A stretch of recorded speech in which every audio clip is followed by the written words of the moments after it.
torture? Really?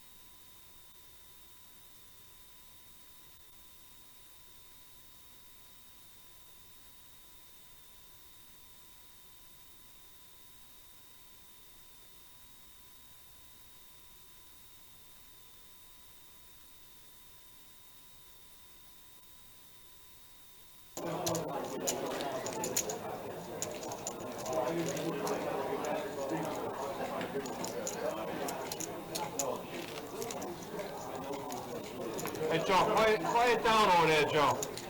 Quiet down.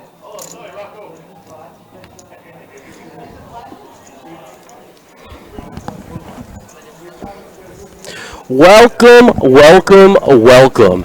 Here we are at the $36,000 Season 25 Eastern Poker Tour Championship here at Foxwoods Resorts and Casino in Ledyard, Connecticut.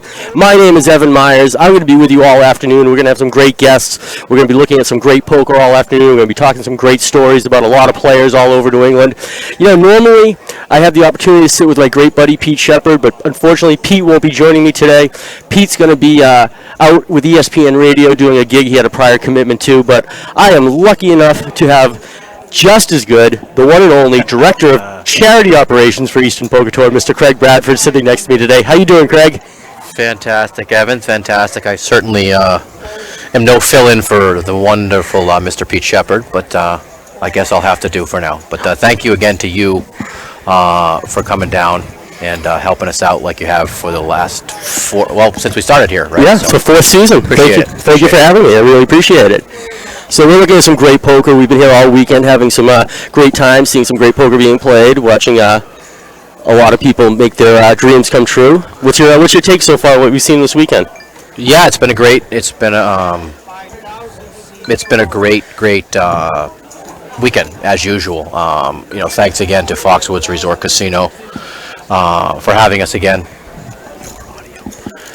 We certainly appreciate them hosting us, but it's been a great. We've just shy of 900 players on both Saturday and Sunday, day 1A, day 1B, culminating into today's final, which is 38 players. We had 2 double qualifiers today, and we'll get into that a little bit, but it's been a great weekend.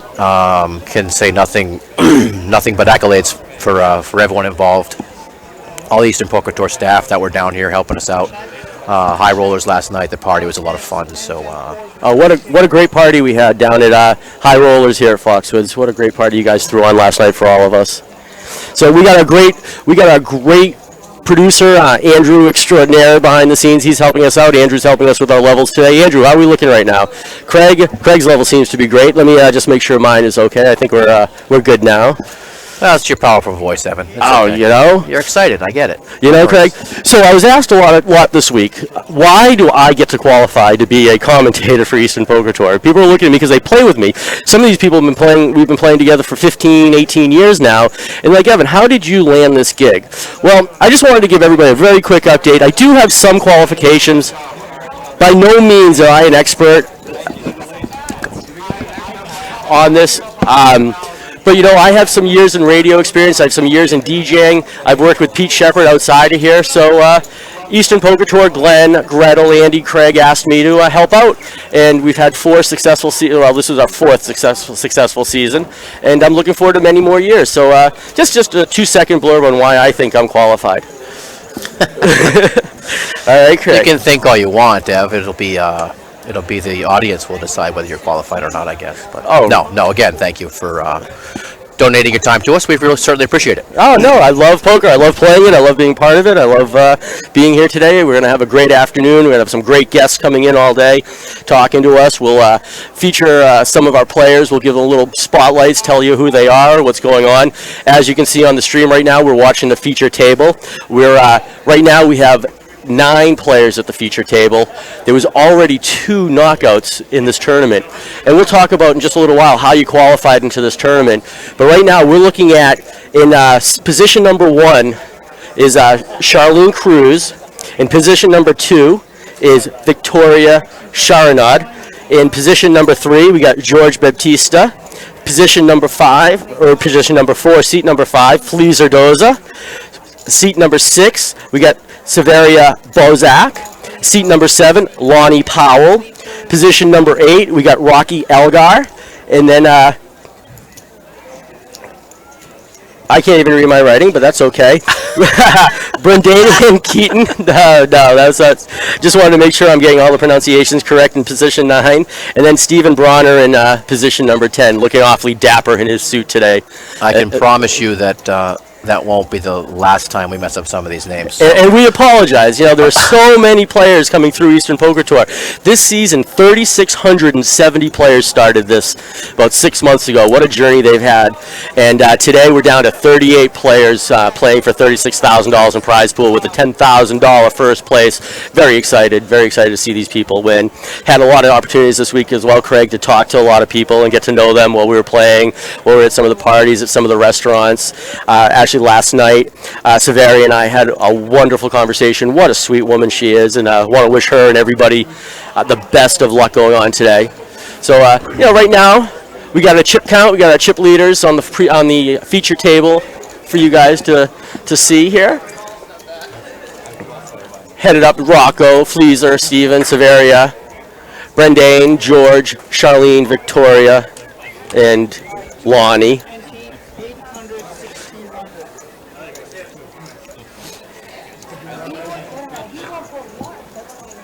So, Craig, Craig, we've been here for 4 seasons now at Foxwoods. Yep. With a great tournament, and Eastern Poker Tour has run many great tournaments all over the country, as a matter of fact, over the last couple of years. Yep. We were just down at Borgata. We've been at Planet Hollywood in Las Vegas for the Bar Poker Open. Mm-hmm. We have the Bar Poker Open coming up this in just a couple of weeks, right?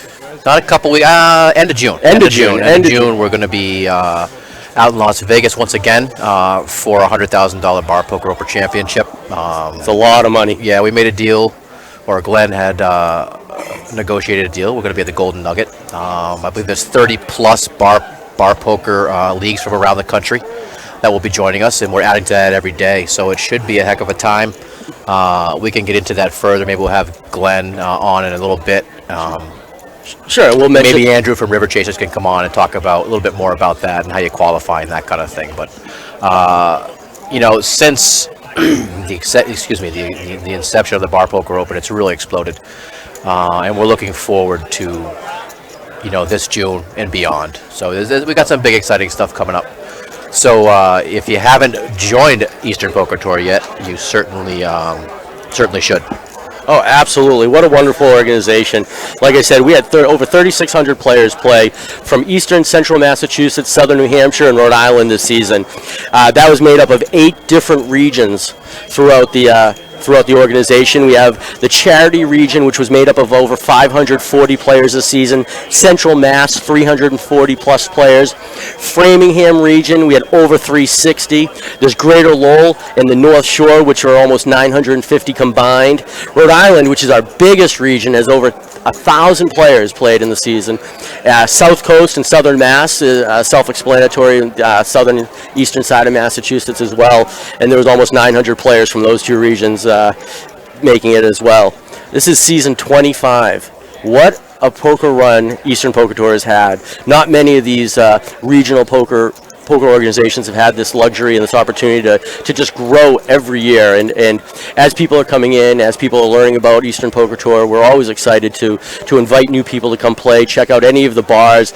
Any given night, you might find 8, 9, 10 different types of poker games being played with many different types of guarantees, from our charity events to our pub and point system. And we'll keep talking all day. We got 12 hours here, Craig, so we're going to find a lot of stuff to talk about. I'm sure we'll talk about some interesting stuff and some not so interesting stuff. Right?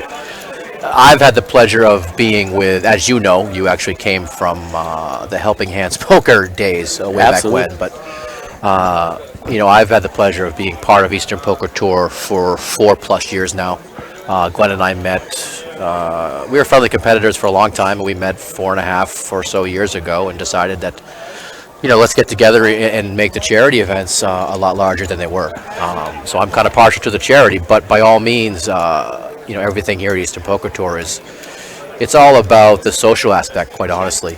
Come out to the bars, play some poker, meet some friends, meet your future husband and wife, because we certainly have some of those. And we definitely have many power poker couples in the organization as well. So yeah, we'll talk more about all these players as the day progresses here. So let's look in. Let's watch some of the action here. Get a current chip count. Rocco 223,000 in chips at our feature table. Fleaser just behind him with 217. Victoria and Lonnie with 18 and 13 big blinds respectively are ready to make a move as well. So we're a little pre-flop going on right now. The antes are being collected. And just so you know, everybody's asking me, how do people not cheat when there's a live stream going on, Craig? And right now, we're on a 30-minute delay. So just Correct. So you know, that means you can't text your friends and say, hey, so-and-so is doing this. But we are on that 30-minute delay. We're watching the screen as you guys are watching it right now. George is under the gun right now. He's going to make a $1,600 call, but he lets go of the hand. Yeah, Fleaser lets it go. Severia lets it go as well. Lonnie debates, and he says no. Rocco, no.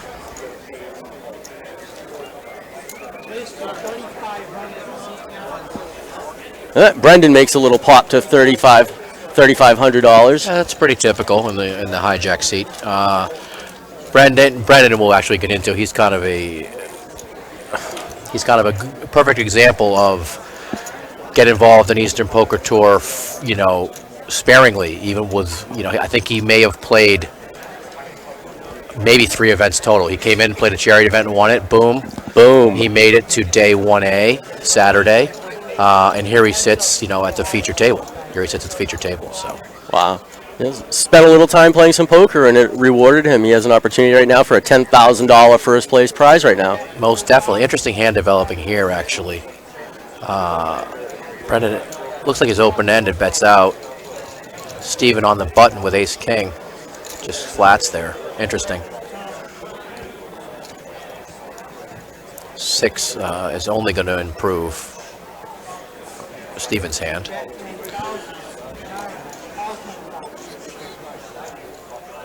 Brendan, not giving up, like the style, still firing at it, open-ended. And you'll hear professionals and all sorts of poker players saying aggression is what you need to do. Aggression is how you win a poker tournament. For sure.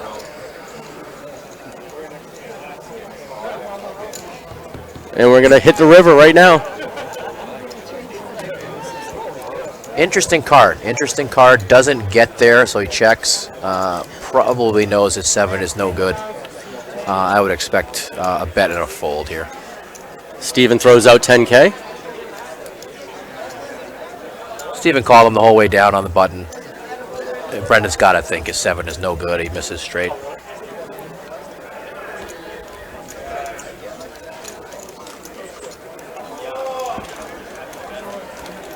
And he gets rid of it. Steven picks up a nice pot. Nice $49,000 pot.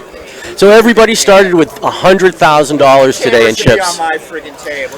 And we had Slow down. double qualifiers, as we said. And what that means is 2 people actually had an opportunity and walked into this tournament with $200,000 in chips. We had a double monthly event winner back-to-back sitting here, and that was Fleaser Doza. He won about a 130-person tournament 2 months in a row to make his qualification here. And the other double stack at one of the side tables, Christopher Evangelos, another great poker player in his right, he also has a double starting stack. Yeah, he won a monthly and he qualified yesterday, day 1B. Fleaser, I don't know what to say about Fleaser. I have nothing bad to say about Fleaser. Nothing bad to say about him. 15 wins this year, which I believe is an Eastern Poker Tour record. 15 wins. That includes back-to-back monthlies, and the monthlies aren't just $30-player tournaments. They're a culmination of our point leaders for the month from each region get together and play. About 120, 130 people, and he was able to navigate his way through, 2 weeks in a row to win that. So he actually didn't even participate in day 1A or day 1B this year. Didn't need to. He was already double qualified. So Right. kudos to him. Kudos to him on his 15 wins, and we'll see how he does here. Sure. So we have a flop, 8 of clubs, 9 of spades, 3 of diamonds on the flop. Victoria, the option, she checks it. George checks. We go to a turn now, ace of hearts. Not really helping anybody right now.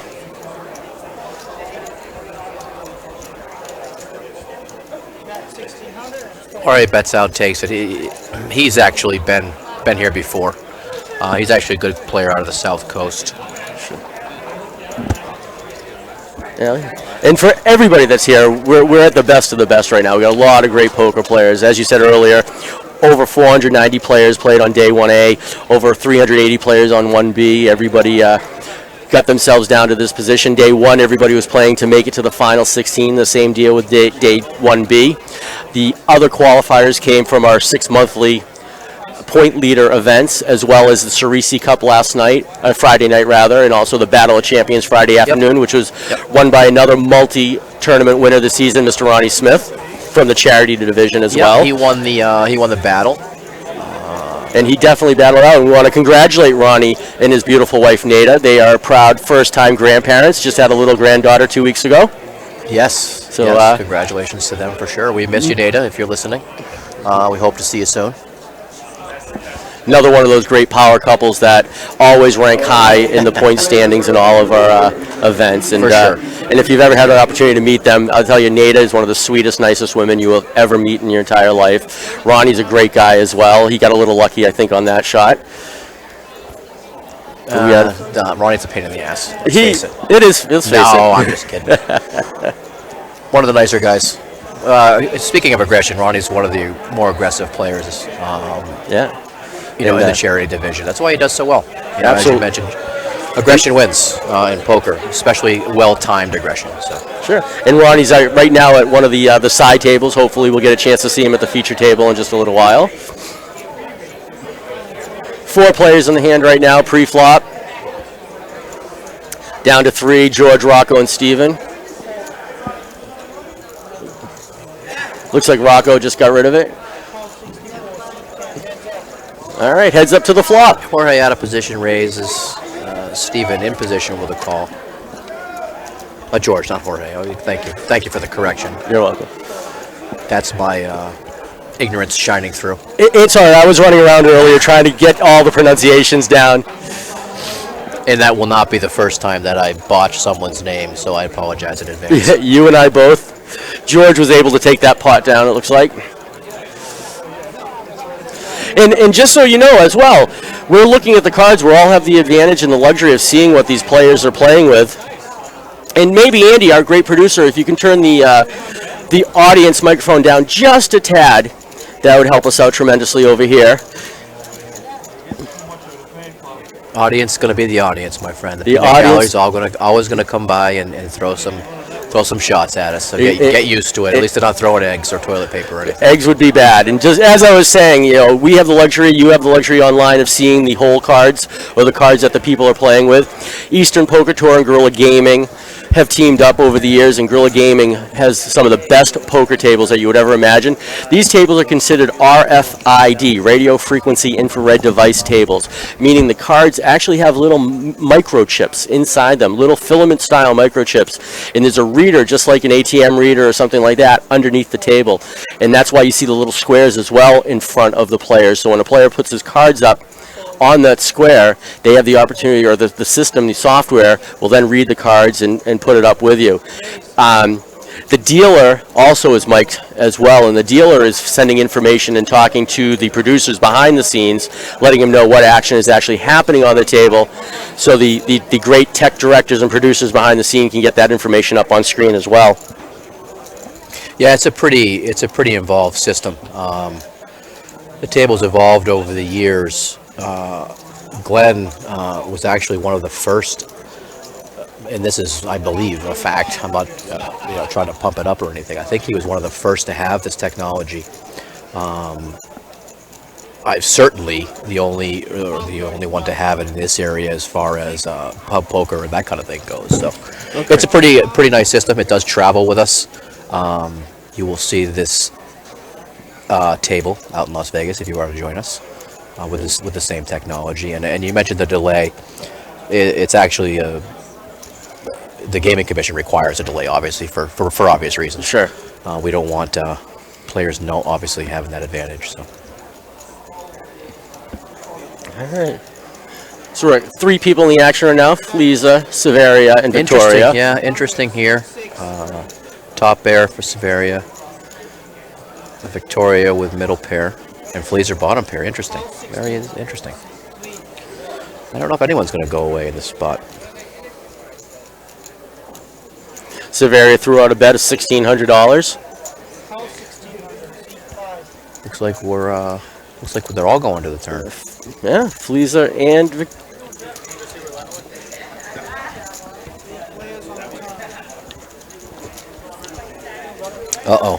looks good for Severia. Another ace. Certainly makes her hand. Yeah.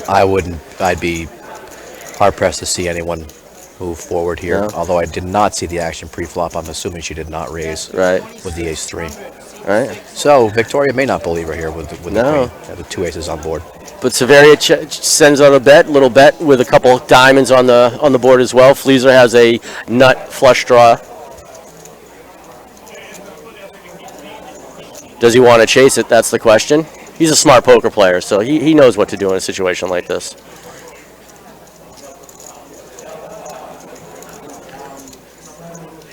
You know what? He's out of position. I think we'll see. Fleezer's actually a very mathematical player. For those, he's Lowell and North Shore, I'm not sure, but he's very mathematical. I didn't know much about him until the most recent year or so, especially after he won the back-to-back monthlies, which is a pretty impressive feat. And just to mention, if anybody listening is here at Foxwoods or within the area, want to come down and check out the live stream, or actually the live action, you can come down here and watch live. We've got a fairly decent crowd here gathered, watching their friends and family, so Absolutely. Come on down if you are skipping work like myself. Come on down. Little hooky never hurt anyone. That's correct. And Fleezer did make the call, and does miss here, so I would expect a bet and probably a fold. You may see check here, actually. And that's exactly what happened. Severia turns over her hand, shows the 3 aces to take down the pot.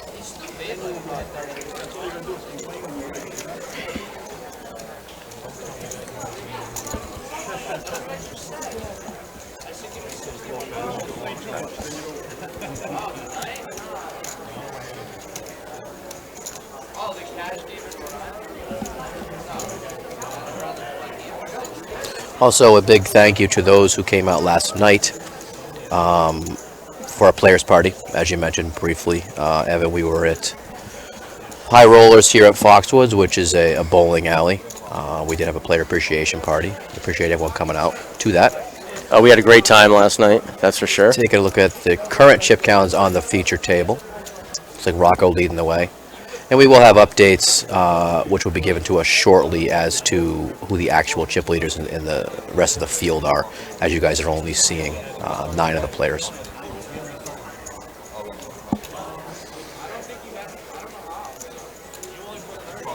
Rocco, King 9. Looks like he made the call. Looks like he limped under the gun. Sometimes can be a sign of a large hand, not in this particular case.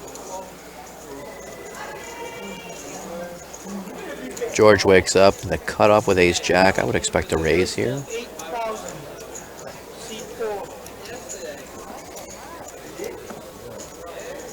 Looks like he did bump it up to 8K. Fleezer on the button, folds. Severia folds. Lonnie folds. Rocco now, he limped under the gun. Got raised here.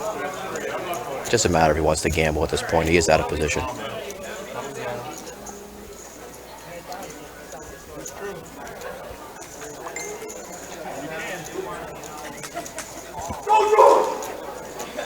Still mulling it over.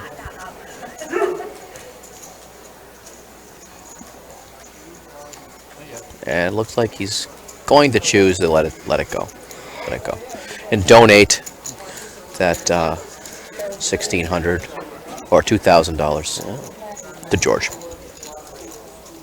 Looking at the chip count again, they're about close to the same as we saw it a few minutes ago. Everybody's feeling each other out at this point, Yeah, getting to know. Rocco's actually had a decent run so far. Fleezer's chipped up a little bit. Again, he started with that double stack of 200,000.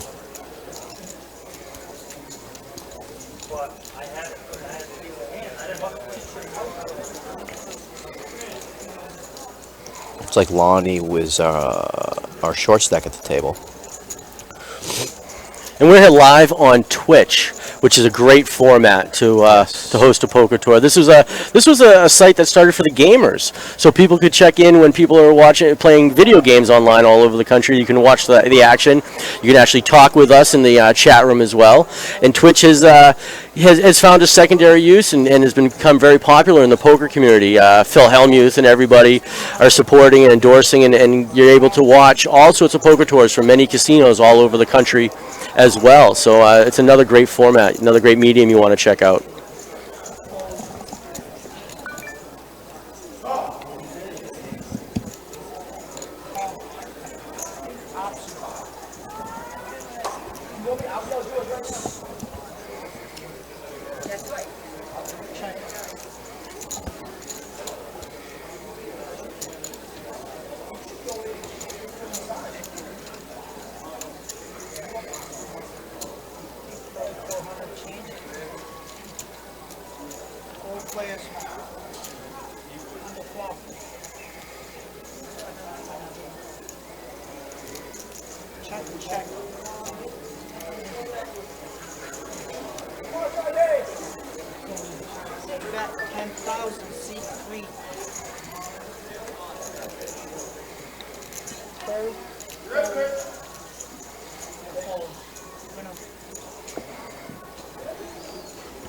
And folks just have been informed that the audio could be repeating, so we're going to work on that. Stay tuned here. Stay with us.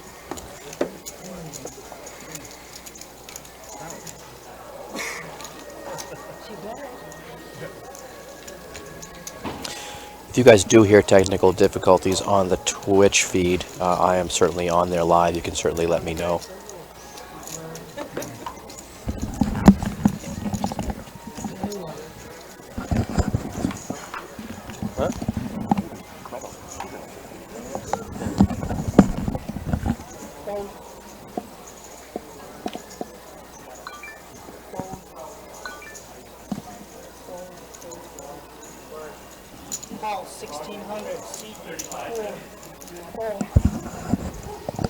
I've just been informed by Gretel that the audio is repeating. I'm not sure if anyone else is experiencing that.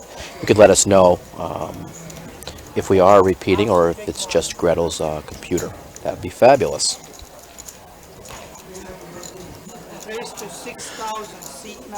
While they're figuring that out, we will let you guys just watch some great action here. Experiencing that, you could let us know if we are repeating or if it's just Gretel's. That'd be fabulous.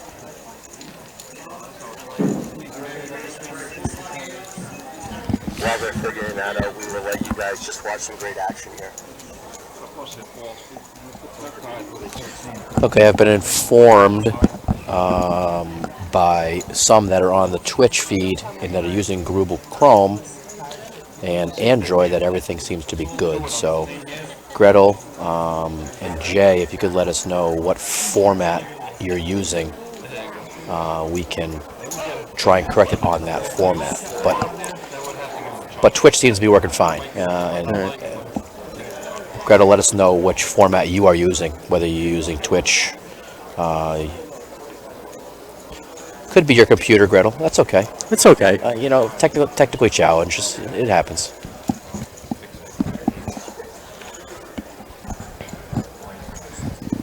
and you guys can interact with us. The Twitch stream is going great. Want to thank the Lounge Radio Show in Boston, Mass, and the great DJ Danny Martinetti for checking in. Also, Boston radio legend Tad Bonvie checked in as well. Want to say, hey, shout out to Tad. Ev, that's, you know what that is. That's your connections there, my friend. No, these are just some great friends watching us, having fun with us. You're very welcome, Gretel. Gretel's chatting with me on Twitch. Oh, there she is. Well, I've just got the word all systems go. She Rock was on on. Firefox, and it wasn't working very well. So if you are on Firefox, that could be the issue.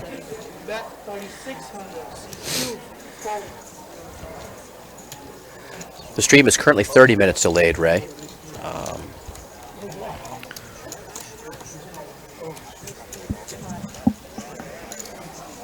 And we've just been informed that the iPhone app on Twitch and streaming is great, so that's fantastic. Thanks, D. Moody, for checking in. Want to give a shout out to our buddy Phil Ketty in Walpole, Mass. as well. Yeah, that's pretty funny. It's pretty funny, the power of social media. Evan posted a photo of us here in the booth, and it turns out that he worked with a gentleman I went to high school and grade school with, so it's a small world, the power of social media. Power of social media. Speaking of social media and power, we are, technology today, right? We are, you're watching a poker tournament sitting in your office or on the road, wherever, well, hopefully not driving and watching us. We don't encourage that, but it's pretty incredible stuff. So. Oh.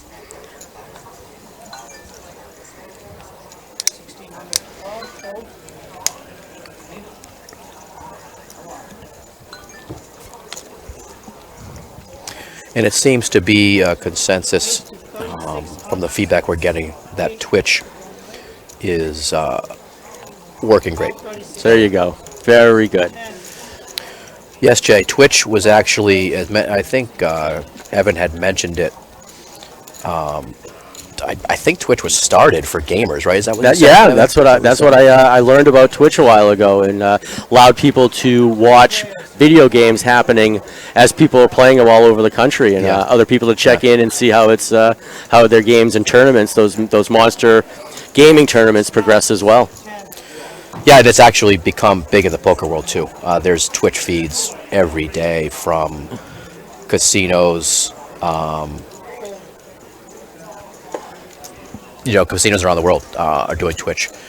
People are actually even watching poker pros on Twitch playing online. So, stay tuned here for Eastern Poker Tour. You may see something down the road on Twitch as well. So, and like you said, social media is blowing up right now. People are commentating. You can check us out on Twitch. You can check us out on EasternPokerTour.com. You can check us out at Eastern Poker Tour's Facebook page as well. Anyone who wants to chat with me, you can find me at Facebook.com/DJ Evan. And you can find Mr. Bradford online as well. yeah, they don't need to find me though. There's not I'm not that interesting. There's not much to. I think you're interesting, buddy. Yeah, But, appreciate that. Yeah, let's give some shout-outs. Steve Valley checked in. Danny Martinetti. Jeffrey Bowden checked in. Mason Oliveria from Southern Massachusetts checked in.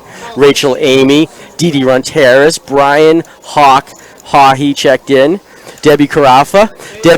Debbie and Tony Carafa, great poker couple as well. Debbie's twin sister Dawn plays as well.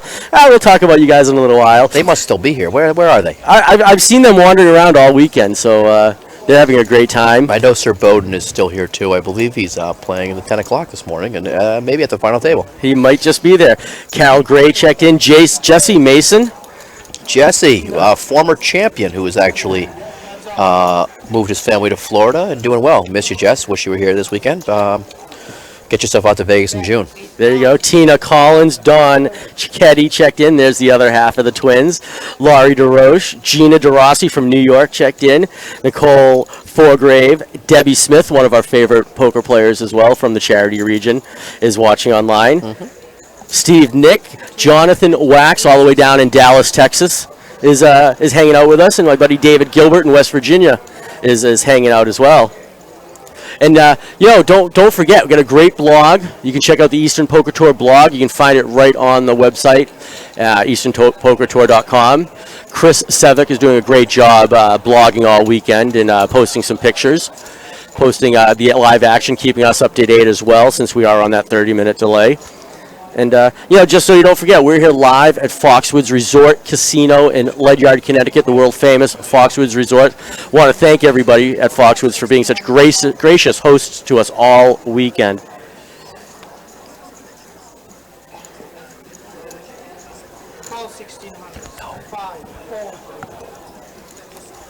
So, Anthony Dugas checking in. Hey, Anthony, how are you? And Jordan.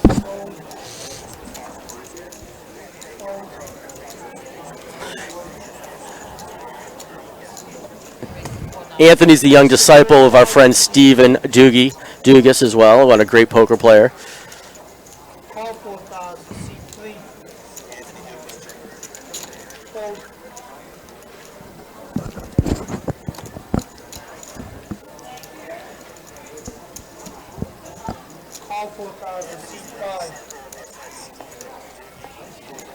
All right, we got some pre-flop action. Here's the flop. 8 of spades, 10 of clubs, 3 of diamonds. Fleaser still ahead with his pocket fives. Victoria with an ace-high suited ace. Charlene also with an ace-high suited ace.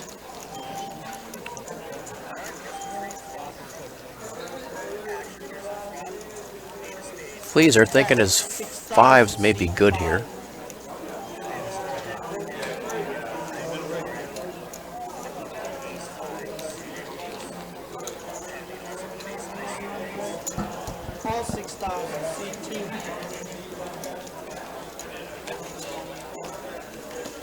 Andy, how's the level right now? Want to get a quick mic check.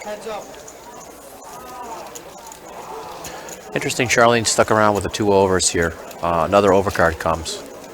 Interesting to see what Fleaser does here. Looks like he's going to bet out again, representing at least a 10.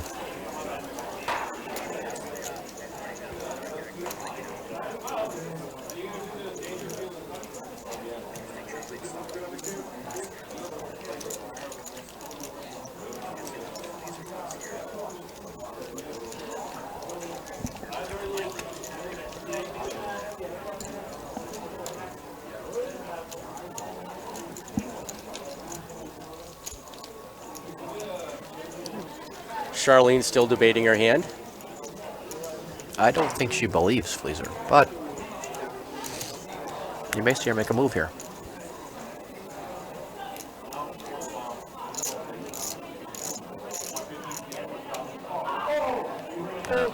After some debate, she finally gives up. A little quick, the power of aggression. George and Fleaser seem to be leading the table here. And that looks like that's going to bring us to our first break. Our players are now going to be on a 10-minute break. We will resume in about 10 minutes. We'll resume with some updates.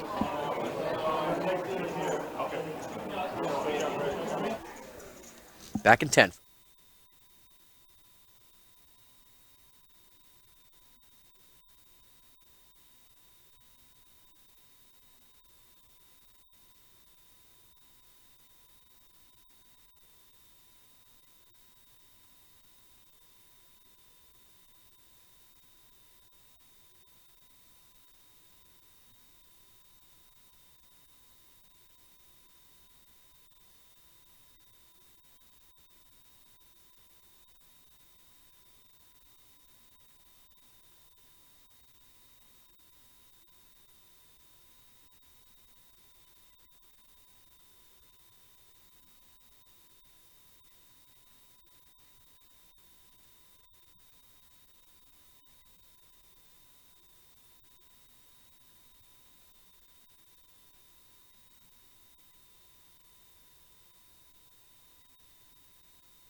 Oh, And we're back. that we are. Folks, again, back out of the break. Please let us know if the audio levels are too much. Our blogger, Chris Sevic's actually going to bring us some updates from the field. Because unfortunately, you can't see everybody that's playing. So we will get you some updates and some chip counts.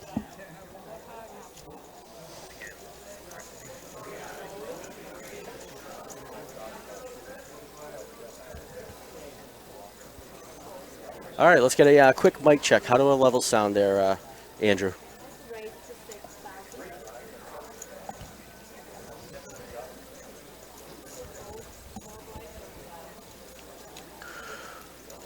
Looking at the current action, Steven with Ace King of Diamonds raises up. Fleaser Queen Deuce looks like everyone's going to go away. Steven's going to take down the pot.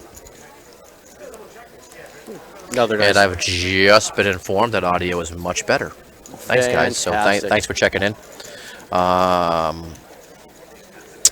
right, a couple of updates. As you know, we are at a 30-minute delay. Here's a couple of eliminations, and these are we're posted on the blog. It may not be news to some people, but let me get you some updates. In 38th place was Robert Stegman. In 37th place was Elliot Marzette, and Doug Morris went out in 36th, and Mark Russo went out in 35th. So currently 34 players remaining in the field. Excellent. And, we have a lot of biographies here, a lot of information on players that we're going to talk about today. You know what? We haven't talked about any. So, since these guys, unfortunately, had an early exit. An early dismissal. I guess we can give him some time. I certainly want to do that. So, Mark Russo, he's a great player from Falmouth, Massachusetts. He's 28 years old. He's also one of our EPT tournament directors. Yes, so that's correct. Mark does help us out. He's got 2 kids. He's got Emily, who's 5 years old, and Jacob, who is 5 years old. I wonder if they're twins. Not into pets, but he loves playing pool. He loves eating. His favorite movie is Rounders. Favorite TV show is Sports Center. Loves to chow down on pizza. He's a 10-year veteran of the poker circuit as well. He's one of our great players from the North Shore poker area, and loves to play at the Stoneham Elks Club a couple nights a week. We asked him what events did he win to get here. He had three events to get to the championship. So he came in through the points, through the wins championship on Saturday. We asked him as well what the biggest tournament he's ever played and where did he finish. EPT championships, final 16, day 1A. Pretty good finish for himself. And he made it through today, and he took home a nice check of $200 today. Yeah, for sure. Not a bad payday. I'm sure I would have liked it to be a little bit larger, but it is what it is, right? Absolutely, absolutely. So you know what? Thanks, Mark. We really enjoyed having you here. Can't wait to see you on the circuit these days, coming up these days as well. And while you were reading those, actually, if I just happened to peek up, and it looks like Fleaser has taken the chip lead here at this table. Not paying attention, but apparently he has taken the chip lead, which is not surprising based on starting with the 200,000. Fleaser, again, is a mathematical guy. He likes to put pressure on people, put people to decisions. So interesting hand developing here. Steven raises to 4K. Charlene calls with King Queen. Fleaser on the button, Jack 10 folds. Severia with a 9-3. She's going to let that go. Looks like we're going to be heads up to the flop.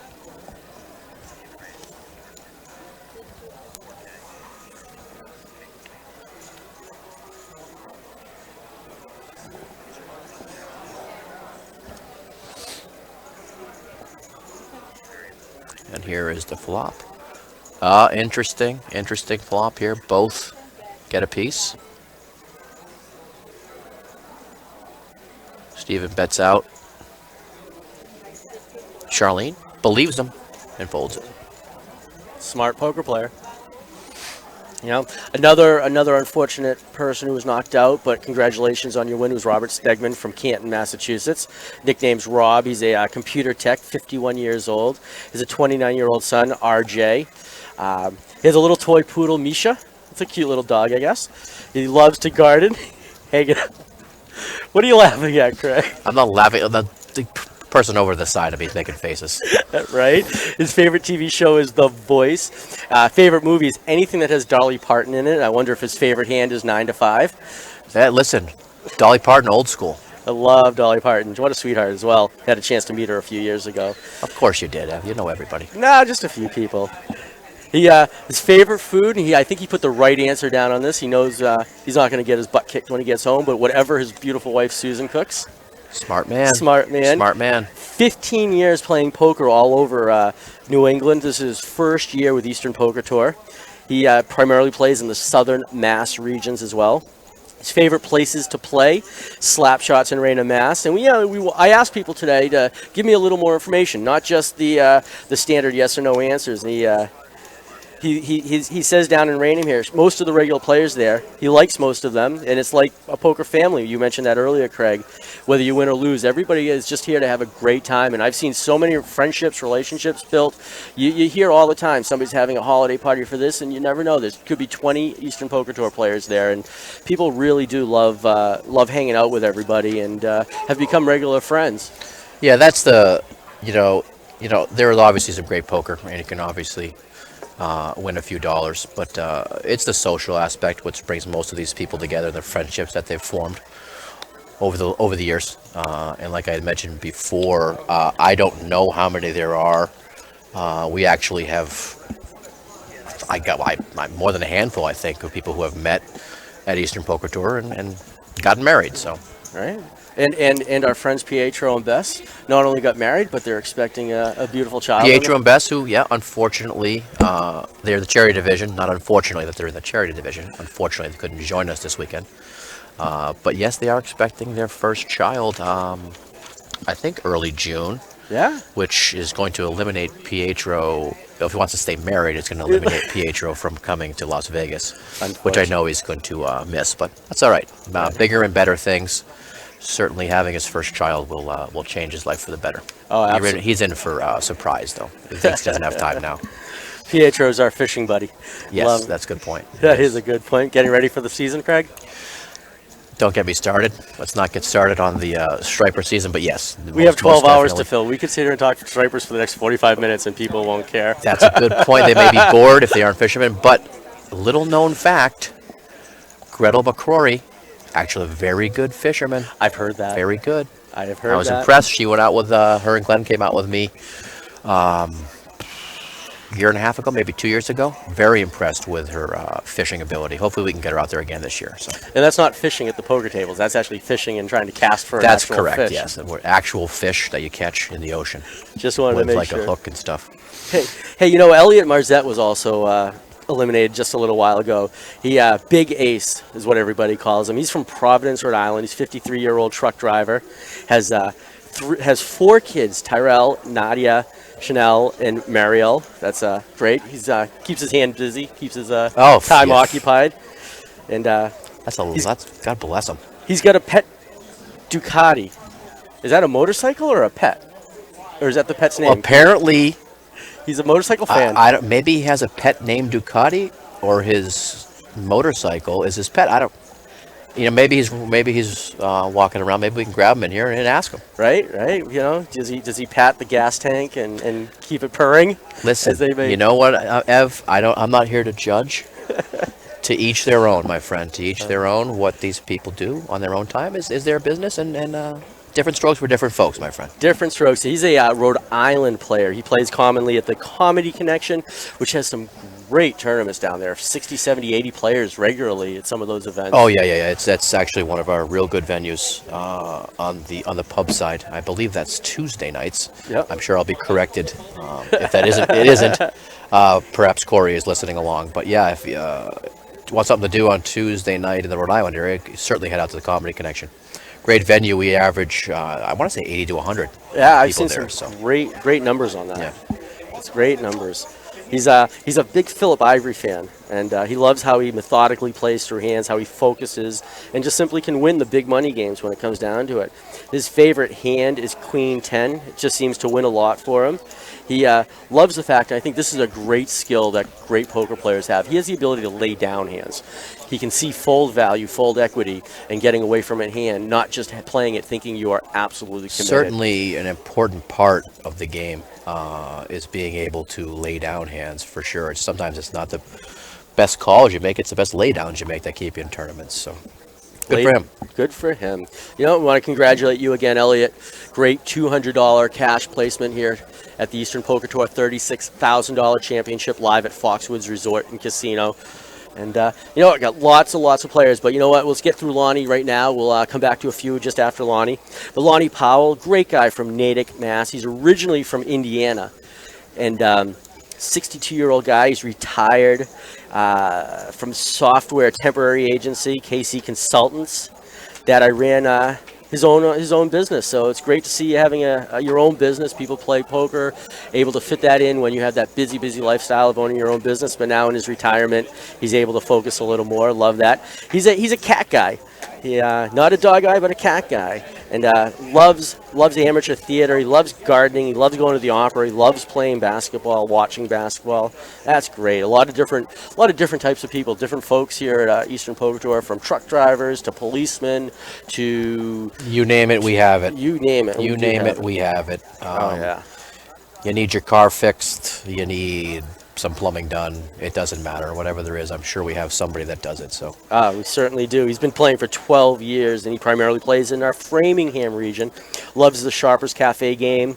Loves the people there. The location, very, very convenient for him. And you know, we have locations every from Reading and Massachusetts. We have Lowell, Reading, Burlington, Winchester.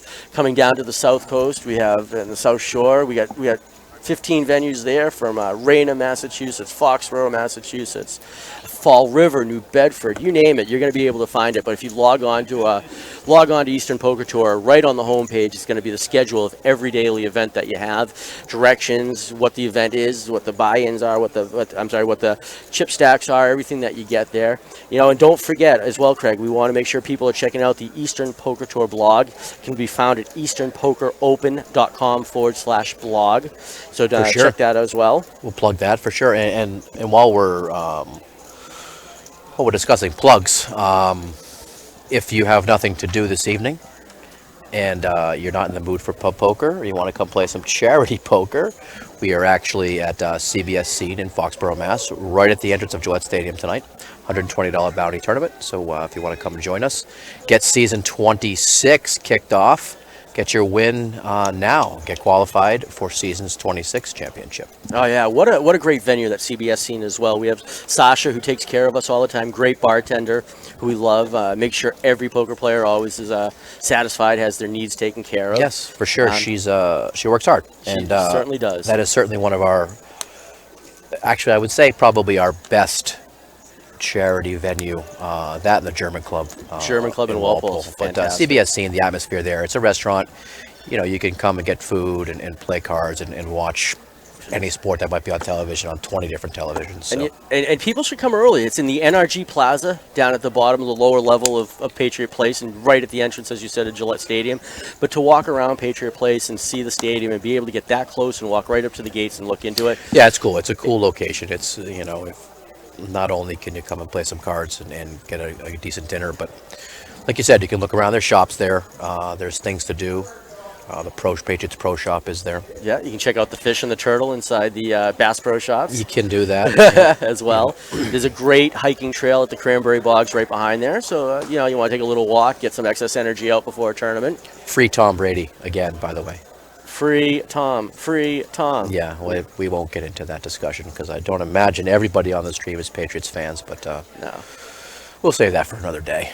Oh, we absolutely love it. So, speaking of Patriots fans, I was in Seattle just a little while ago, and my cousin and I we're all staying at a hotel for a family event, and my little cousin and I were walking around, and we stumbled into the local children's hospital annual charity gala, like $1,500 a head dinner Oh, buffet. nice. Had a beautiful silent auction, and you're gonna laugh. You're gonna love this. So they're donating and auctioning off many items. It was a $4,200 bronze Seattle Seahawk head on a plaque of some sort, and they were auctioning that off. So my little cousin and I decided to put a Patriots hat on it and take a couple pictures.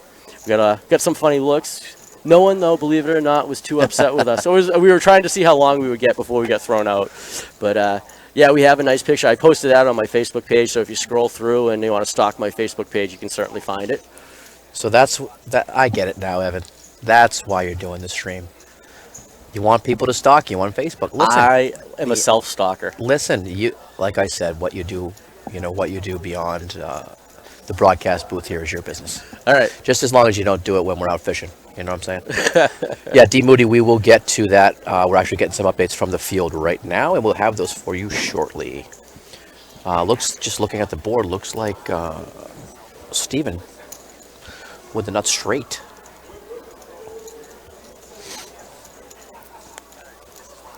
Steven takes down another pot.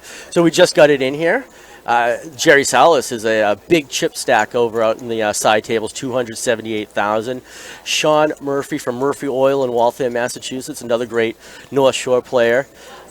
Kathy, his 120,000.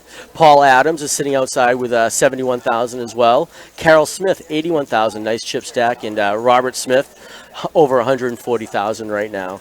So good job, guys. Keep it up. We'll keep you updated as the updates come in. And it seems that we have had, looks like, 2 more eliminations. Looks like 32 players left in the field. We'll get the names of those that were eliminated handed to us shortly so we can update you. Absolutely. So, Craig, let's take a moment here while we're waiting for a flop. But how do people qualify for today's championship? How, throughout the season, how can they get themselves here? By playing a lot of events, one event, any specific events? What do you recommend? Good question, Ev. Good question. There is many a way to qualify. Not many. There's a couple of ways to qualify. You can certainly play in enough of our events, whether it's pub or charity. We have different regions all over Massachusetts. You play enough, you do get points for every time you play. If you finish in the top 16, you get additional points. Those points are accumulated over the 6-month period. And at the end of those 6 months, the top 15% in each region will qualify via the points, which is day 2, or with day 1B. And then any win in any pub tournament and any charity tournament automatically qualifies you for day 1A. So day 1A is wins, day 1B is the points. And each day we play down to 16 players. Just like in our regular events, top 16, as you know, Ev, you play quite a bit. Top 16, and you do get points. So we play down the top 16 here. And then we have 8 wildcard spots, and that's another way to get involved. The wildcard spots are given out at our monthly events. And I mentioned before that our monthly events are our monthly point leaders. You know, the top 20 to 25 players in each region advance to our monthly tournaments. And you win one of those, like Fleaser, like I said, had won 2 in a row. You win one of those, you're automatically into day 1C or day 2, which is, the finals, which is what you're looking at now. So many ways to qualify. And we'll talk a little bit later about what else you can qualify for. We'll mention the Bar Poker Open briefly again. We'll have Glenn come in, and we'll have Andrew Griffiths from River Chasers, who's one of our partners in the Bar Poker Open. We'll have him come in and explain that to you. Fantastic. It's exciting. Because there's a lot of stuff coming up. Not only Las Vegas, but we're looking down the line for to make these regional championships even larger, and the national championship even larger. Hopefully next year. So.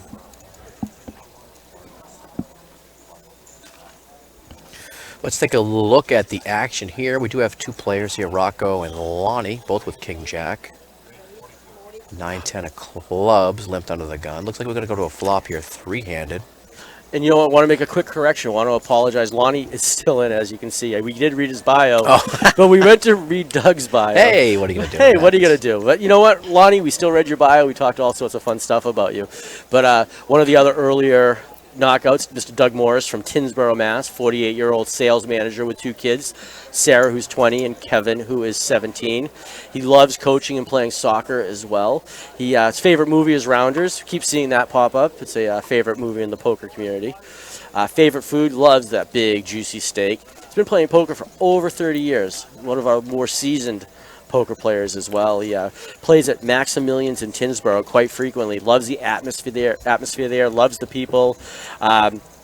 He loves the fact that they have servers that come around and help you out as well, so you don't always have to go to the bar. Yeah, that's key. That's key for the bar owners.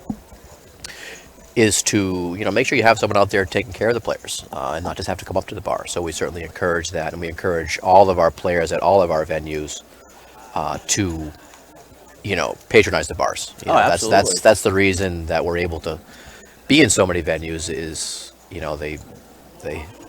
they let us in, and you guys come in and patronize the bars and buy drinks and food and what have you. So Sure. that keeps us going. And he was another monthly qualifier. He barely missed a double stack.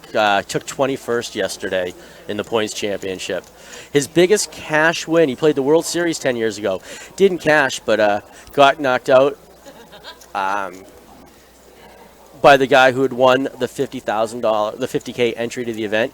Made the final table at Foxwoods for the summer kickoff last year. His favorite poker player is Daniel Negreanu.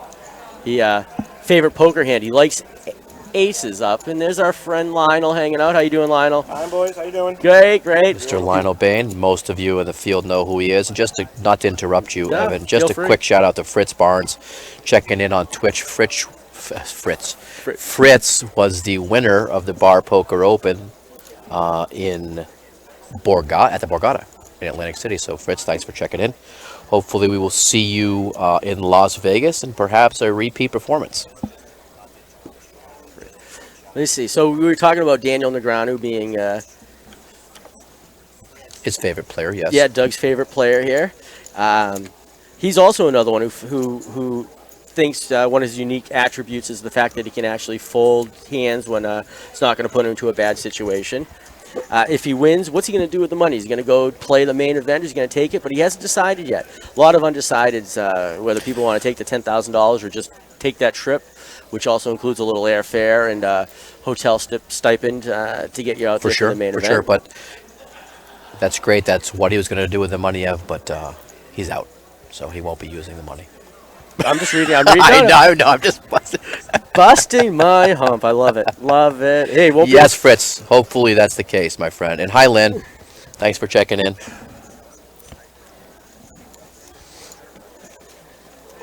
Sean Griffiths checking in. The next EPT Foxwoods tournament. I don't believe we have the exact date yet. We can ask Mr. McCrory when he gets over here. I would say approximately 6 months from now, which would put us November, maybe early November. Sounds about right. And Sean is one of our younger players. Plays in the South Coast, the South Shore area. He's turning into, I gotta be honest, one of a great poker player. Good. He's a student of the game. He is always focused. He loves playing what he believes is what you're supposed to do. He's not a bingo player on the poker circuit. I think somebody we got to watch. Good. For many years. I'd like to hear that. Up and coming. I'd like to hear that. And we will get you a list, folks. We're waiting on that list as to who has recently been eliminated. We'll get that to you shortly.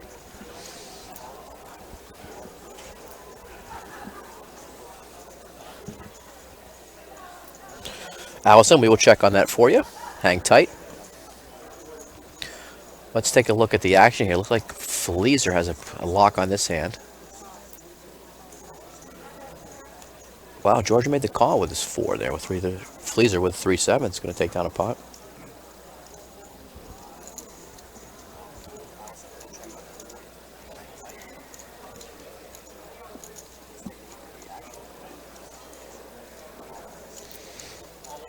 There. A couple of stats on the screen there for you.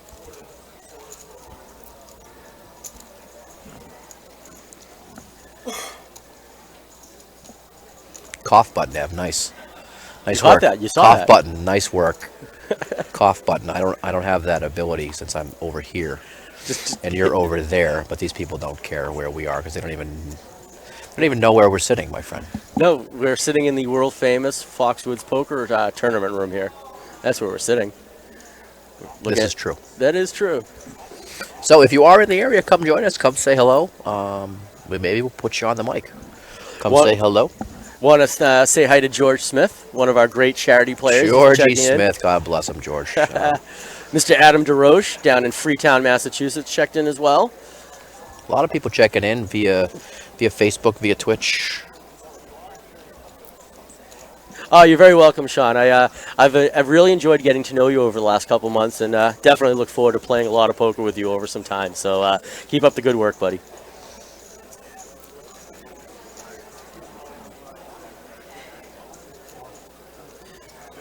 And Deja Vu checked in. Deja Vu was down at the Borgata Pub Poker Open last time we had it there. Loved all the people, had a blast. He loved how Eastern Poker Tour took care of all of the what he calls little time players. But you know what? In the Eastern Poker Tour, in the Eastern Poker world, there are no little players. Everybody is just as important, and we want everybody to believe that. So when you're playing, just because it might be your first time or you're a rookie in the season, your first season, don't think you're not important. People aren't looking out for you and want you to succeed, because you know what?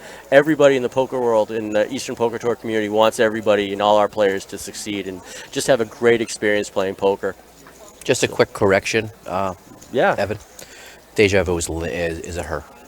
Just to let you know. Shout out to Lynn. It's a her, not a he. Oh, I am so She's sorry. definitely a her. It's okay. She'll get a kick out of it. See, she laughed. Thanks right for the there, see? update. Hey. See, look, you're very welcome, Allison. Looks like Melissa is at 52-2. And we'll get, again, waiting on some information from the field. Maybe Mr. Lionel Bain can go get us some updates from the field. What do you say, Lionel? I think I can manage that. I appreciate that. Lionel's going to go get us some updates from the field, some of the outer tables. You ever see Lionel bowl? What an experience that is. You know what? I have bowled with Lionel, and Lionel was at the party last night. He's got a very interesting way he bowls. As most of you know, bowling balls have 3 holes, right? You put your fingers in and you bowl it down the alley, and if you're good, like Mr. Chuck Watson, if he's listening, you can put spin on the ball and all that kind of good stuff. I'm a terrible bowler. So. Me too. But Lionel just grabs the damn thing and just hurls it down. He does put spin on it with his entire hand. He just ignores He doesn't use the hole. No, he's afraid of the hole. He can't find the hole. I don't know. You know what? You went there. I wasn't going to go there. Oh, we're on the internet. We can go there. Yeah, that's true. But yeah, no, very interesting way he does it. Absolutely.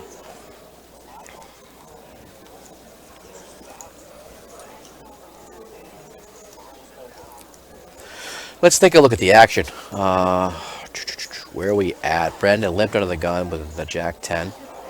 Again, a lot of limping going on. It hasn't been that aggressive of a table. A lot of limping? Yeah. A lot of snake outs too. Looks like both the blinds going to make the call here. I'm going to go to a flop. Ooh, great flop for Severia. Flops top 2. Middle pair for Brendan, and she leads out. Alani's going to go away. Interesting to see what Brendan will do here with that middle pair.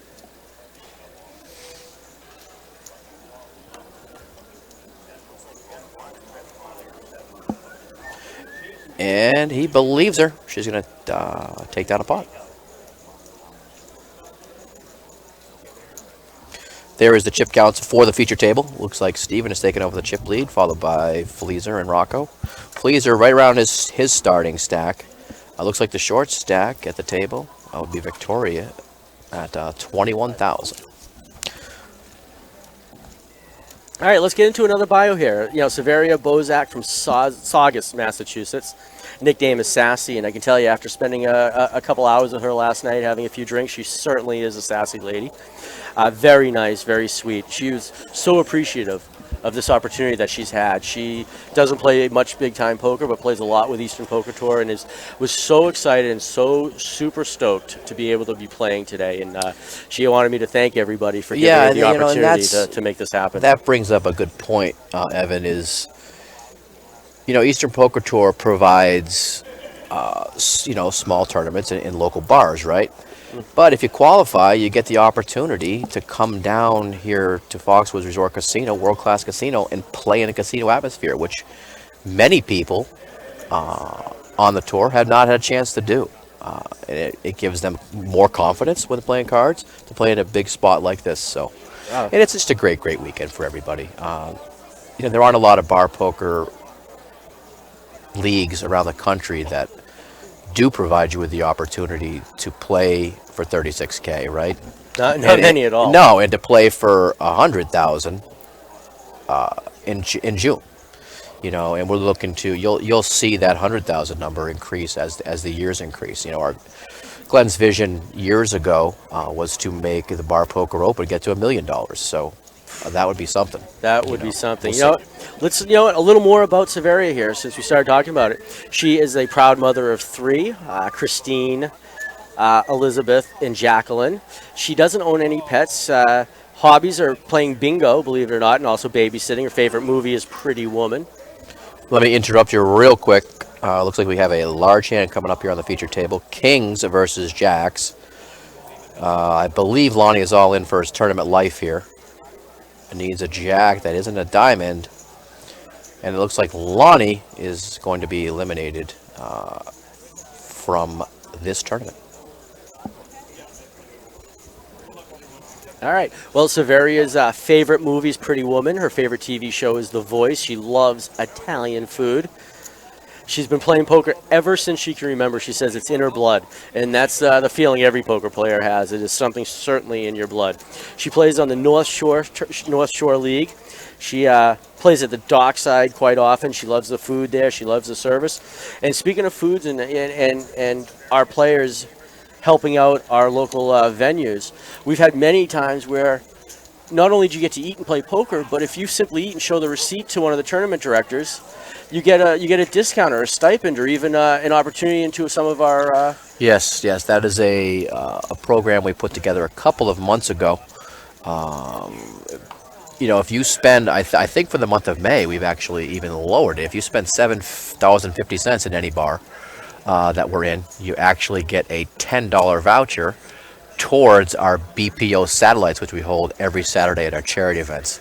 That's an opportunity for people to come and win their way to Vegas. The winner of those satellites wins a full Las Vegas package, airfare on us, and rooms for 4 nights, 5 days at the Golden Nugget on us, and entry into the $100,000 championship. So look for that in this month here in May. Get out there, spend $7.50 minimum at your bar, and get yourself $10 off, and join us on Saturdays. And for those of you who are down here for the weekend, may have heard Glenn's announcement that we're actually going to guarantee 2 Las Vegas packages every Saturday for the month of May. So get yourself down on a Saturday. You want to come to Vegas, come down on a Saturday. This particular Saturday coming up, we'll be at the German Club in Walpole. At 1 o'clock will be the Bar Poker Open satellite. And then at 4 o'clock, we have our $150 charity tournament, and then we have a 6 o'clock tournament.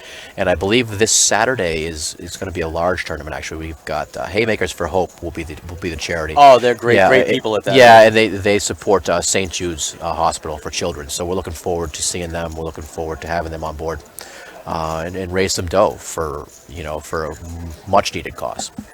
It looks like Brendan just took down a nice pot as well. And I had an opportunity, not last November, but the prior, to go out with you guys to Planet Hollywood for the first Bar Poker Open, and that was an unbelievable experience. I had the opportunity to win an event. You guys paid for my airfare. You guys paid for my hotel. You guys paid for all the partying and that we had to do, and you guys were such great hosts that I had a blast, and I would recommend it. Thank you for those accolades. Oh, you're welcome, Evan. But it's not hard. It's really not hard to win your way to Vegas. We actually have the Bar Poker Open online site, And yes, Gretel, I did mention that. Thank you for pointing that out. We are guaranteeing 2 travel packages every single Saturday. Not every event, Mr. Ramsey or Miss Ramsey, but every Saturday we're actually guaranteeing 2 packages. And those are combinable. Those travel satellite vouchers are combinable. They do expire within 14 days of issue, but you can combine 3 of those and free roll. And free roll your way to Vegas. And let's face it, you can go to Las Vegas for as little as $7.50 if you buy 2 beers in a bar and you turn it into a seat. So it's a heck of an opportunity. There aren't many, if any, that are going to bar poker leagues in the country that are going to do that. We have partnered with, I believe it's over 30 now, bar poker leagues in the country. Maybe we'll have Lionel come in and speak to that. He's been working hard and getting other venues on board, but maybe we'll have him come in and speak on that. Oh, that's great. So a little heads-up action right now. Steven and Brendan are going at it right now. Brendan with his King 5, got a pair of 5. Steven with his 10-4 has his 2 pair. And isn't that an interesting card? Wow.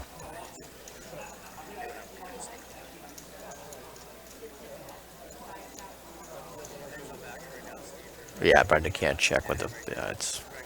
No. We can't bet, I suppose, right? And Steven hits the flush. He was monsterly ahead with the 2 pair. Hits his flush, but it's a baby flush. 4 hearts on the board. Hard to not put your opponent not on. That's a heart. actually a good card for Brendan. I don't see him making a call here. I mean, you never know. Yeah. Oh wow, he does. He does call.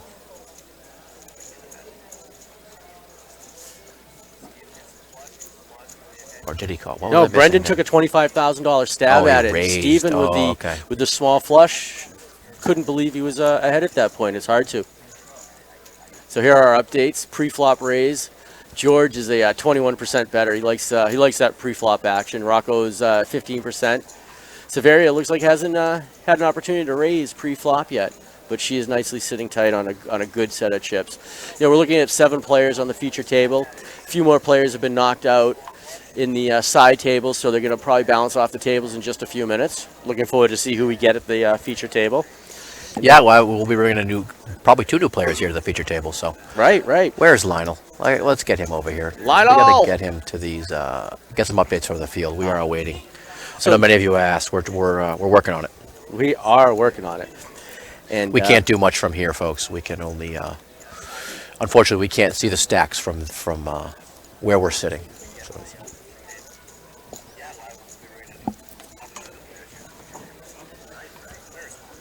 Mike Edwards looks like he's at 120,000. 120,000 on Mike Edwards. Our blogger Chris Sevick just came over. Well, it looks like we do have a new player at our feature table here. We'll get the information on that to you shortly.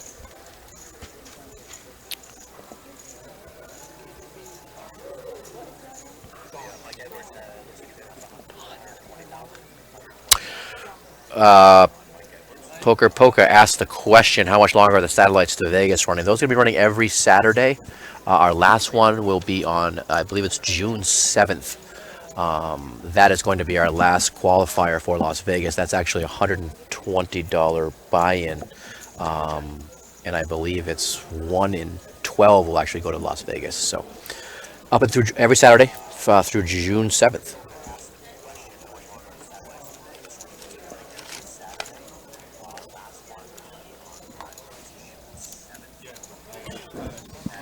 And we saw Charlene Cruz get knocked out just a little while ago. She's from Lowell, Massachusetts. She's 28 years old, an activities director in her own right. And we did see somebody come to the table just a few minutes ago. That's Don Kirkness. Want to welcome him to the feature table. Charlene is a tattoo fiend. One of her big hobbies is getting tattoos.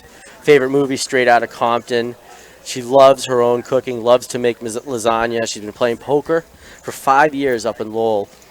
So continue the good work. We hope to see you again, Charlene. Thank you so much for being with us. I've just been informed that my dad is actually watching the stream. So I gotta say hello to Jim Bradford, head dad. Mr. for B, checking what's in. up? Yeah, he's checking in. So, Craig, I wanted to ask you, and you're the perfect person to ask. Over the years, I've been involved in many charity events, some that I've produced and some that I've promoted, some that I've simply helped out on. And some of the organizations I've been involved with have donated tens of hundreds of thousands of dollars to local charities. And Eastern Poker Tour does the same.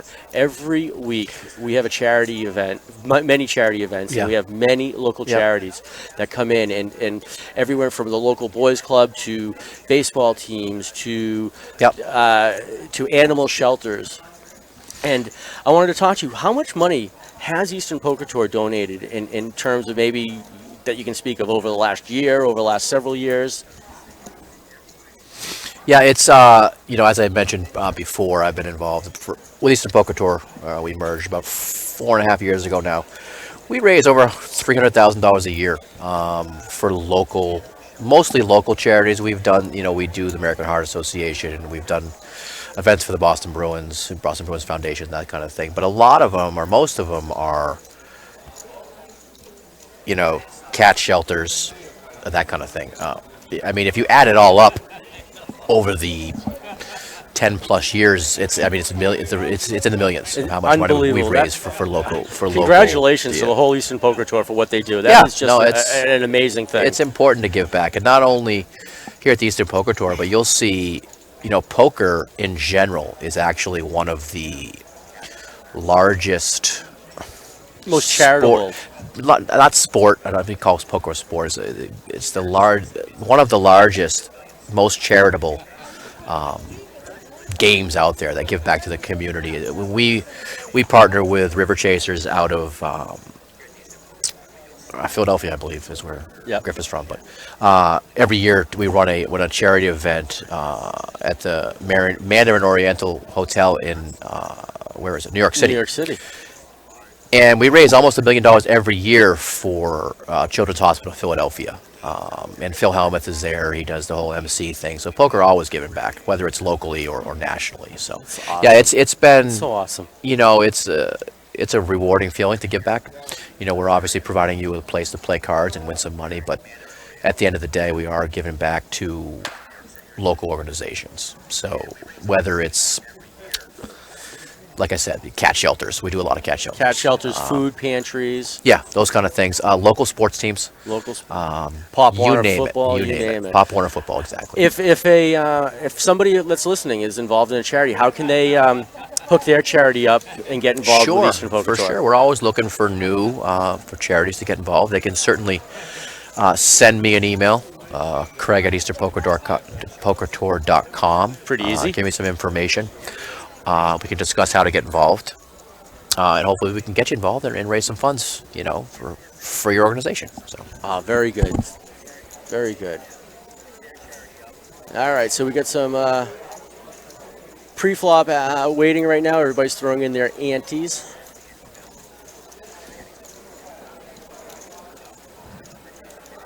still waiting on Mr. Bain to get me some updates. If you could be so kind, Evan, and turn my microphone down so I can shout out to Mr. Bain without getting up. All right, you're down. Lionel! Lionel! I think I got his attention. You certainly did. That was And very I'm sure you professional. guys heard me yell.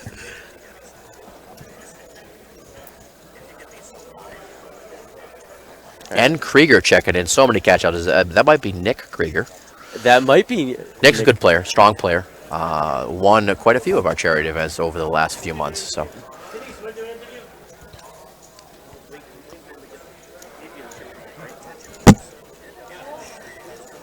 here's Mr. Bain.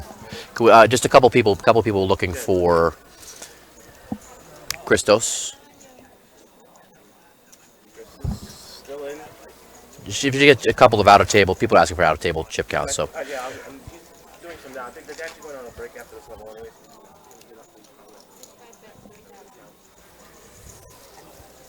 All right, so it is Nick. It is Nick. Hey Nick, how are you, buddy? And working hard, I see.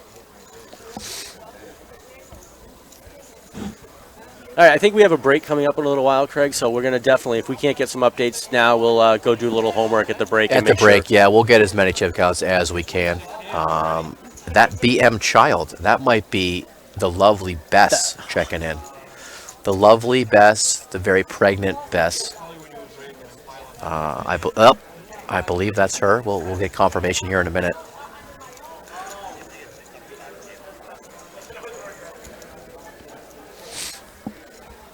Don't know who else would be BM Child since her last name was formerly Child. Formerly child, right? She's now proudly a Curini, though.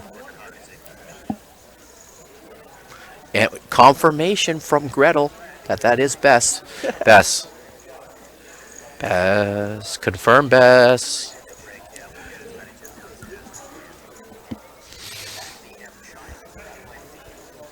All right, Steven wakes up with pocket fives. George has ace 8 suited. 6,000 for him to call. Interesting suited aces. Suited aces are a leak, if you will, in a lot of people's game, including mine. People get blinded by suited. An ace and it's You a know, suited. and the percentage of flopping a flush are very, very minuscule. Oh yeah. And Fleaser if you hit your ace, you got an 8 kicker. So. yeah, it's a very weak ace. Fleaser calls with his pocket fours. Our friend Robin McDonald, that's her favorite hand, 4-4. It equates to her birthday, so she always plays that hand. Yeah, exactly. If favorite hands, that kind of thing. I mean, favorite hand. Why wouldn't your favorite hand be aces? But everyone's got a reason. You know, someone's birthday, that kind of thing. Exactly. And we're to a flop 3-way. Looks like I got a message here on Facebook. We have Mr. Ken Strauss checking in. He's heading out to the Penguins Capitals game tonight. He's Big a huge Pittsburgh Pittsburgh fan. You know, we're not going to get into a hockey discussion right now because our beloved Boston Bruins, well, let's face it, they were pathetic at the end of the season. Let's not talk about it. Should be a good series, though. Ken, enjoy that game. Capitals, Pens, great series. A couple of big headliners of Ovechkin and Crosby going at it, so should be a great series. We do have an interesting hand developing here. Fleaser did flop a set, and now Steven is open-ended. And he actually bets out. We'll see. Interesting to see what Fleaser does in this spot.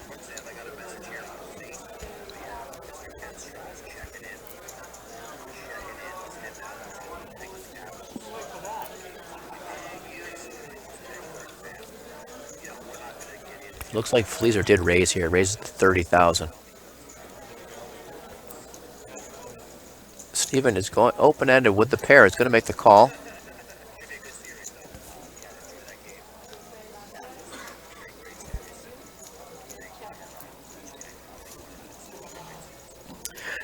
Joyce Fleaser Gilbert. fills up. Joyce Gilbert checked in from Sharon, Massachusetts, and the Joyce lovely Gina DeRossi from Amsterdam, New York, is watching live. Wow, New York. Interesting. Yeah. Perhaps that is somebody in New York that is involved with another poker league that's checking us out. You never. For the Bar Poker Open. You never know. Let's see. Dan Langen is checking in. Darlene Reardon from Maine has checked in as well. Steve Bedard from the Boston area. I want to thank Paul Barkley for checking in. Paul Barkley owns a beautiful restaurant in Manchester by the Sea called 7 Central. Paul is a great friend of mine over the years. He used to own the Comedy Connection in Boston, used to own the Rack in Faneuil Hall. Oh, yeah, the Rack. You remember those days partying there? That's back when I was a party animal. Younger. Yes, I was at the Rack many times. Good spot in Boston. A lot of fun nightlife there. Had a lot of fun there. But thanks, Paul. Really appreciate your checking in, your support.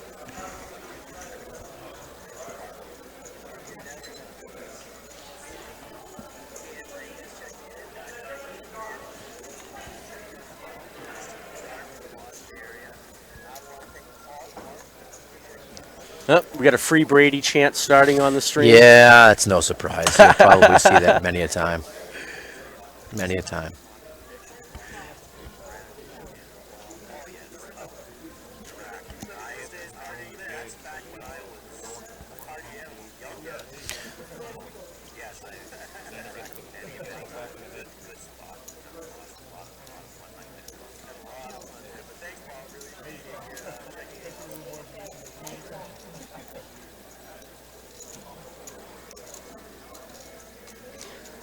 Polka Panda checked in. That's awesome. Mikey Ide has huge stones. Has a poker tournament tonight in his backyard. He's inviting everybody to BYOB. Lynn, that is Evan Myers, who is in the booth with me. I'm in the booth with him. Let's get that straight. He has been with us throughout. I am the fill-in. This is my debut. Whether that debut will continue, well, I guess you folks will let us know. But Well, I certainly Evan hope it Myers. does. I'll be here one way or another, whether it's on full time or coming in to plug something. Yeah. Fleaser flops a flush.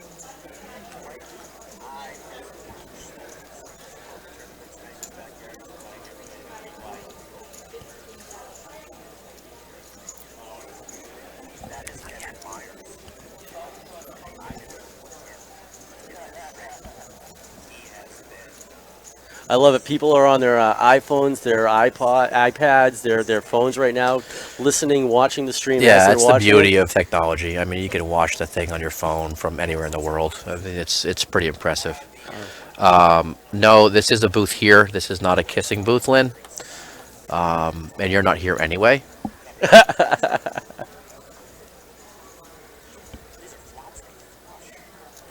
Yes, Bess, that's a very, very good point. We're not going to go into, Thank you, Bess. I appreciate your support. Evan though. did not qualify for day two, so, which is why Unfortunately. he's sitting here. Thankfully, quite honestly, he didn't qualify, because if he did, you guys would have to deal with me and Lord knows who. You and Glenn taking over the shift. Glenn, yes, perhaps Glenn could have stepped in. I doubt it. I got to be honest with you, though. I was torn. I'm so torn when I play that I love doing this broadcast with you guys and have been, like I said, this is my 4th season. And, playing poker is a love, but this is also a love. And That's good. No, we're happy to have you. Happy to have you. So happy that you guys continue to have me here. But Look it up on the replay later on. Spain. Fleaser takes down that pot. What a great guy. Telling the other players at the table that he asked, they're asking what he had. And he's like, watch the stream later. Just like a professional. You'll see it on the replay. Yes, there is Polka. There is YouTube, I believe. You could search Bar Poker Open. Yep. And you'll be able to search this footage, too, and previous championships here, too. I don't know what Bess was. I think Bess was making fun of me back there. I think she was. Maybe not talking to yourself. I don't know what she's saying. Deja Vu, thank you for the shout out, by the way. Could be hormones. She's pregnant.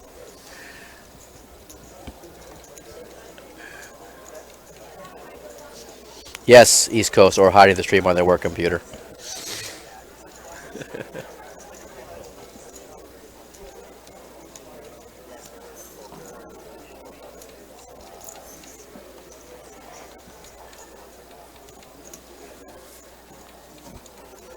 Fleaser, aggressive again.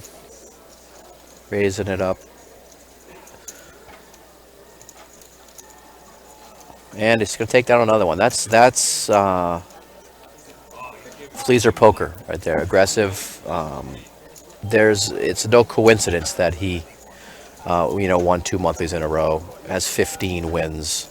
Right after the 2 monthlies, he ended up winning one of our 150 Saturday tournaments. What a strong player. Yeah, had a great run there. 4 tournaments, I think, in 2 weeks is what he equated to that he won. Yeah.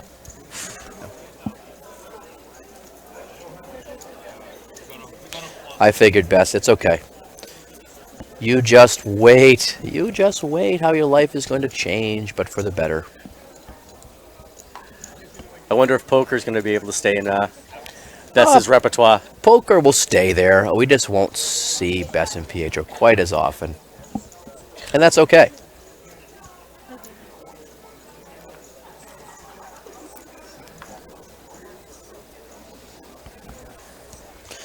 It's going to cut into some of our fishing trips with Pietro too, I think. Oh, Pietro, what are you doing?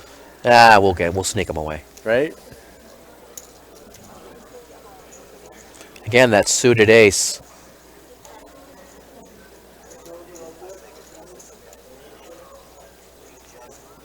Just calls in middle position with the suited ace. I'm going to go to a flop here. 7-3 and ace-4.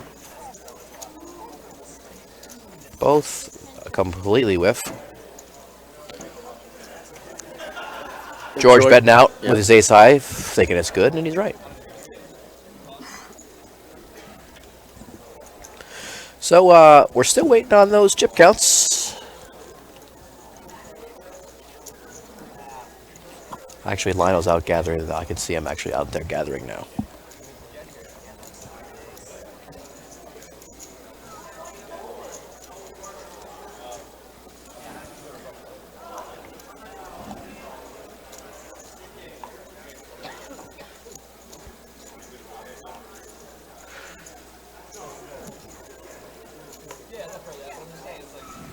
Yes, Gretel, 2 monthlies back-to-back. Crazy, crazy accomplishment. To get through, you know, a field of 120 back-to-back weeks is quite an accomplishment. Oh, and thanks, Gretel, for posting the link to the YouTube page as well.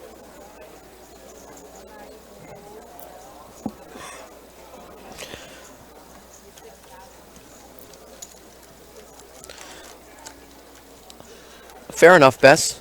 That may not be his strong suit. But that's quite okay. Lionel is one hell of a guy.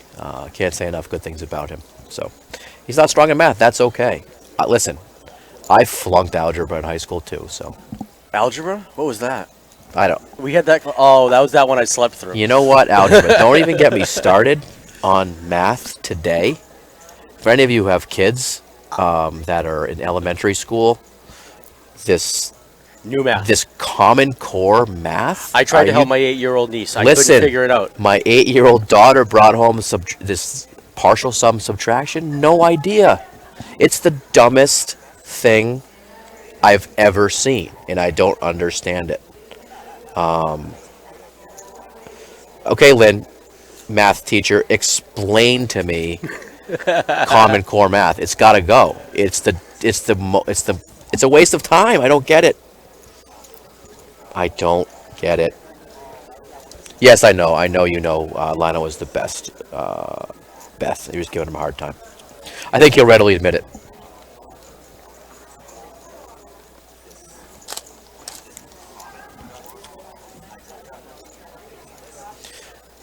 Yeah, but what is the point of Common Core math, Lynn? Let's not get into this discussion because I'm just going to get angry. And you know why I'm going to get angry? Because I can't do it, and it's frustrating. I tried to figure it out. I couldn't figure it out either. I don't understand. Look, Tad Bonvy checking in. Hey, Tad, how you doing? Thank you for the kudos. Has nothing to do with whether it is the right thing. Why are you making these kids do extra steps? You're never, ever, ever going to convince me that this Common Core math is better for kids. No. Because you're not going to use it. I don't use algebra. I failed. I don't use it now. It's ridiculous. Anyway, I look back and say, how many of these things did I actually need to know back then? It's not about what you know anyway. It's basically who, right? Who, right. Yeah. Not everyone can have the connections you do, Evan, but you know. I got you. You've taken care of me over the years. Many great fishing trips, many great poker tournaments. You've absolutely allowed me to participate in. Look at that checking. Jordan checking in. Common Core is total crap. Don't waste your breath. Same people who don't believe in evolution invented that. Well stated, Jordan. I don't understand it either. It's just. And that's coming from one of the smartest people that we may know. Yes, Jordan is. Believe it or not. Smart and intelligent is an understatement. And a great guy. And a great guy. Yes, great guy indeed.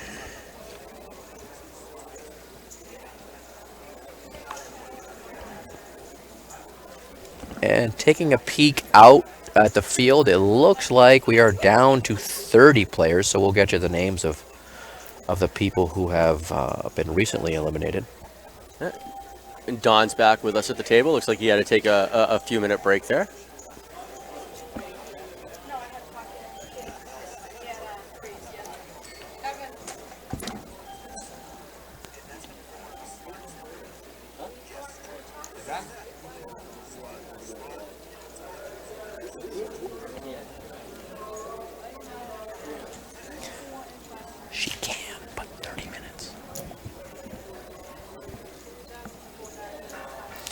Why no poker trips and fishing tournaments? We could do that. I think you mentioned fishing trips and poker tournaments. Right? Mr. Ramsey is being comical, and we could do that. Fishing tournaments and poker trips. Eastern However you Poker- want to label it. The Eastern Poker Tour annual fishing gala and poker tournament.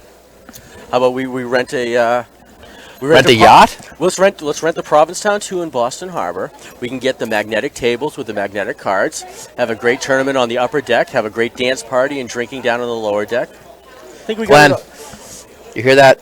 Let's check into that. Maybe rent the Spirit of 76 or whatever, the Spirit There of you go. Boston, whatever that is. Let's check that out. I agree. Gretel, can you work on that for us?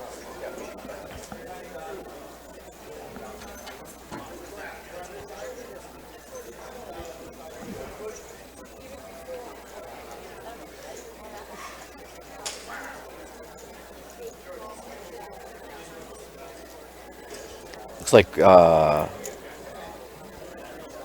Jordan has posted a link for us to read up on Common Core. I'm not going to click it now. No. Jordan, we won't be able to get through the first paragraph. Yankee Fleet fishing trip.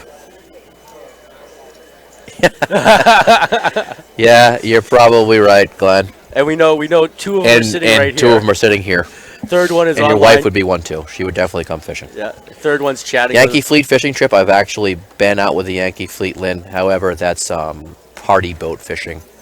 Not that there's anything wrong with party boat fishing, but I prefer a more intimate setting. I'm sorry, Gretel. Common Core is not going away. I hope it does. I hope the state of Rhode Island gets rid of it. Hope the state of Massachusetts. I hope everyone gets rid of it. Burns the books. And Deja Vu says their son would tell his math teacher that he had a better way to do the math, and his teacher would get mad at him. She taught him the old school, and he nailed the MCAS. So I don't know. We got some proof in the pudding there that it's probably time to put it. To Yeah, bed. it is. It is. I did not know that, Lynn. Commercial fisherman.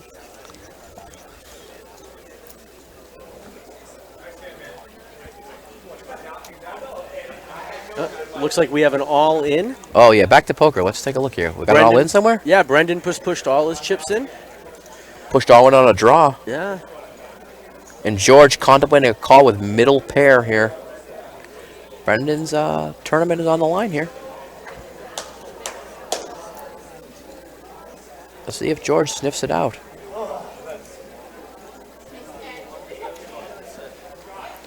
I did say intimate fishing trip. It's not quite that. I meant fewer people, a smaller boat. We know what you meant, The Greg. fishing trips that Evan and I were discussing are striper trips we take out of in the Brewster Flats, out of Sassuat Harbor on the Cape. A very, very good friend of mine has a charter service down there and takes you out and catches 40-inch stripers in about 3 feet of water. So it's a lot of fun. Definitely a lot of fun. And I've never witnessed a striper wearing a thong, but I mean, you know. It looks like, sorry, I was distracted. It looks like Brendan's semi-bluff, if you will, took down that pot.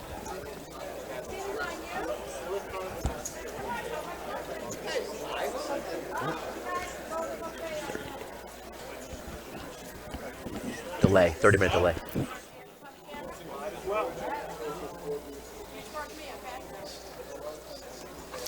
Glenn, that's exactly what I meant. This guy is smart, this McCrory. Not only is he a wizard behind the scenes for a poker tour, but the guy reads minds.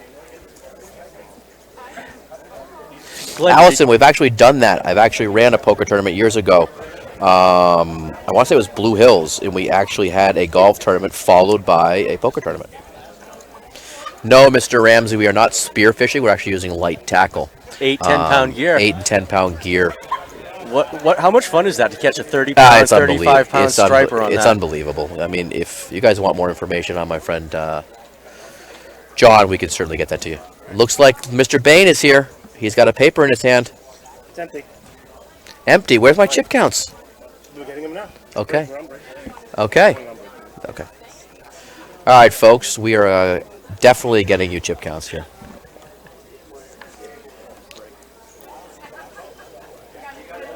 Listen, Lynn. And one of our friends, JD Daniels, checked in. He's sorry he couldn't make it down here, but he's probably going to be dealing maybe a little tonight. He probably has a little schedule. Helping us out, yeah. Yeah, right. He wanted to tell us that you're doing a great job, Bradford, is what he says. He wants to he'd like all the EPT players to be reminded when you are the tournament director, the tournament director is encouraged. Beratement of the tournament director is encouraged. Really?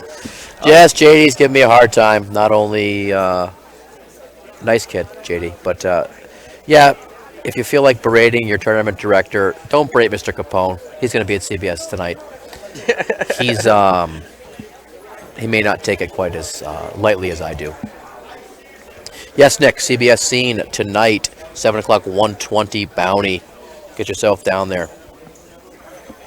I want to congratulate Jeffrey Bowden, who has been playing down here all weekend as well. He played 4 tournaments here at Foxwoods, and he actually made the final table on 3 of them in 3 caches. Listen, I'm not going to toot my own horn, but I made 3 out of 4 final tables too, sir, but only 1 cache. Only 1 cache. That's okay.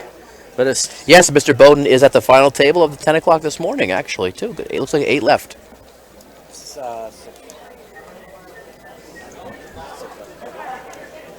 6 left. Wow, inform me there's 6 left.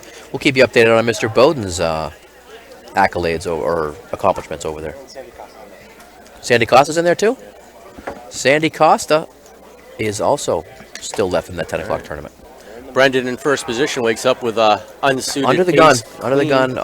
Obviously going to raise here. Raise it up. $11,000. Fold. George, pocket pair. He's got the snowman. It stacks 113,000.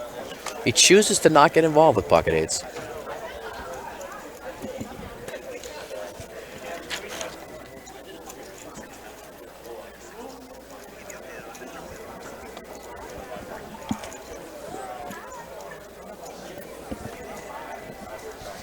Jordan, very good question. Mr. Bowden would absolutely take his payment in pounds of bacon.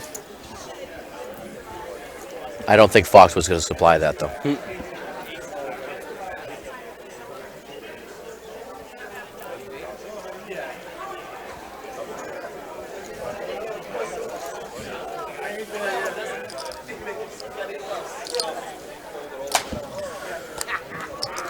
All right, back to the poker action. 1, 2, 3, 4, 7 players.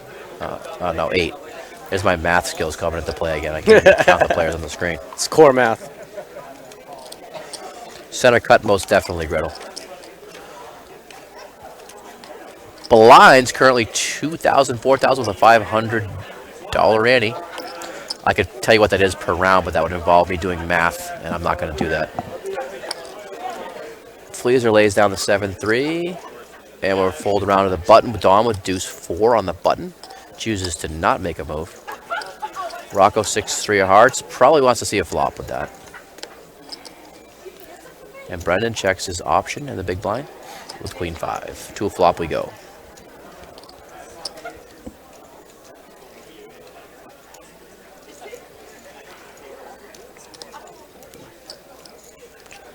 Action goes check, check. 10, pairs the board. Probably Brendan bet out here. His 5 probably looks a lot better with a pair on the board there. I don't anticipate Rocco continuing here, but unless he's setting up for a bluff. And he might have. Looks like he did raise. That he did. It's a nice play by Rocco there. And I don't imagine Brendan's going to continue. Nah, nice play by Rocco. All right, let's learn a little bit more about some of our players here, Craig. We haven't talked about a lot of our players at the feature table, so let's kick it off with Don Kirkness from Billerica, Massachusetts. His nickname, believe it or not, is Donk. D-O-N in his the first letter of his last name, K. Donk. And he made sure he qualified that to say it wasn't because of the way he played either. But he's been with Stop and Shop for 30 years. He's a store manager over there. Has 3 kids, David, Lauren, and Matt. No pets, but poker. Gambling, poker, gambling are some of his favorite hobbies, which he made sure he told us that. Loves the movie Braveheart. Walking Dead's one of his favorite TV shows. Loves to chow down on seafood, any kind of seafood.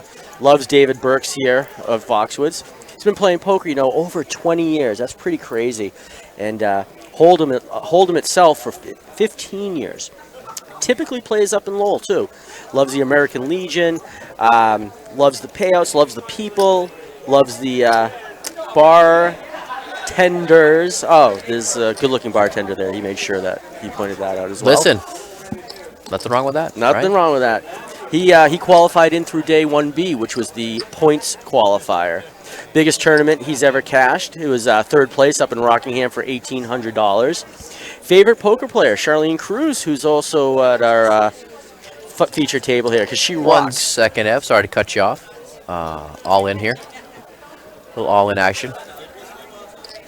Victoria pushed all in with King 10 for tournament life. Steven makes the call with ace-8. Ooh. Victoria hits a king. Look like she's giant sigh of relief. Wins that 60-40 race and doubles up.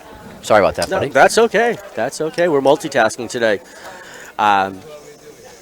Don's favorite poker hand is 9-10 suited. He always hits with it, he says. Yesterday, he said, but yesterday, cracked pocket aces twice. And that's on the list, too. So I guess he can't complain about that. What makes him unique from other players?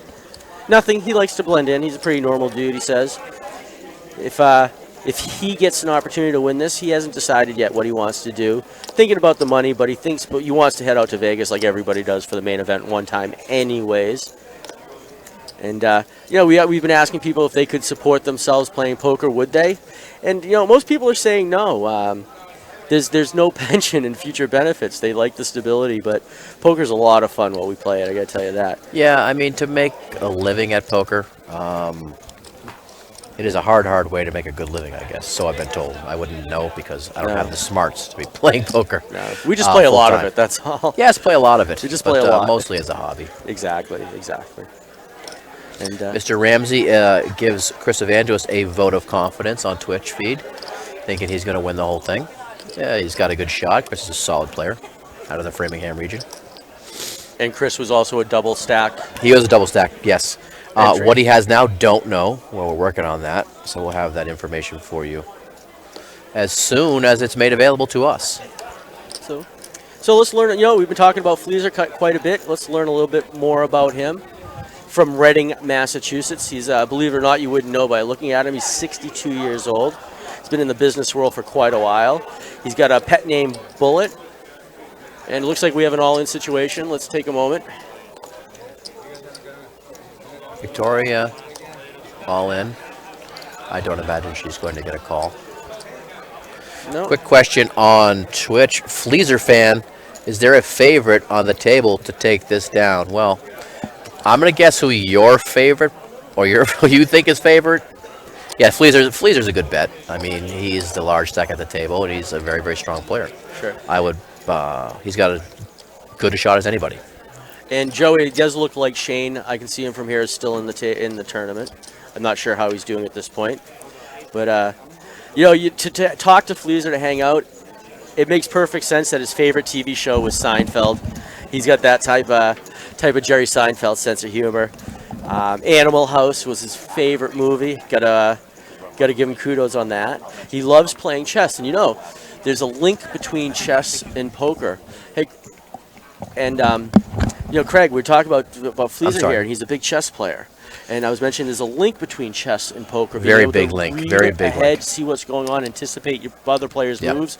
If you have this, then what happens? If you do this, then what happens? So first time I've seen big link between chess and poker strategy. I think Dan Harrington, who's the poker pro. Sure. I think he was a big time chess player. He is. And I think Howard Lederer was too. But Fleezer's been playing well over 7 years of poker. He plays in the North Shore.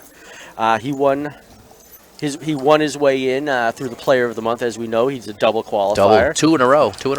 His favorite his favorite venue are the charity events at the German Club in Walpole, Massachusetts. Attaboy, Fleezer. We love that.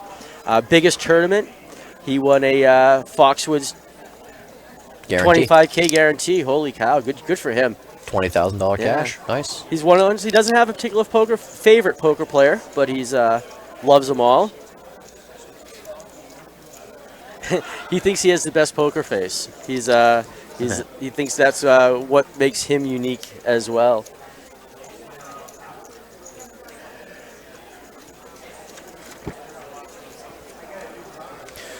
Were any of them predicted Fleaser? Fleaser fan? Yeah, Fleaser was probably predicted to be up near the top based on his performance. Prior to coming in here. I know Mr. Evangelist was. And would you look at this? Mr. Lionel Blaine coming through, as usual, with some chip counts. So let's get some chip counts from the outer tables. Let's take a look. Some who have been asked. It looks like Mr. Evangelist is sitting at 165K. Shane Smith looks like he's at 256. Yeah, He's had a heck of a run so far. Paul Connaughton out of the charity region looks like he's a short stack. He's 16,000 left. A little bit short there. He's got to double up. And Paul's wife, Kathy, is an established poker player in her own right. Not only has she won many Eastern Poker Tour events, she's won the women's event here at Foxwoods a few times. I think she's won it twice. Yeah. At least twice that I know about. And, unfortunately, we're not watching Kathy today, but she finished 17th. The bubble, day 1A, the absolute bubble, stone cold bubble. Right. Unfortunately, someone's got to be, and she was. I'm actually looking at these chip counts. I'm looking for the actual chip leader of the tournament right at this point. And it looks like it might be Joe G at 337,000 in chips. Looks like he is the actual leader of the tournament at this point. Followed by Jerry Salas at 330,000.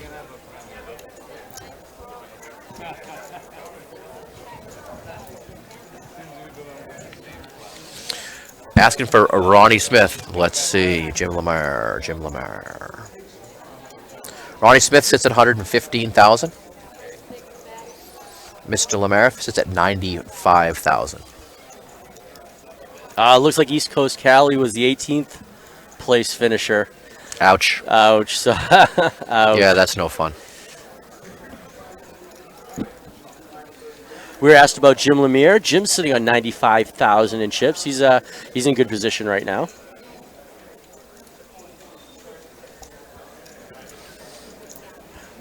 Bob Griffin sitting at 76,000 as well.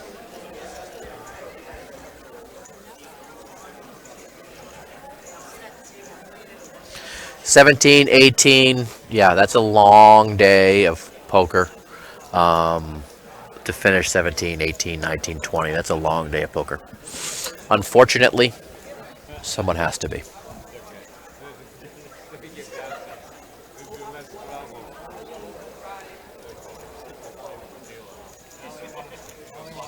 Looks like Bob Champagne out of the charity region has had a tough go of it so far. He's down to 53,000. And it looks like Mr. Connaughton is going to be our short stack as of right now.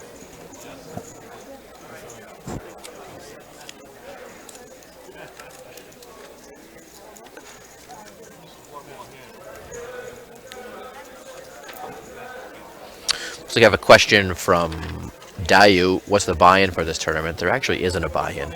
You had to have qualified for this tournament. Each player plays a $30 dealer fee.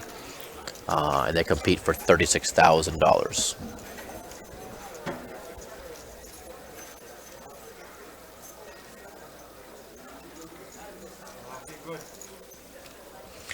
Kenny 10's checking in. Hey, Ken, how are you? Says say hi to Evan. Hey, Kenny, how you doing, buddy? Kenny's a great friend of ours, longtime poker player. Loves playing in the New Hampshire poker rooms as well.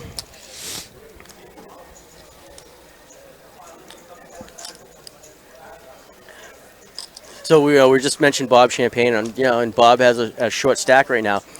I saw him playing yesterday. I saw him do something for the first time ever. Bob wore a hat. And no one recognized him. He just it looked like a baseball hat. So I said to him, what's with the hat? And he said, it's the new Bob. So he wore it to, as he won yesterday, he wore it to sleep last night. But I had to talk to him, what's the significance of the hat? Because he's not wearing a Red Sox or a Patriots hat. He was wearing a hat that honored a very close friend of theirs who passed away in 9/11 in one of the Twin Towers. Oh, wow, that's interesting. So yeah, he's wearing this hat in recognition of a very, very, very close family friend who unfortunately... Nice, very nice. Yeah. Bob is from the charity division, as you said. He lives in North Attleboro, Massachusetts. He's a certified public accountant. He has 2 kids. He has absolutely no pets and says never will. Favorite movie is Papillon. Favorite TV show is CSI and Criminal Minds. Loves chicken broccoli Alfredo. He's been playing poker for over 10 years and loves playing at the CBS scene. A lot of us do. It's a great event. He won a charity event to get him into the points into the wins tournament. Biggest tournament that he ever played was is this weekend with the most players. So good for Excellent. Bob. Good for Bob. Good. Favorite player, another one who's a big Phil Ivory fan, very consistent. Favorite hands are Jacks. Jacks versus Jacks in early in a $400 tournament, and he hit the flush. So not only did he keep his Jacks, but he turned the flush to make it his favorite hand now. He's going to definitely take the seat. He's going out to Vegas. Yeah, I actually had a conversation with Bob last night at the player appreciation party. He had mentioned that if he gets there, he's absolutely 100% going to take a shot at the night event. So. Good. I'm glad to hear it. Yeah, the money's nice, but it's an opportunity that not many people are ever going to be able to do. And for a free shot at it, for $30, that's a heck of a upgrade. $10,000 buy-in. Unbelievable. I couldn't agree more. A Strack 316. That happened to be Mike Stracco. I'm just guessing.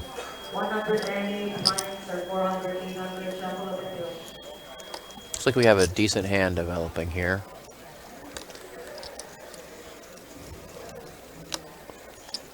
Fleaser with pocket 9s. No, Steve with pocket 9s. Fleaser with ace-jack. Mr. Straka, how are you, my friend? Your busy seasons is over, so we should expect to see you at events coming up.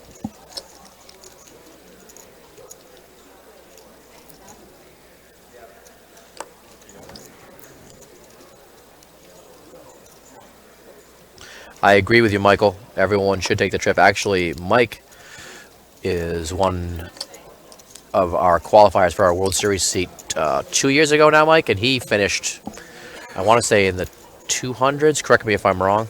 For a nice cash. I think he turned his $400 investment into $42,000, somewhere in that ballpark. So drinks on Mike next time you see him. Right? And every time you see him. 2013, yes. Don't forget to check out our blog. Updates are being posted regularly right now. I think they just posted some other cash positions and who finished with what. And don't forget the Eastern Poker Tour blog is at easternpokeropen.com/blog. easternpokeropen.com/blog. So you can follow everything that our great friend Chris is posting.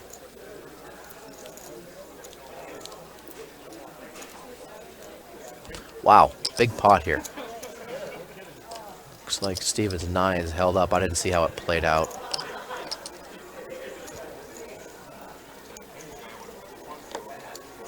I'm guessing Fleaser took a big shot at it and with his aggressive nature. Took one on the chin there.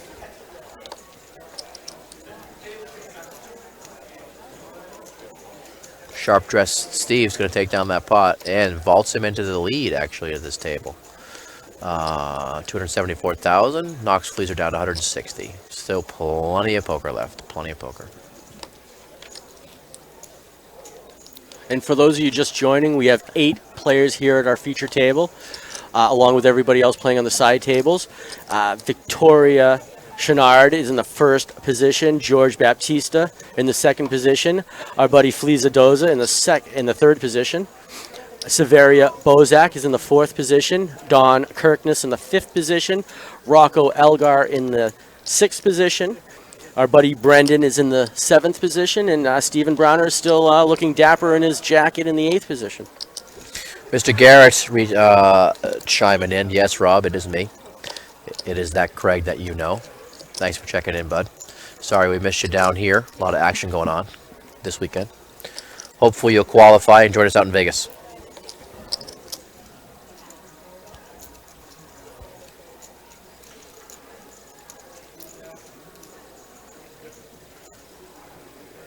Thanks, buddy. Fleecer fan, I'm not sure. I was not paying attention. Was he committed because he bet out of turn, or could he have folded after Steven bet? If the action changed, he absolutely could have folded. But I was not paying attention. But if the action does change in front of him, he does not committed to that out of turn action. He could have very well thought his ace high was good. I was unfortunately not paying attention to the action.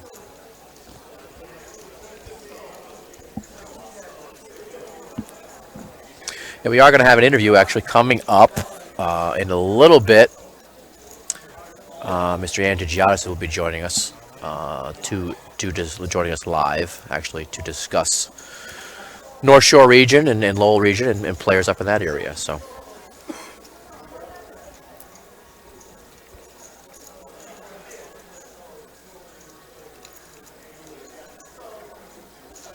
But there was no action before he hadn't done anything, so any action would have changed the action. Yes, thank you, Jordan.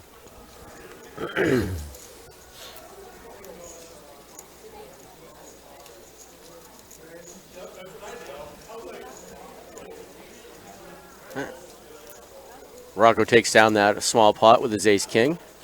There's our chip counts again.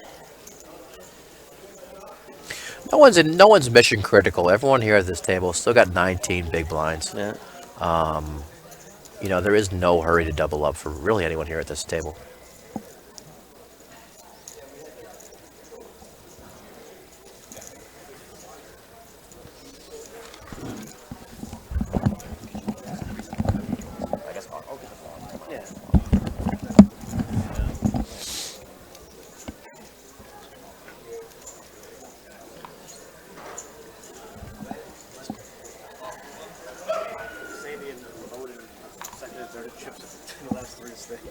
Are they? Just got an update from Lionel. It looks like Sandy Costa and Jeff Bowden are in the final three over there. Final three and are 1 and 2 in chips at the 10 o'clock this morning. So good luck to them.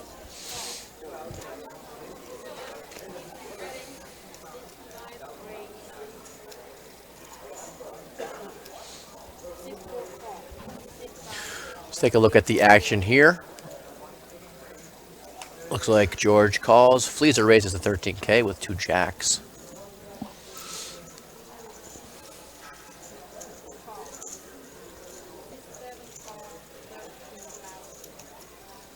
Don on the button with ace 10. Rocco with the deuce 4. I would imagine is going to get rid of that. Throw it away, Rocco. Don't get cute. There you go. Looks like we're going to go 3 to the flop here.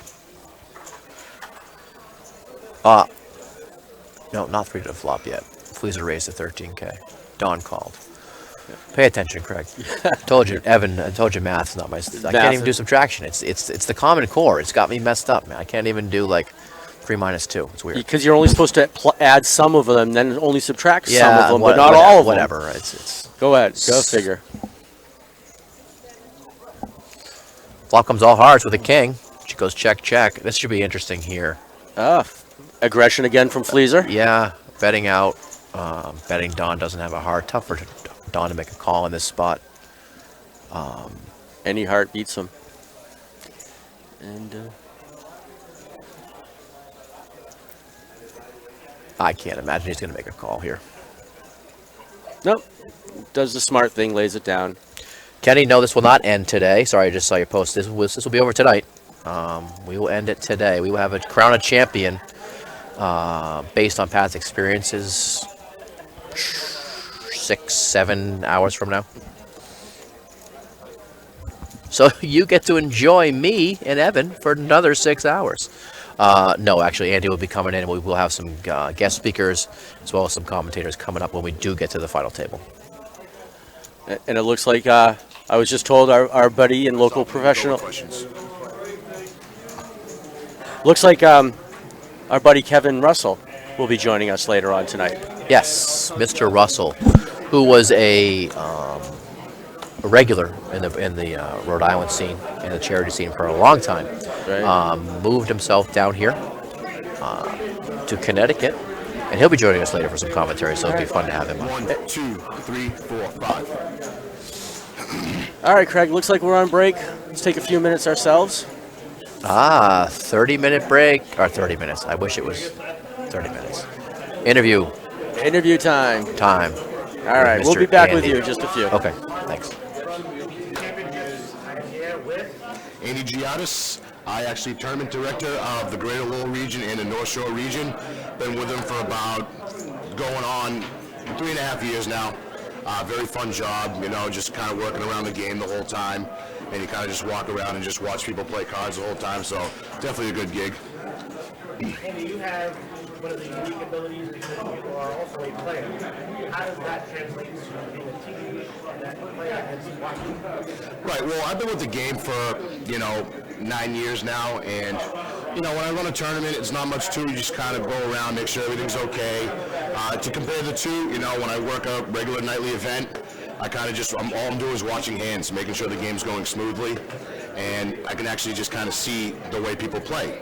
So if I have a random day off and I decide to play in that region, I just think about the hands that those people played the night before, and last night I can just be, oh, I saw you play this hand the way you played it like that last night, and dealing final tables at night, definitely you get to see the way people play each hand, and I think it's a slight advantage, but at the same time it's just kind of a coin flip sometimes. Between the two regions, are they very similar or do they have a lot of differences?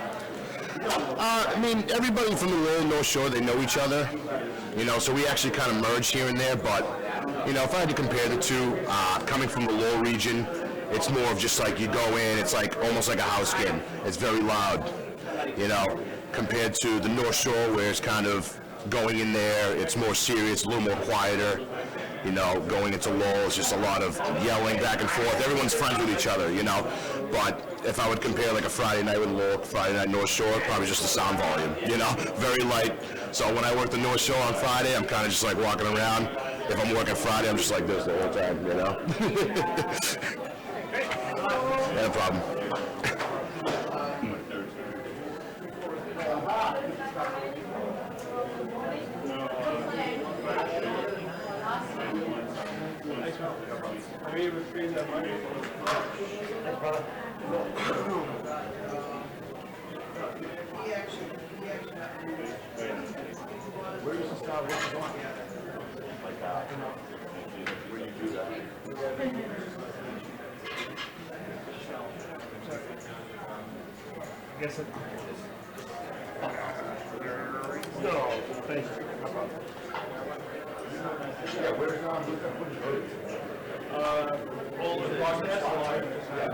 We're also everything's getting ready on camera. Yeah. Then we eventually be using YouTube video. Right.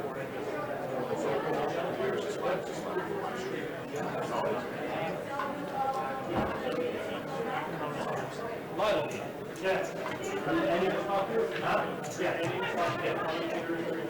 Yeah.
Yeah, give the other guy the sheet.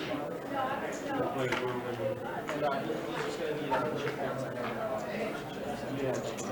it's what they told me when they grew up.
All right, folks. Looks like we are back and live. That's because we weren't speaking, Nick, which is why there was no sound.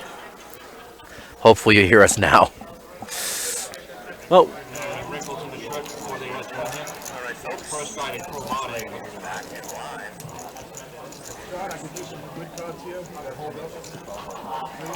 Oh, you want him to hold up?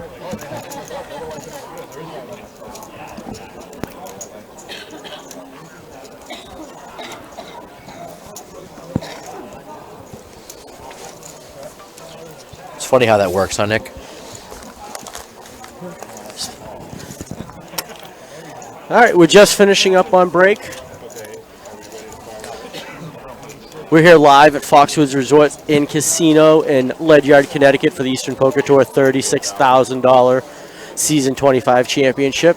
Action's just going to start up in a moment. Here's your chip counts at your final table. Looks like we've been joined in the 2 position by Bob Young, and in the 1 position with his famous hat is Bob Champagne. Feature table. Not to correct you, sir. Feature table. What did I say? Not final. Oh, I'm sorry. I mean feature table. We will use it as our final table. It's the feature table. And there's currently 29 players left. 29. 29.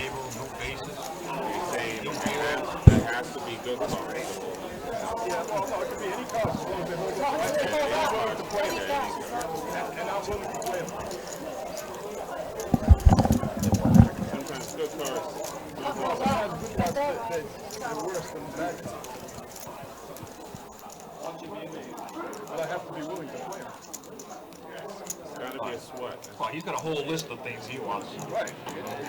You gotta ask him. I gotta give him a guys, I wholeheartedly apologize. I'm supposed to do the purples too. Guys, anyone with odd purple, just throw all the purple out.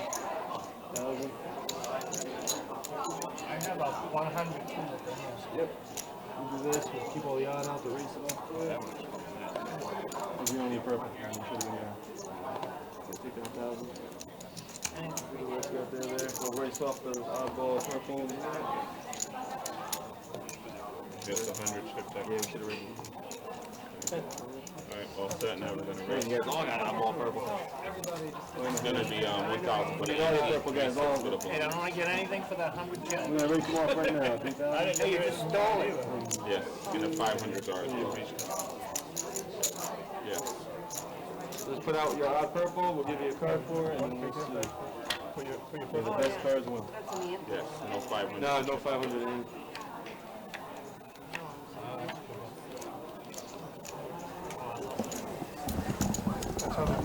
All right, here's a check. Yeah, Andy, it's still a little in our production booth. It's still a little hot. Basically do it like that. We have 4,000, and the 4 highest cards get the odd chip. That's how they. We're playing Raz maybe, but we're not.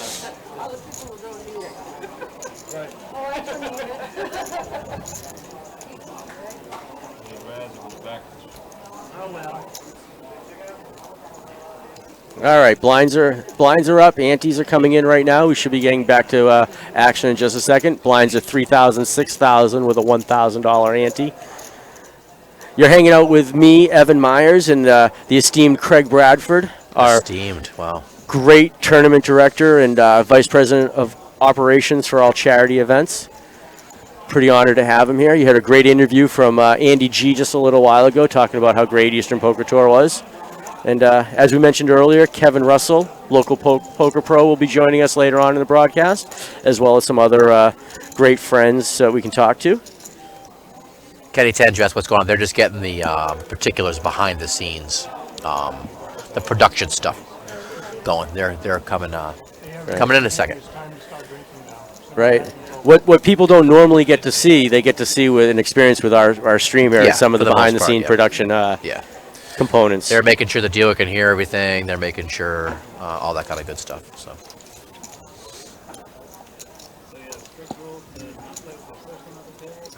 Oh, really? No, no, no.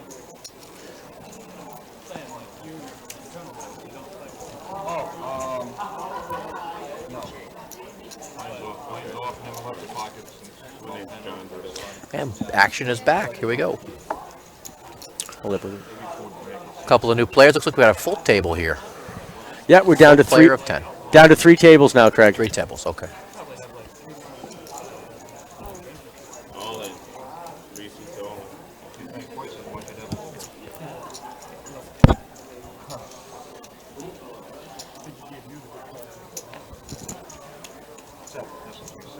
3 seats all in. Victoria is currently all in. Hoping that Third she time can, all in for Victoria. Yeah. Third time all in. looks to be about 47,000 all in. Seats all in. Turn them over. Uh-oh. Brendan makes the call. Looks like I'm she sorry, Rocco makes the Ran call. into a hand here. So he's going to need an ace. Ace 10. For running straight cards.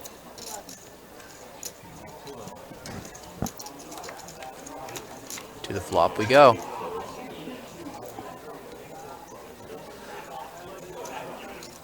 No help.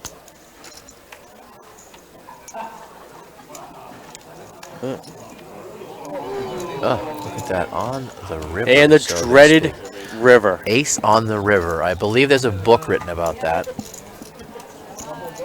Or not about that. Titled that by Mr. Barry Greenstein.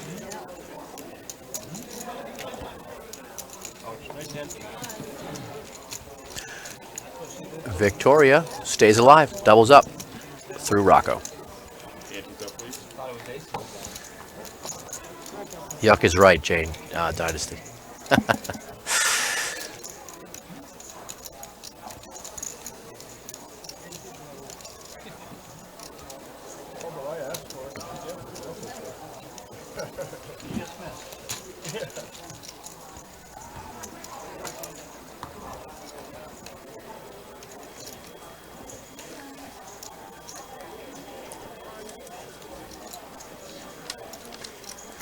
Fleaser fan, how many top, say, 20 players in this season are left in this particular event?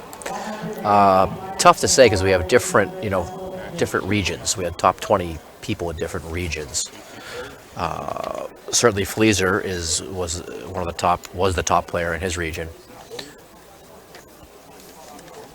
We'll take a look at that for you and get back to you on that.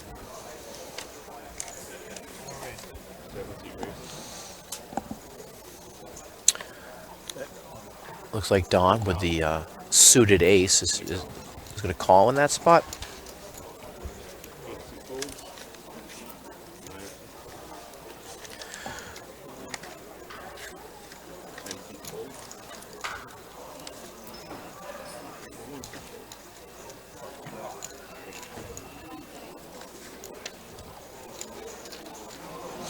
Just got a couple of chip counts out from the outer tables. Looks like Ronnie Smith currently sitting at 85,000.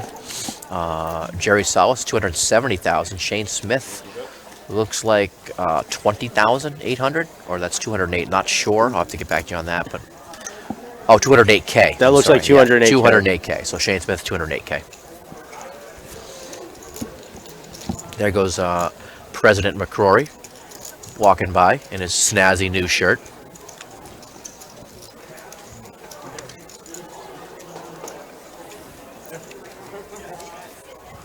Rob Garrett, first place, $10,000. $10,000. And I've just been informed that my young son Sean can actually hear us on the stream, so I'm going to Hey, Sean. shout out to Sean. How you doing, buddy? Young 10-year-old, maybe poker player in the future, who knows?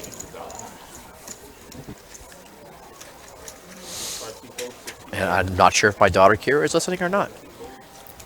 She's probably outside playing in the neighborhood.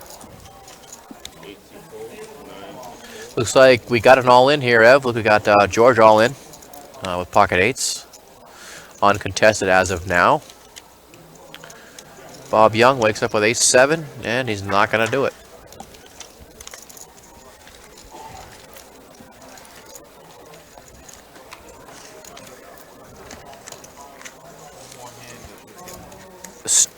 Lynn, it is still Craig and Evan. I know, I'm sorry, you got to put up with us. We'll get a guest in here shortly for you.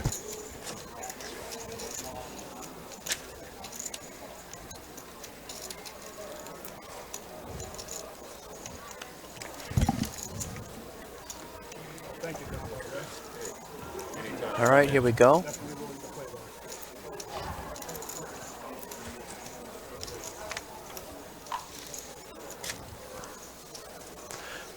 Blinds currently 3,000, 6,000, 1K any. Let me see, that's 10. If my math is correct, 19,000 around. Is that right? 3K, 6K, 1K any? Yeah. 10,000 plus 9. 10 plus 9. Let's look at that common core right Common there. core. Look at You that. figured it out. I'm not sure. Mr. Capone could not make it. I believe he's actually starting a new job today, and he couldn't make it down. He did qualify in the points, but he was not able to make it. He will be at CBS Scene tonight, though. However, Lynn, if you want to take a trip and play the charity event.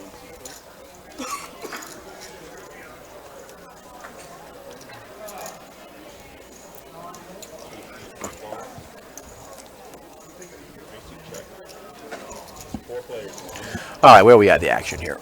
Morocco Queen Jack. Going to a flop here. Looks like Bob's the only one to have hit the flop. And he's going to bet out.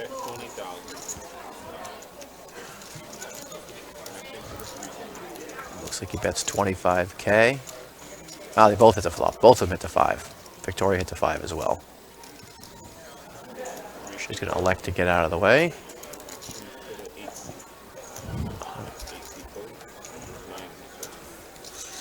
Looks like Bob is going to bet take it down to the 5. Mr. Paul Giroux saying hello. Paul Giroux from Framingham. How are you, Paul? Paul, don't believe advanced this year. No. Reigning champion, though. No, 2 seasons ago he was a champion. 2 seasons ago, Dave Diorio was actually last year, I believe, was our champion. Yes. Last season, right? That is correct. Paul Giroux, ladies and gentlemen. Paul Giroux, 2 seasons ago, our champion. That's correct, Fleaser. Upstairs tournament area. Come on up and say hello if you're in the area. Looks like, look at this Fleaser under the gun. Let's see how he plays this. Wakes up with a huge hand under the gun. Pocket kings.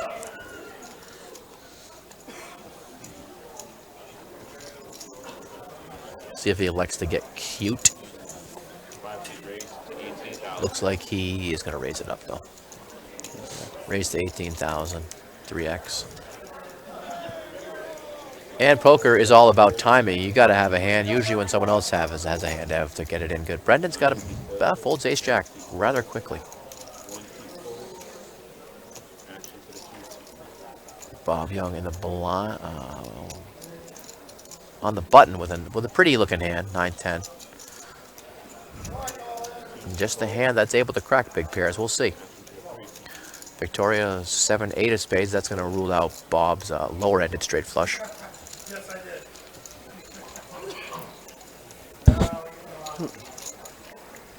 And we're going to see a flop. 2 to the flop. Kings, 9-10. Interesting flop here. Fleaser flops a set of kings. Have middle pair for Bob. We'll see how Fleaser plays it.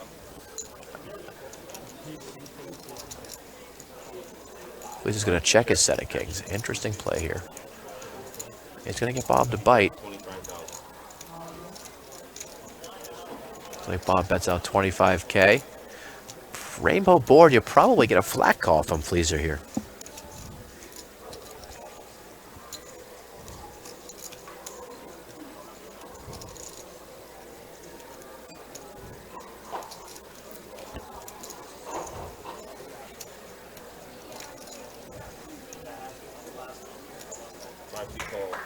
Just calls after in the tank. Little acting job.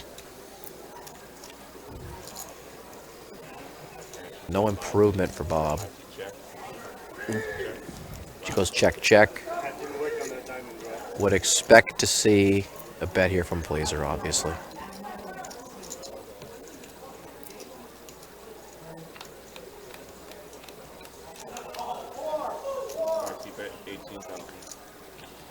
Fleaser bets out and is going to get a call. A good value bet, and he's going to get a call from Bob.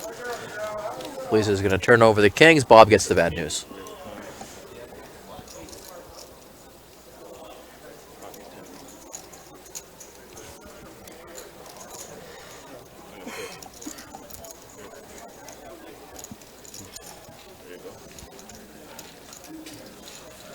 All right, there are chip counts. Steven up at 295,000. Fleaser sitting at 225. Regained some of his chips back from his earlier hand. Bob Young at 147. Brendan is at 132. Rocco with 20 big blinds left. 20 bigs again. Not mission critical. 20 Not at all. bigs. That's Nope. plenty of chips.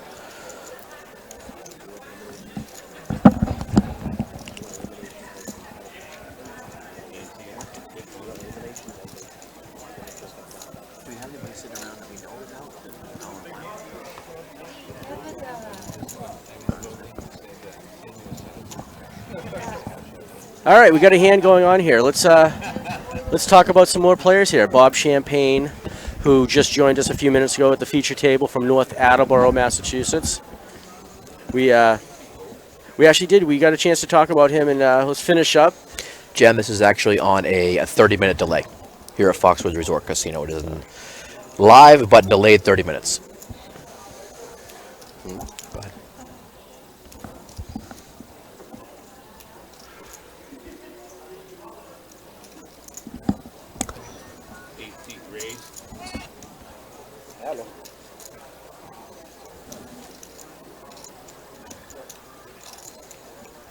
Just take out. You got Bob Young's bio over there. Let's see what information we got on him. There you go.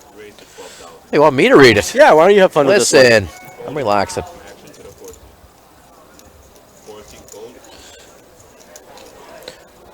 All right, Robert, currently in seat 2 with a red Eastern Poker Tour hat on. Providence, Rhode Island.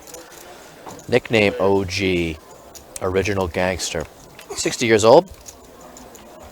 He's a freight handler, transportation worker. No offspring.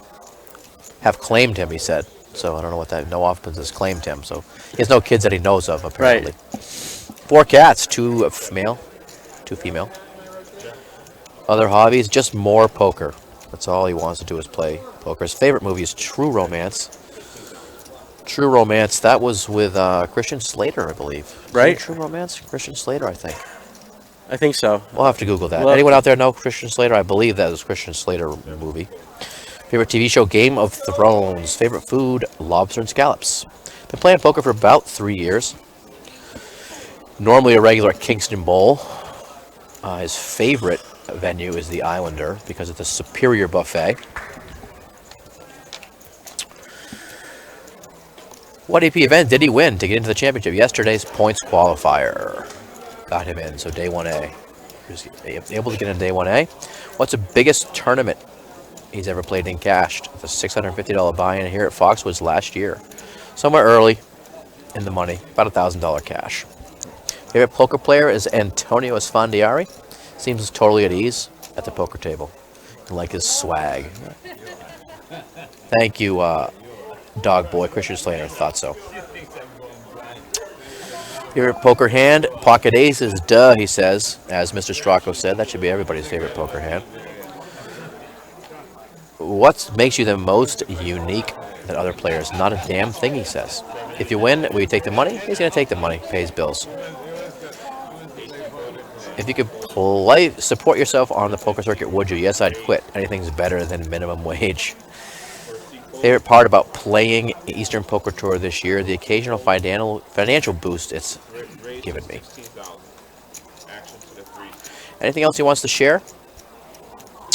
He would like to wish all the participants good luck as long as they're not in the hand with him. So, welcome to the feature table, Bob, and good luck.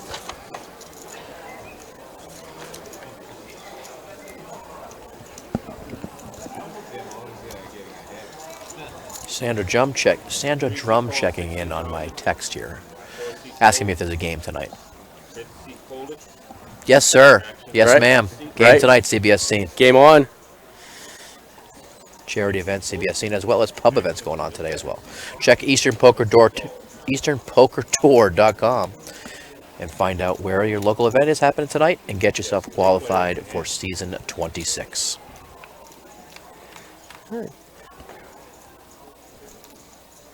Big hand developing. Ooh, set of queens for Victoria. 7-seat check, action to the 10-seat. 10-seat bet, 20,000. Actions to the 3. Steven's betting out with the 9s. That's to see where he's at. Interesting to see how Victoria's going to play this with the top set. She just got 82,000.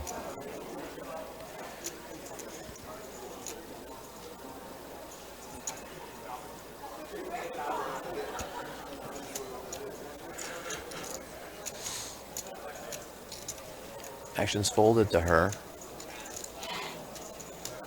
Hamming it up for the cameras.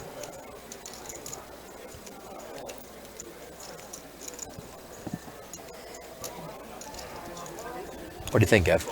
You get a flat call here? I think she's going to raise. She's going to flat call.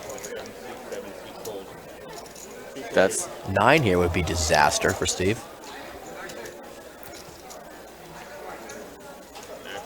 Three, that'll sure up the hand for sure. exactly. I'm going to guess Steve's not going to continue. He did check. Victoria lazily tosses out a $25 chip. About.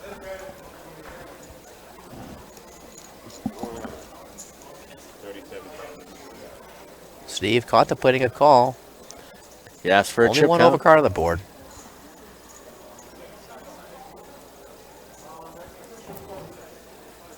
Real small value bet, 130,000 in the pot. Induces a raise. That looks like a raise from Steve.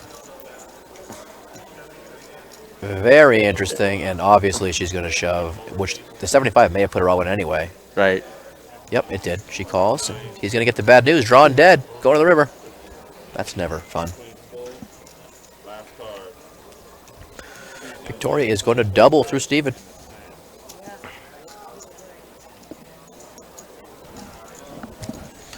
Hey, Tim.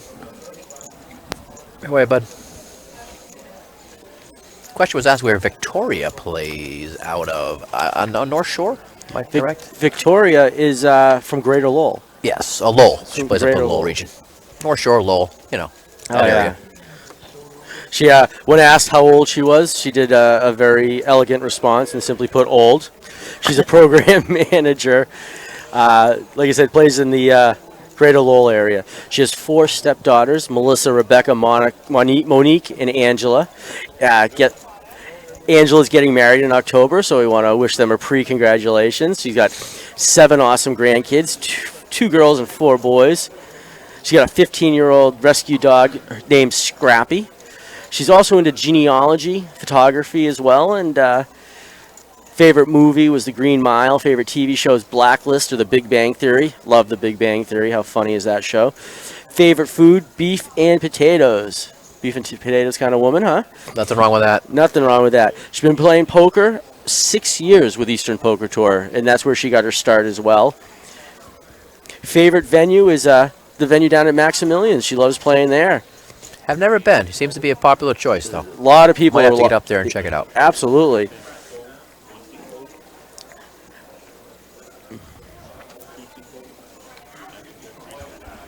One of her favorite poker players is Sean Murphy from the Eastern Poker Tour. Just a downright good and perfect gentleman, she says.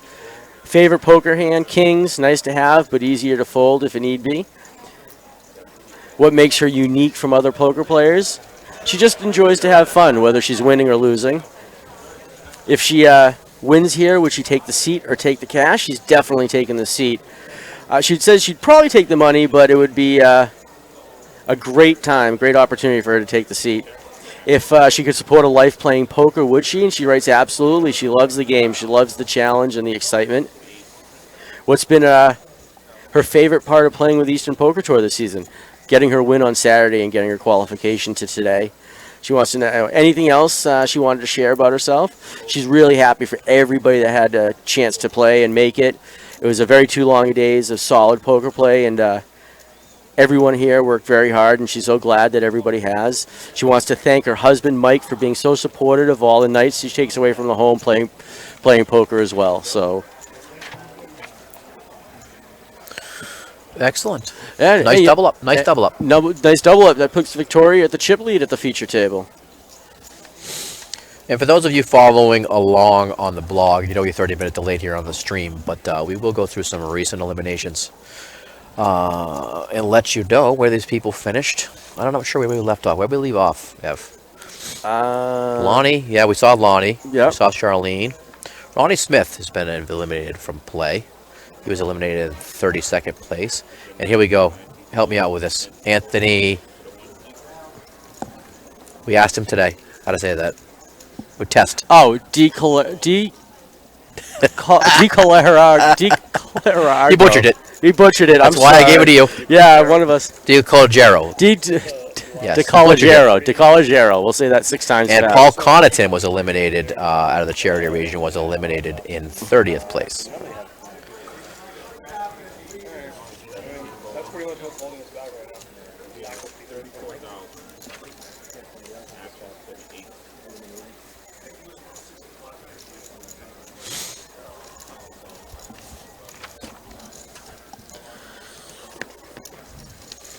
What do we got here? All in. We got an all in. Bob Champagne, all in with pocket sixes. And you got a call. You get a call. 2 overs from Rocco. You have a race.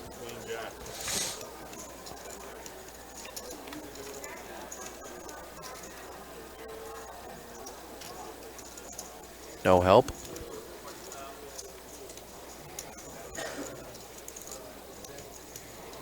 Kings over sixes. Looks like Bobby doubles up. Pocket sixes hold.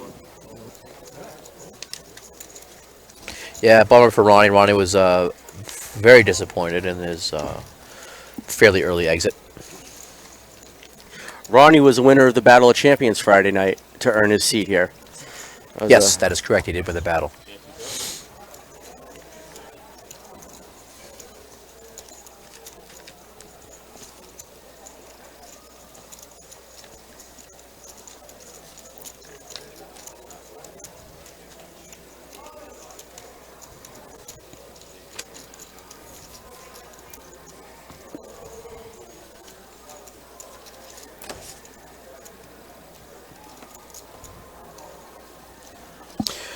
F34 checking in 10-handed table. Yes, our tables right now are 10-handed. When we go down to the final table, it will be 9-handed. But right now we are currently playing 10-handed. Once he folded, action 20,000. 20,000. Bet 20,000. That's correct, Jem. Our feature table, when we get down to the final, will be 9-handed. Right now it's 10. Just to keep the tables as balanced as we can.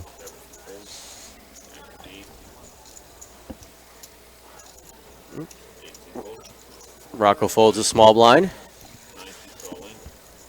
Brendan goes all in.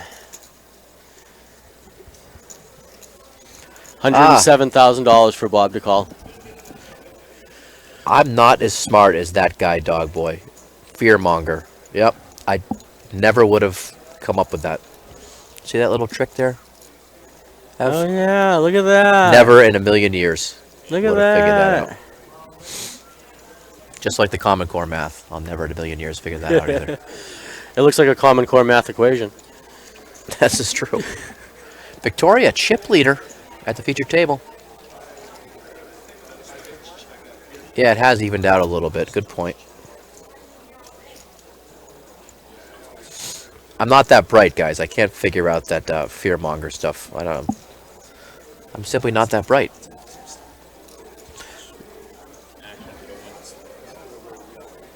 I'm sure Mr. Jordan got that, though. He had to have picked that up, right? Right. Guy's brilliant.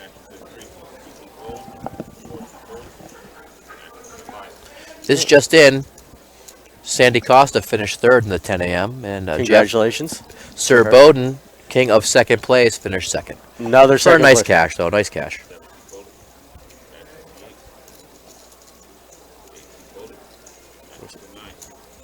Who is the overall chip leader at the moment, East Coast? That's a good question. We will find that out for you. I believe it is Joe. I believe Joe G is the overall chip leader still. We'll confirm that for you.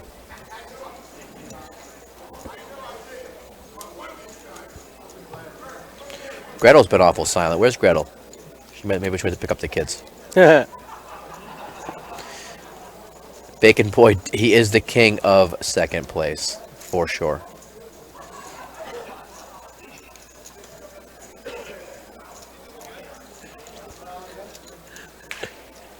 That's right, Jordan. Bacon Boy rules second place. It's the king of second place.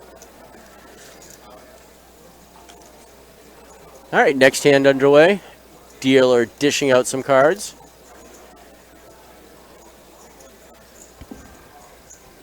Action will be on Bob Young.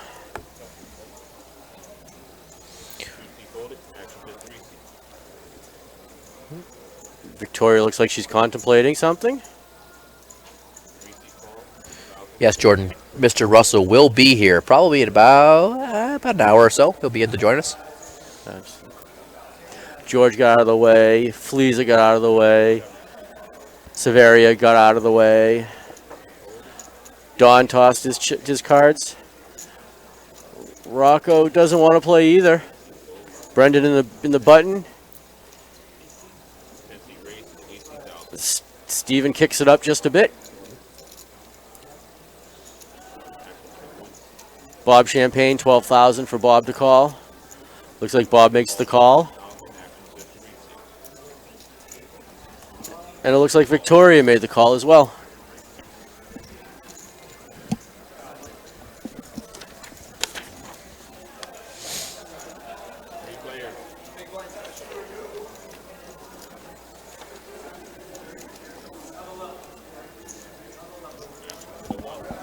I believe it's Joe Gonzalo. Yeah. John Carlo or Salo. Don't know if that's Goncalo. silent or a S sound thing. I don't know. Oh, we'll figure that out. I believe it's John Gonzalo. Someone will correct us. Yeah, I'm sure.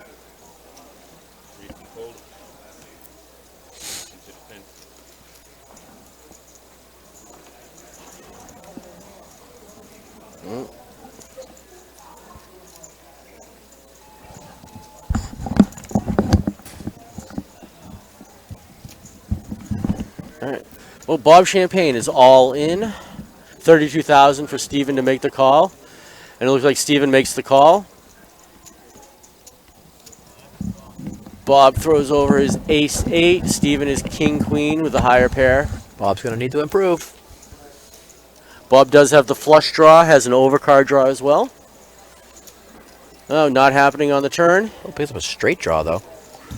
Wow, a lot of outs. Too many outs. Didn't get there. Too many outs. Well, looks like Mr. Champagne is going to be eliminated from the tournament. Good showing, Bob. Congratulations on making it this far.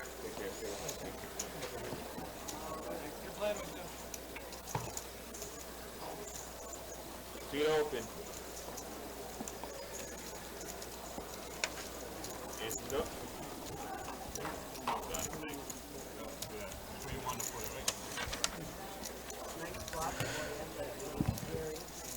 And I've just been handed a paper from our blogger.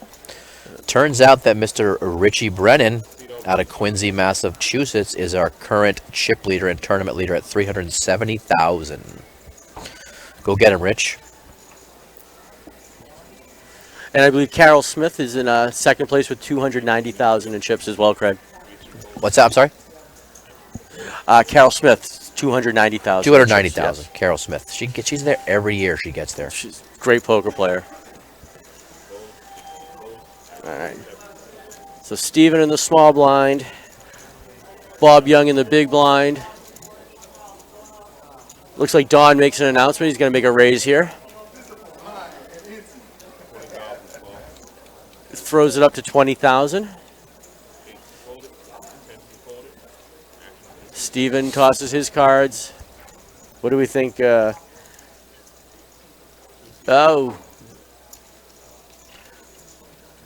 Looks like it. Bob let go of the hand as well? Uncontested pot.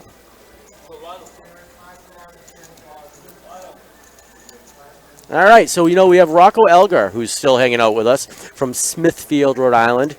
Nickname's The Rock. He's 49 years old. He's a home inspector. 18 years owning his home business. Home Front Building Inspections. Let's say that again. It's Home Front Building Inspections Incorporated. Serves all of Rhode Island and Massachusetts. He's got 2 kids. Georgia and Sarah. No pets. Loves to camp. Loves traveling. Loves playing poker in Aruba, Las Vegas, California, Florida. Looks like he's definitely made the rounds. Favorite movie is Rounders, Forrest Gump, and Slapshot. What a great movie from back in the day. Right? Favorite TV show is Survivor. Loves eating linguine and clams. He's been playing poker 25 years. Go figure. Primarily plays in the Rhode Island region. He loves playing at the Islander. The crowd that plays loves them, loves the food there too. Getting a lot of compliments on the food now. Haven't seen that in the years past, but Yeah. some of the new events getting That's a lot good. of compliments That's at good the food at the venues. You know what EPT event did he win? And let's pause for a second with an all-in.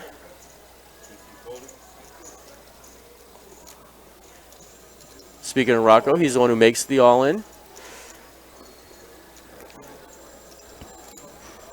Severia is going to be challenged when it gets back to her. She's the one who popped it originally. Victoria, yeah. Victoria is now debating. I would imagine she'll easily fold ace-6 in that spot. Victoria has a big decision. Oh, Victoria lays it down down. her pocket tens. She just got those chips. Yeah, she doesn't want to lose them. I don't blame her. Easy to make a move, not easy to call, and Severia does the smart thing and probably gets out of the hand. Yeah, she would have drawn pretty thin there. Couple questions. How many left? We are down to... I believe it's 23 is the last I heard. Could possibly 23. If you check out the blog, you can certainly take a look.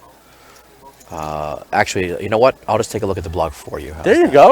You got that right in front. Technology.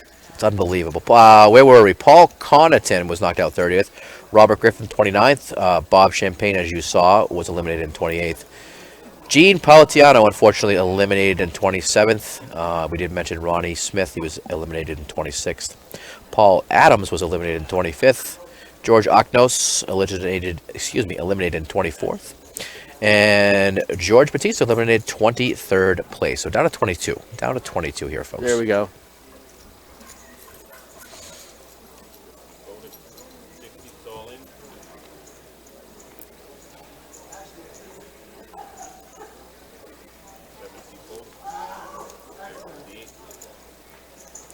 You know, when Rocco was asked what's he going to do if he wins, he's taking a trip to Hawaii. He's taking the money. Nothing wrong with that. Nothing wrong with that at all. That's awesome. Oh, we have another all in here, my friend. Hold on one second. Oh. It looks like Severia made a move with almost 60,000 in chips. Rocco has a decision to make. He gets rid of it. Some aren't the gamblers that you are, Mr. Curini. But I agree, but different strokes for different folks, folding the tens in that spot.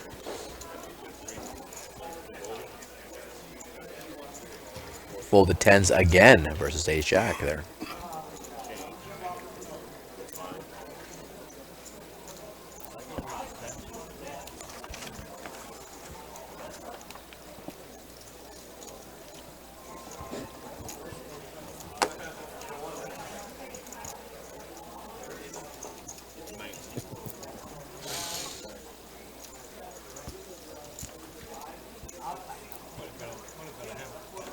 Oh, see, technology, we blew it. We won't tell anybody, though. Maybe no one will notice. Maybe no one will notice the technology flaw that we came up with. Maybe no one will notice what's going on. All right.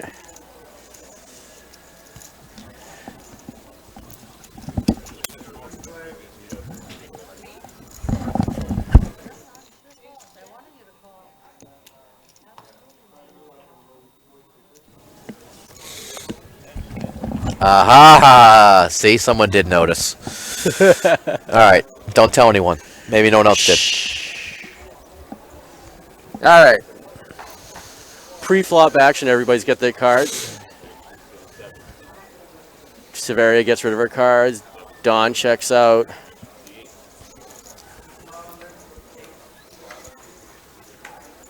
Rocco's making it. He's deliberating. What's he thinking here? Queen Jack. He must be thinking of making a raise I would here. say a raise, yeah, or anything. And he does. Makes the announcement. All right, that's it. I'm hungry, Ev. You're hungry, huh, buddy? Somebody bring us snacks. We want food. Maybe we should send Lionel on a mission. Listen, snacks, somebody.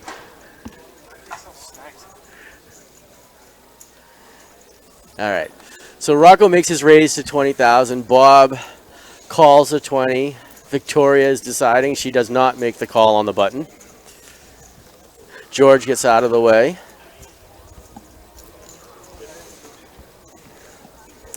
Fleezer gets rid of his cards as well. And Bob makes the call. Heads up right now, down to 2 players. 5 of spades, 3 of spades, 6 of diamonds. Doesn't really help either one.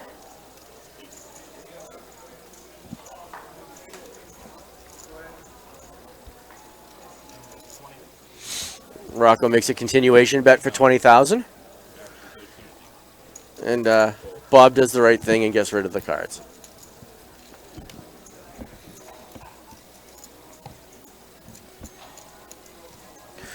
I got an idea. What's I got that? an idea of. Tell me about it. Why don't we have Lionel Bain Yeah? sit in here, All right. Sounds like a and I'll plan. get us some food. Come on in, Lionel. Come hang out for a little bit. These guys have got to be getting sick of me talking. Have to be. So we'll let Lionel take over here a little bit. Maybe he can discuss further pub stuff, as he is the pub master. So I'll be back in a bit. I'm going to get some snacks. All right. Thanks, Craig. See you in a few.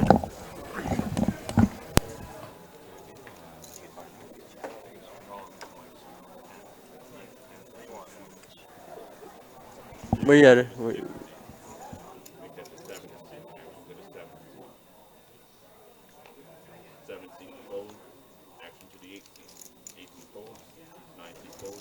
You're down.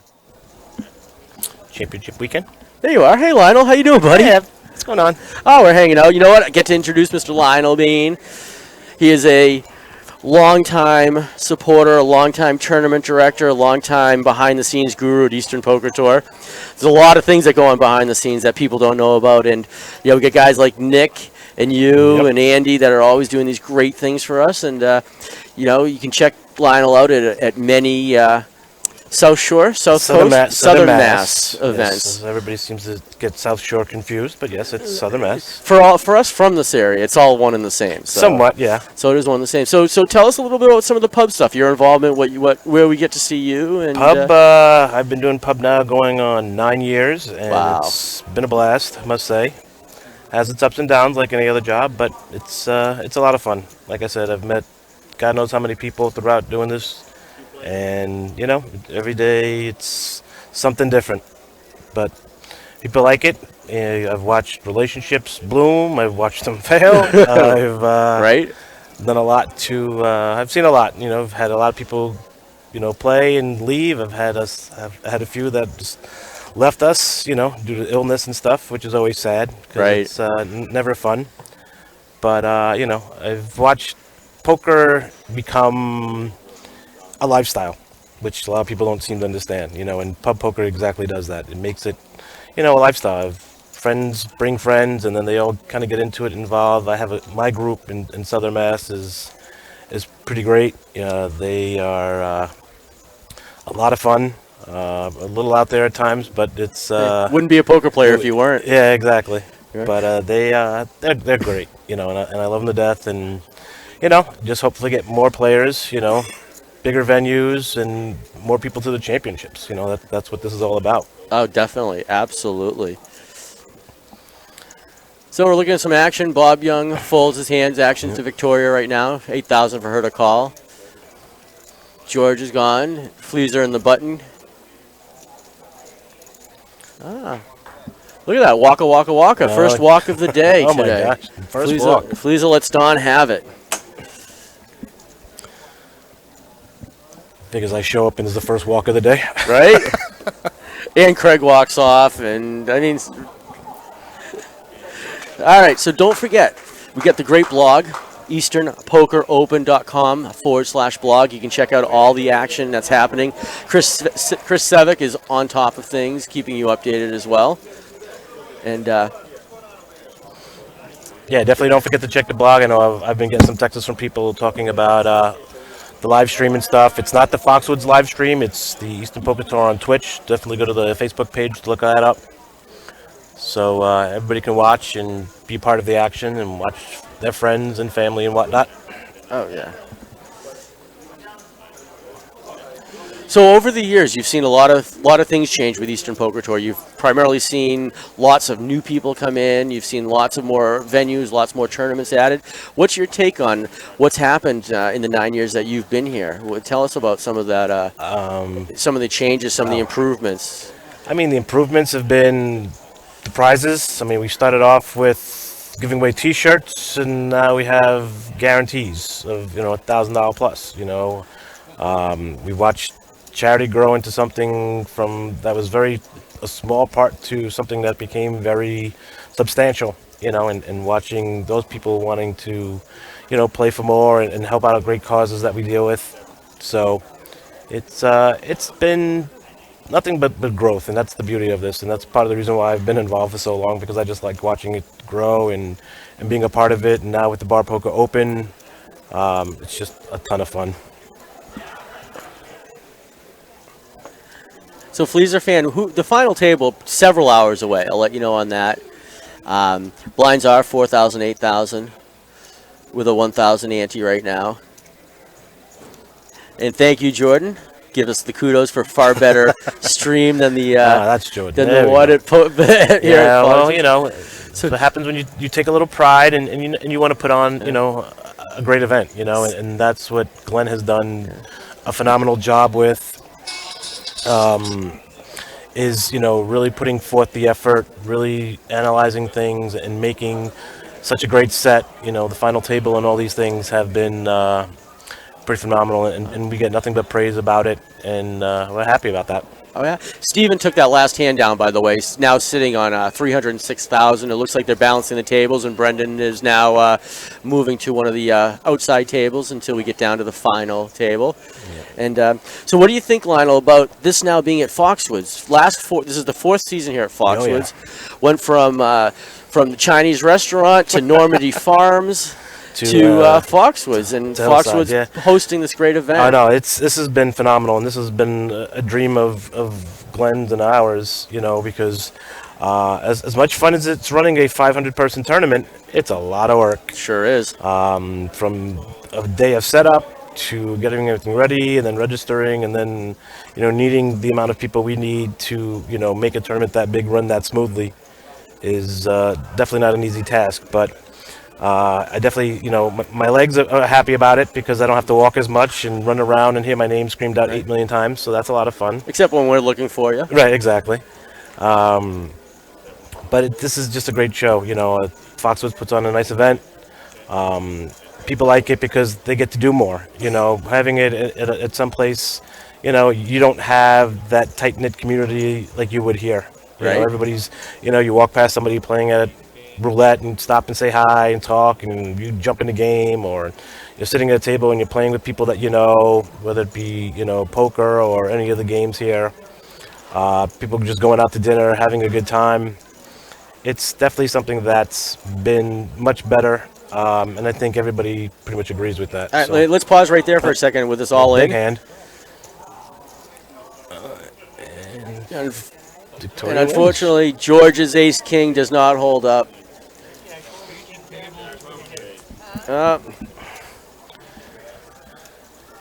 Good for Victoria. She takes down a pot.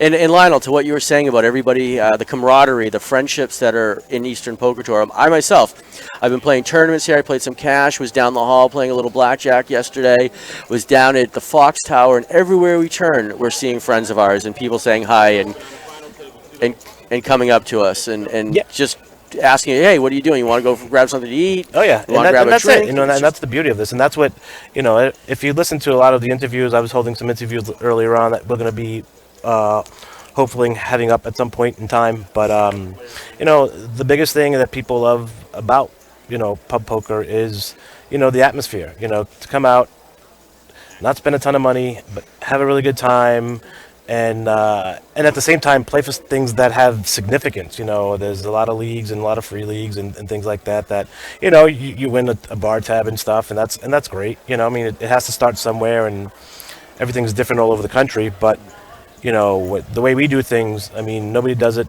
the way we do it, and you know, we're glad because I think we're one of the best at what we do. And overall, it's just the experience people have here. Like I said, my crew alone, they surprise me with these shirts. They tell me the day before, we have a surprise for you, and then like 15 of them roll up with these little donkey shirts on the front. And I saw those. Mass Wasn't on the that back. great? I thought that was pretty neat. So yeah, I think it's just what people realize. I mean, I've watched people just watch. I did an interview earlier with a Rhode Island person named Susan, and she used to watch her man play all day long, just sit behind and watch. And then I saw her one day, and she's at a monthly. I'm like, hey, I guess you started playing, right? You never know. You play once, you get hooked. You play a couple times, and couple successes. And yeah, you never know. You're in the monthly. Yeah, and again, this is, you know, definitely for people that don't know how to play, or want to play, or don't think they're that good, or have only played online. It's a great way just to get out, play live poker, not lose your shirt, and just really, you know, learn to have a good time and meet some really great people. Yeah. And for the latest update on who's still in, don't forget, you can check out the blog. Blog is updated quite often from the great blogger Chris himself, but I think we're down to 20 or 21 players at this point. Blog can be found at easternpokeropen.com/blog. And we do have an all-in situation here at the feature table. Let's pause for a moment and let's watch what's going on. Action's on Don. Severia goes all in for 60,500. Don is debating the call, or is he debating folding? And it looks like he's getting rid of the cards. Rocco has a decision to make right now. It'd be about 75% of his chips if he was to lose this hand, so it may not be a hand with the Motown that he wants to get involved with, and he doesn't. Steven looks at his hands, Queen 6, easy fold for him even though it's in the button.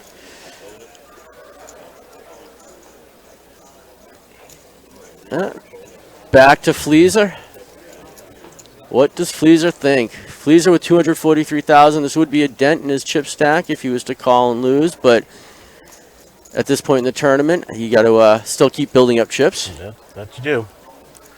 And an ace-6 in this, a suited ace-6 in this situation, when a short stack goes all in, doesn't look to be a bad hand. He doesn't realize that she does have an overcard to him on the kicker.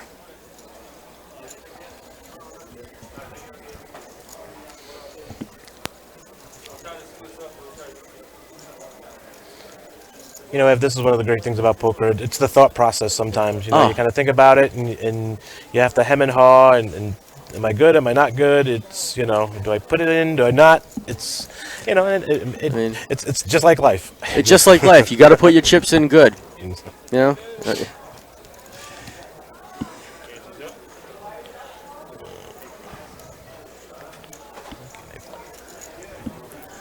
All right, Steven sitting on 291,000, Victoria 268, Fleaser 243, Don with 16 big blinds at 129, Rocco 13 big blinds at 107.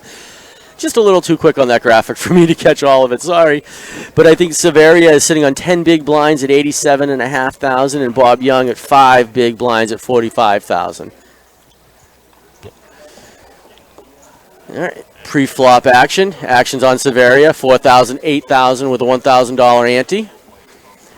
She gets rid of her cards. Don says, see ya. He doesn't want to stick around. Rocco with his Queen 10. This is a favorite hand of mine. I consider it a connected hand. Just like I know a lot of people that like this hand. It has a lot of possibilities, a lot of opportunities for many things to happen. Two solid pairs can come out. You get that straight. And look at that. Rocco makes a little stab.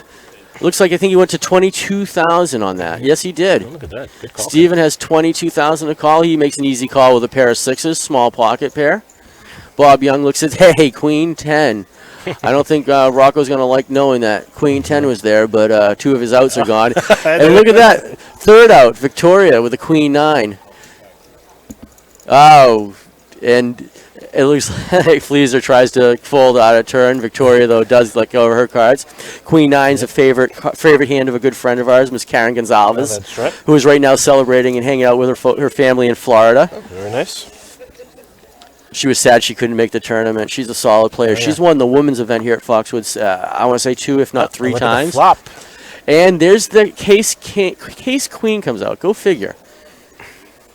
Look at that. Flush draw as well as the pair for Steven. Could get him in a little trouble. But Rocco continues firing. Yeah, it's somewhat easy fold. Yeah. And Steven makes the right fold. Rocco's 2 pairs are good there.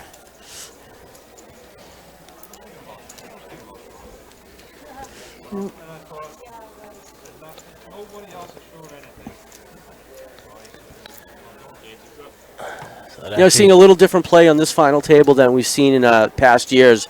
I know a couple seasons ago there was a lot of showing of cards. Yes, that was. And this year it looks like no one really wants to show the cards. What's your take on that, Lionel? When people show the cards, you think there's a situation to call? Some people say you never, ever show your cards, and some people think that you should simply to set some sort of precedence. What's your take? I mean, I'm kind of, whatever I think works for you. I mean, there's advantages and disadvantages to everything. You have, showing if you want to show a bluff because you want to try and trap somebody the next hand around. It works. I mean, I've seen, for the years I've been doing this and gotten millions of poker hands I've watched. It's a precedent. Some people like it because they feel it gives them an edge. They like to show, hey, I only called with this, so I bluffed you, versus people like, oh, I don't know, versus, I didn't have anything, you don't know it, so I think it becomes, it's a personality trait. It's something that actually defines your personality a bit, whether you want to show or not, I do it occasionally. I'm not big on it, but I'll do it here and there. I agree with you. I think there's only a few times that you want to show it. You definitely just don't want to show it every hand. Right. No, absolutely not. And just because somebody's your friend and you want them to think that you're trying to bully them around doesn't mean that you show as well. But certainly, if you get on a mini run and and we've all been there, you win 2 or 3, 4 hands right in a row super quick. Right. That 4th or 5th hand, the value of the hand gets weaker, even though they could be pocket aces or queens or kings, because people just aren't going to believe you that much more. So maybe that's a time that you do show, so people know you're not being BSing them there. Exactly. And like I said, poker is, as they say, is a game of skill. It's a little bit of acting. It's a little bit of trying to outthink the people you're playing against, and and that's what keeps the game moving. That's what keeps your mind always thinking, what should I do, what shouldn't I do. Oh, right. Absolutely.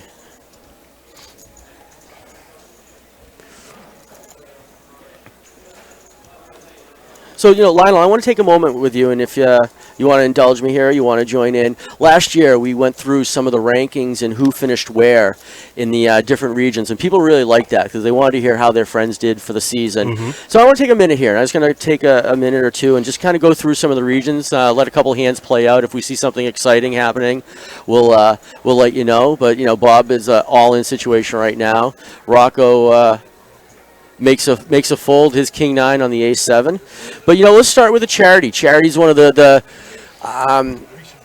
newer regions to Eastern Poker Tour, and this is where Craig and I were talking about millions and millions of dollars being over the years donated to local charities. This is where it's one of the biggest areas where it stems from, and players are paying anywhere from $100 to $150 with real significant paybacks and lots of money going to the charities. But we'll start there, and this one's personal and has some meaning to me because this is the one that I play in, and I've been fortunate enough. I was at the top of the leaderboard a couple seasons, seasons ago. Have some nice trophies that you guys gave me. But let's run down it. So Todd Domke, great poker player, finishes in first place this season out of 547 players. Ronnie Smith, who we saw was knocked out just a little while ago, came in second in the charity division. Yours truly, I did have a nice finish, nice showing this season. I was in third. One of my great friends, Sandra Drum, fourth place. Jimmy Quinn, fifth. Nada Smith. Yes, it is the same Smith as Ronnie, and again, we said earlier, Nada, one of the sweetest people you'll ever meet. She's a sweetheart. She finished in sixth place. John DeBonis, seventh place. Jake Dennehy in eighth. Jeff Fahey, ninth. Ronnie Miller had a great finishing this season in 10th place. Basil. Doc. Doc Miller. Imagine him having his fingers doing what they need to do in a doctoral role. Basil Congro in 11th. Dennis O'Hare, one of my favorite players. What a great guy. Just a funny guy. Awesome, dude. Yeah, in 12th. Paul Connington finished 13th, who we saw got knocked out just a little while ago as well. John Germano, 14th. Our great buddy, I think one of the best poker players around, Manny Avila in 15th place. Mr. Billy Milkshake Acera, good friend of mine. We play a lot of poker together. 16th place. Kelly O'Hare, and yes, it is the same O'Hare as Dennis that we said earlier. It goes to one of those power poker couples in the Eastern Poker Tour. Oh, yes. Finished in 17th position. Mark Chabanian, who has relations to a former past champion, Mr. Stan the Man, is in 18th place. Kelly O'Brien, a great person in her own right, 19th place. And we just saw Bob Champagne knocked out a little while ago. He finished the charity region in 20th position. So, what a great region. I got to be honest, I have so much fun playing with all these guys. I do play pub. And you do? you see me quite a bit. Yeah, you play pub pretty often here and there. Yeah, it's a different experience. You're not having the same pressures necessarily, at least when I play, as buying in for $150 when you can buy in for 20 or 30, but you're having fun. There's an enjoyment factor because these people all hanging out every week, a couple times a week, 4 days a week, 5 days a week, whatever it is. But I've got to meet some great people over the years, and I'll say that one of the biggest things I like about Eastern Poker Tour is how many cool, great people I've got to meet over the years and how many friends I've built. Whether it's all you guys behind the scenes and tournament directors or players. It's just been a phenomenal experience. Yeah, I mean, it's so different. I mean, like you said, you go to a charity tournament where, we have dealers and everybody's, playing against each other and, like you said, putting a lot more money on the line, and then you come to a pub event where it's self-dealt and everybody's I think a little bit more tight-knit and, like you said, play more often and just hang out, and it's come to have a good time. Absolutely. So like you said, that pressure is definitely not there, and people just like to play. You have people that just come out, and I see so many different styles of play with people that are just super aggressive. There are people who just go with the flow. There are people who count on their fingers. They do it all, So the tells are definitely there. that we definitely see all the time. So yeah, it's definitely whether you play pub or you play charity, and I probably have one of the bigger regions of people who play both pretty often, right? Because I'm so close to the charity division, so as far as all my locations, so it's pretty good. Yeah. So a lot of guys, and the guys like it because it's for that same reason. It takes away that tightness or that that feelings like I just plopped down $150 and whatnot. So, like I said, definitely if you haven't come out and you're watching us, come out to one of our events. Definitely have a great time. Come help out support our charities when you get the opportunity to. We do them 4 times a week. And it's just, hopefully one day you can be sitting at this featured table and we'll be talking about you. I that's my goal. But I told Craig earlier, I'm so torn because I have so much fun. That's the problem. See, if you actually win, then we have nobody help to do this. And it takes all the fun out of that. And I hear there was a plan B this year, just in case that happened. No, you always have to have a plan B. Right? Plan B, and not that plan B. No, not that. Nice. This is the internet. Remember, we can get away with a lot here. True. So you know what? I'm going to move on to Central Mass. Central Mass is a pub region. Some great regions. Where are some of the venues? In Hopedale, I think Milford, the 2 of the areas that I know of. All right. That gives us an idea where they're located. But again, you can find all of these every day on the Eastern Poker Tour's website. This is a region that had 343 players. This was led off by Bert Disher, and first place, Carol Smith. Second place, Stephen Lofgren. What a great guy. In third place, Jimmy Gardner hit 4th. Scott Johnson came in 5th. Jeff Wozniak. What a great poker player. Came in 6th place. Bob Griffin, 7th. Our buddy Bo, 8th place. Mark Atkinson, 9th place. Bob Hamlin, 10th. Angie Lancia, 11th. Our buddy Gene Politano, who was knocked out a little while ago, 12th place. The one and only Bill Haley, but not Bill Haley in the Comets. That'd make him just a little too old, probably, to little be playing poker. But you know what? We see him rocking around the poker table. Dan Zuckerman, 14th place. Dan's brother, I got to tell you, owns a couple horses, and we were at Plainridge last Really? season. Oh, Yeah, nice. Dan, I'm standing there, and Dan's like, "Hey, Ev, there's my brother. He's running the horse." I'm like, "Get out of here!" I go and throw $5 on his horse, and he comes in. nice. 6 to 1 on that. It was pretty cool. I'm not a horse bettor, but No, I don't know anything about ponies. I gotta thank Dan for that update. Brian Jacks came in 15th place. Frankie Herzog, great showing at 16th place. Luis Pizzo in 17th. Timmy Callahan 18th. Jim Erker 19th, and Steven Saporetti 20th place in the Central Division. What a great division there was. You know what, let's take a moment. We'll move on here. This technology allows us to have all this information right at our fingertips. It's great. And then we get Pretty cool. Yeah, it is pretty cool. So,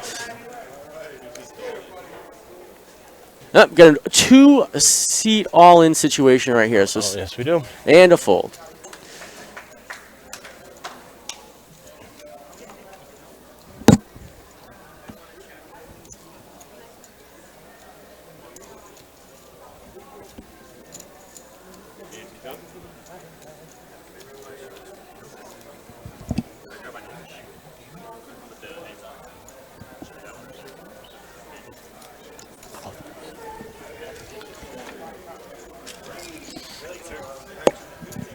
And hopefully we'll be getting some updated chip counts as we dwindle down to just 2 tables, if I'm not mistaken. Woo-hoo! All the great people walking by, checking us out. What are you guys doing here? Yep. Yeah.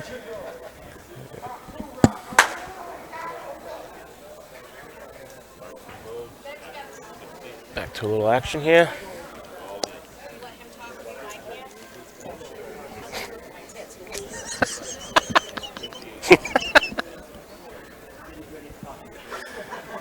I'll be right over. I'm sure you will. Severia's now all in, and no one calls. Takes down the pot. Severia takes down another pot. Looks like Steven with 261,000, Victoria 249, Fleaser at 224, Donnie at 160, Rocco at 101, Bob Young at 92, and Severia, 10 big blinds, went from that 5 big blind spot up to 10 now. I'm not talking, man. I just went all in against 12 people. Did you? That's good to hear.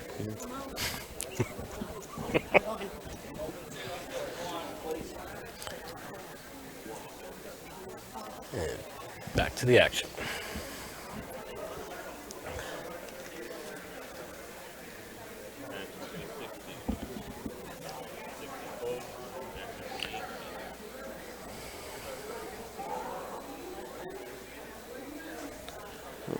All right, Lionel, let's go over to Framingham. That's right.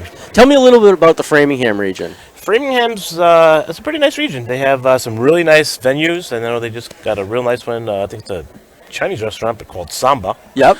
But everybody seems to love it. I've heard nothing but great things about it. And most of the venues, and they're a pretty good group. I've known most of them for as long as I've been doing it, and they seem to have a nice tight-knit group out there.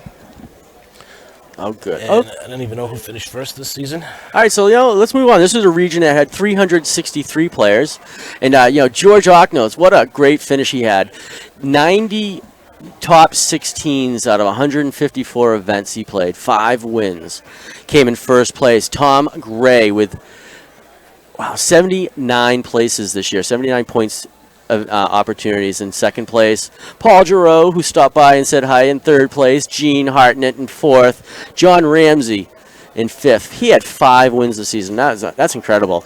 Brian Corin in sixth place. Jim Lemire, who I think is still floating around. I think so, if I'm not In the tournament, is in seventh place. Jack Prue, 8th. Susan Pell, awesome job this season, Susan, 9th place. Glenn Resch, 10th place. He had 2 wins. That's awesome. Carl Stone, 11th place, had a win. Chris Nickel smashed 4 wins this season in 11th place. In 12th place.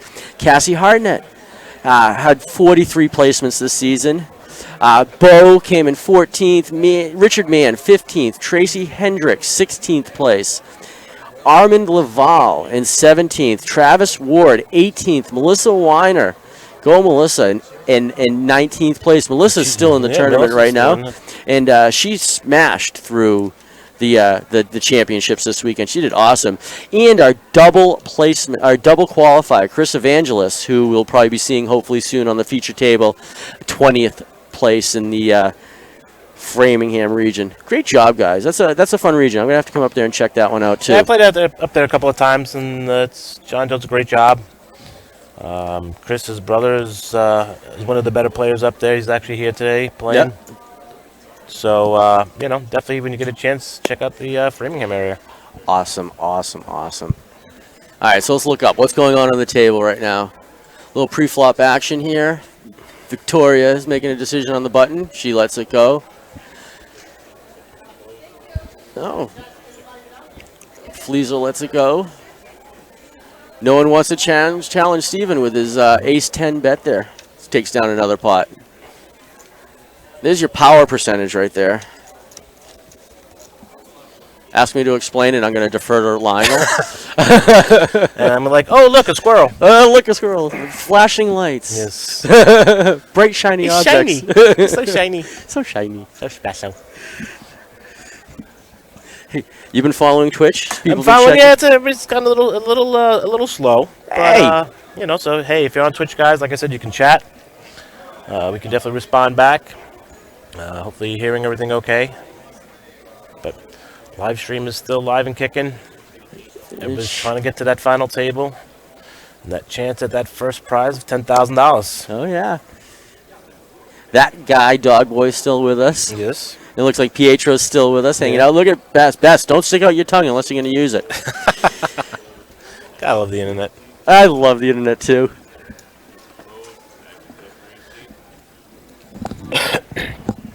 All right. Fleaser got a decision in the button.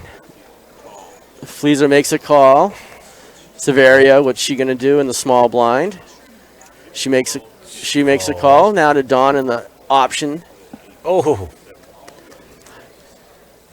Of course he's going to raise. Pocket queens. Very nice hand. It's always nice when you wake up with something. Sure it is. He throws out a $5,000, $35,000 to call, $45,000 bet. Fleaser's debating his suited 9-10. It's a nice mid-suited connector. Yeah, definitely. Cracking hand for sure. Yeah, I'd like to play that hand pretty often if I can. If for the right amount of money, it's definitely something you definitely want to try and see a flop with. Absolutely.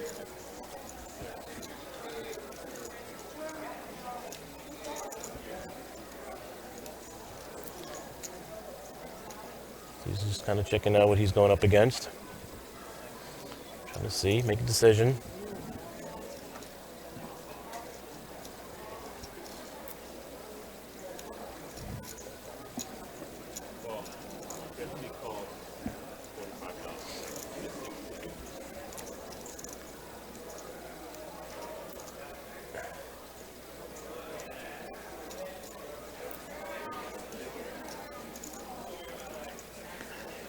Fleaser makes the call. Severia has a decision to make right now.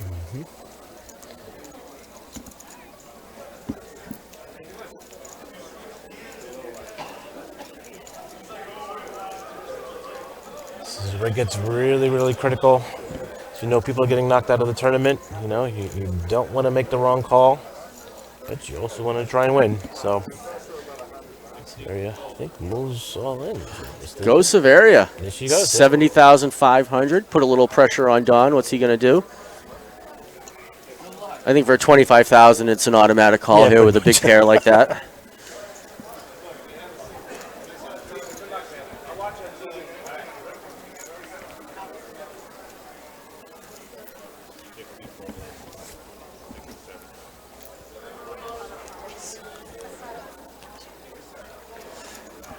We haven't had an opportunity. Some of my great friends are still out on the tables.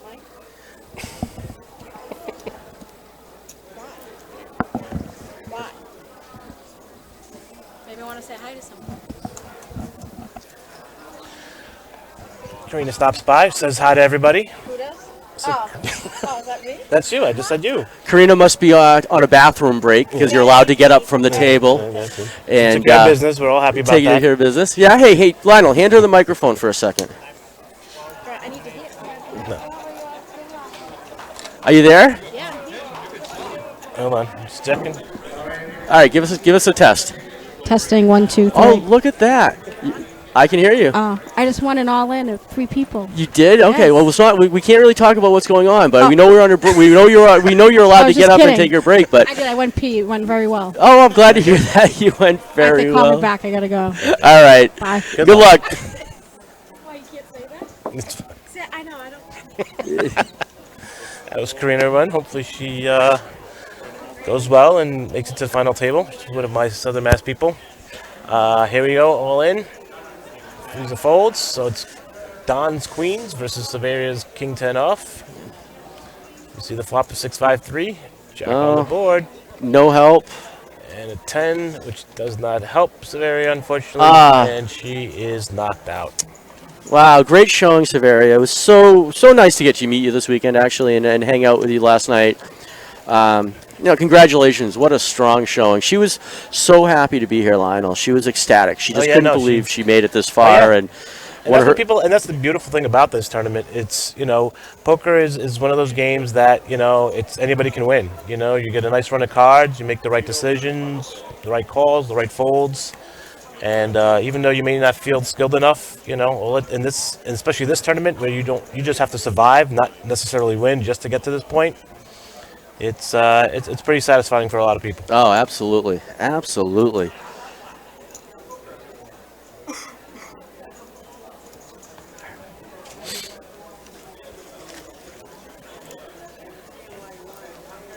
All right, here we go. So now we're playing with 6 left at the final.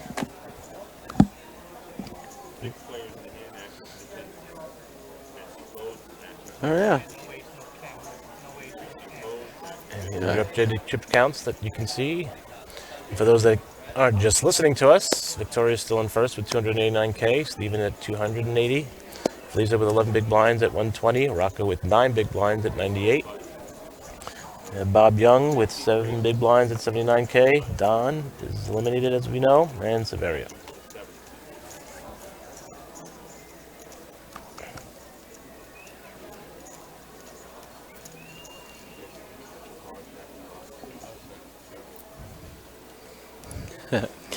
Fleezer was just asked to put his cards back in the box. He had them a little outside that, so the technology couldn't see them.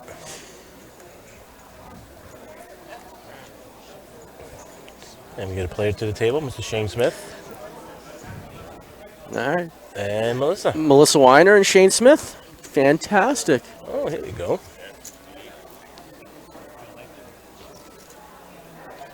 Then we have Fleezer. Rocco has pocket deuces.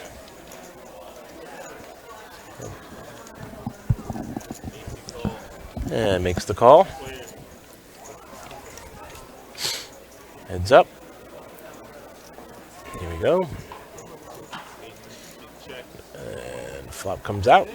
6-7 queen. And that was pretty easy. Yeah. Pretty standard. Oh, yes, here we go. We now have a full table.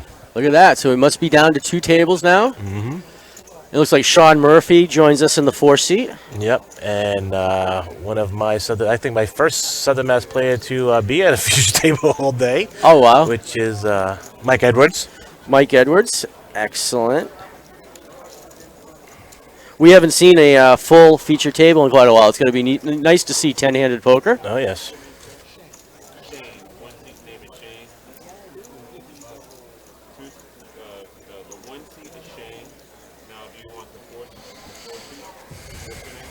Looks like the dealer is working with our crack staff production team. Just making sure he knows who everybody is so he can report back.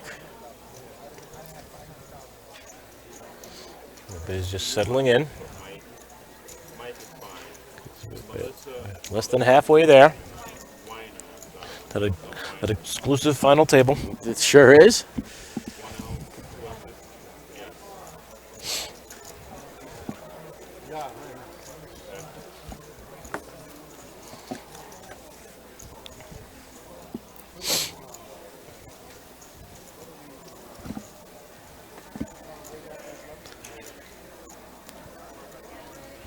I know we have a break coming up in just a few minutes, I think. Yep, it should be. So, and hopefully when we get to that break, we'll have all the updated chip counts and who's left in this tournament. And like I said, we'll get to watch this table play full.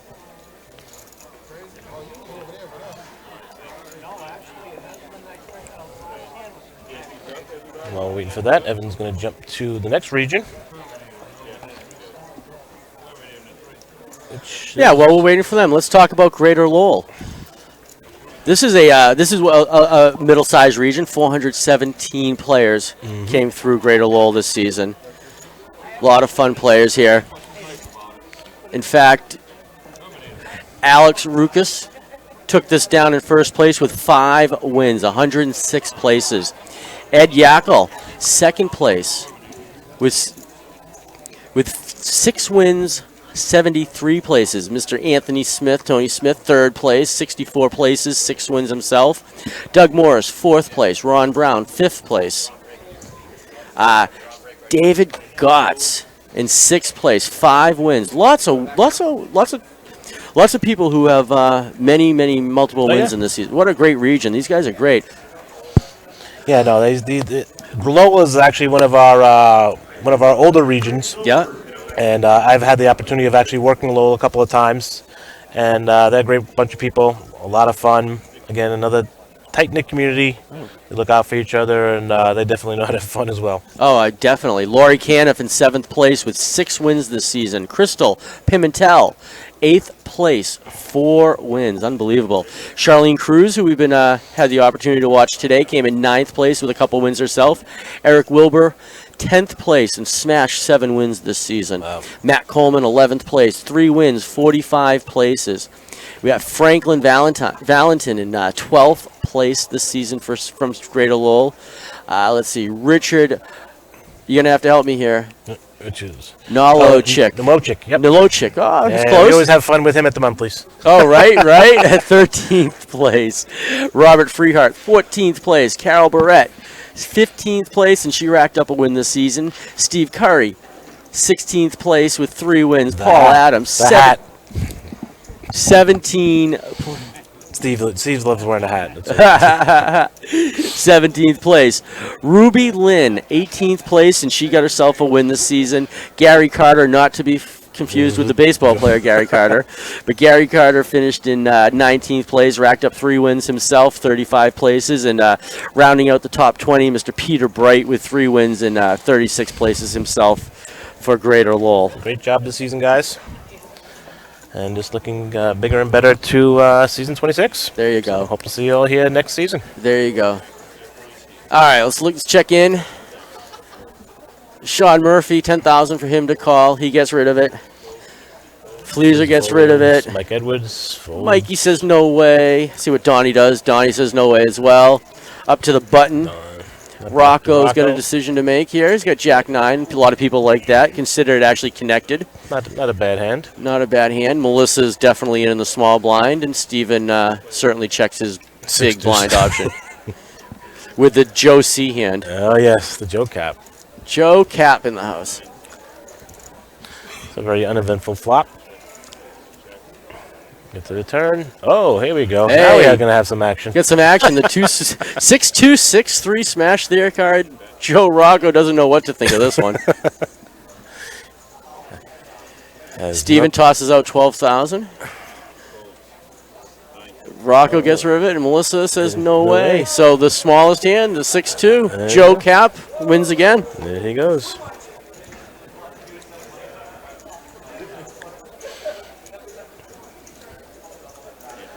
And again, here are your chip counts, especially for all the new players that just arrived to the table. Steven now over 300,000. And the shortest stack at the table is Bob Young with 76. Everybody's hovering around.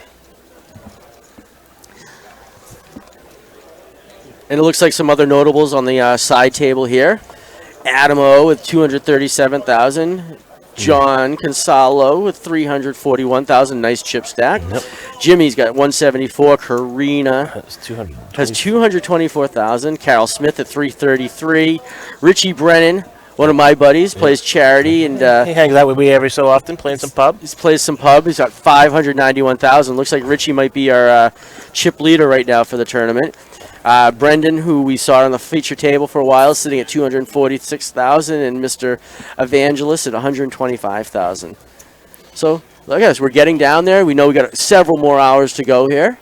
We're going to be Definitely. And here we go. hanging out. Bob Young, shutter stack at the table.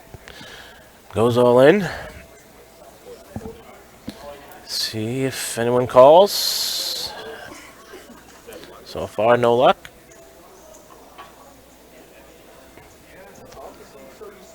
Don folds. Back to Rocco. Melissa, no go, Jack 10. One man left. Looks like he's reaching for chips. Possibility. Yeah, I don't really see this playing out very well. No. So I'm going to say, yeah, and as Shane- expected, as Shane expected, folds yeah. his Dolly Parton. And Mr. Young grabs some extra chips. And he showed a card. There's the show.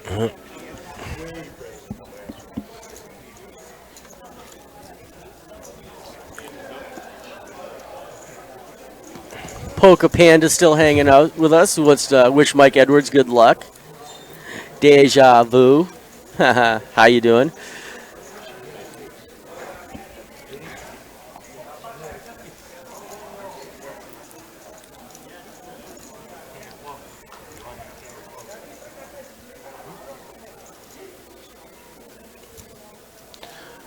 All right, here we go. Back to a full table. And action's on Victoria.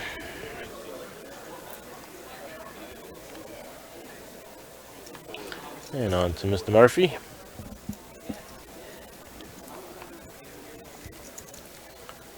Teddy KGB, thanks for checking out and hanging out with us. Yeah, definitely respond on Twitch, guys. We'll get back to you. Give you some shout outs and Poker Panda, you're welcome, buddy. Hi, Deja Vu. hi.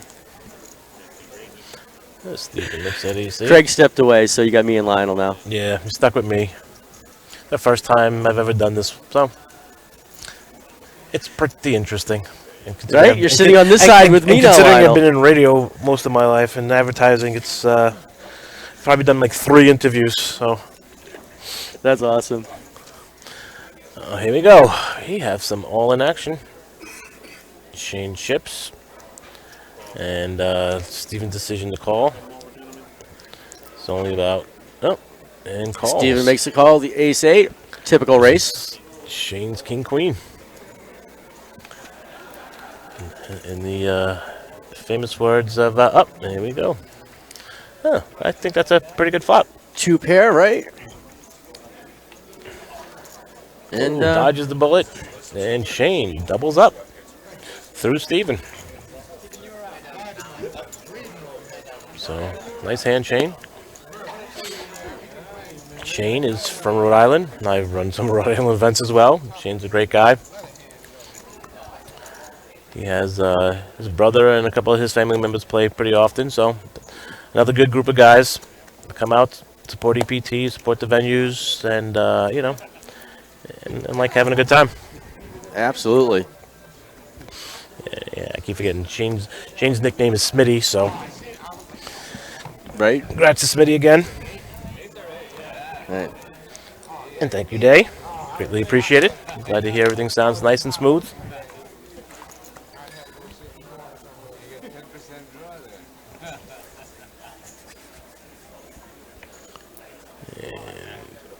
And we're back to the action. Sean looks under. He's got deuces. He lets him go. No sense in getting to any trouble. Early position. Doesn't really help out. And so far we got folds around to Don. He lets go. Back to Rocco. He lets his suited king 5 go. Melissa wakes up with suited Ace 6. She lets it go. No hand. Steven, Jack 8. Jack 8.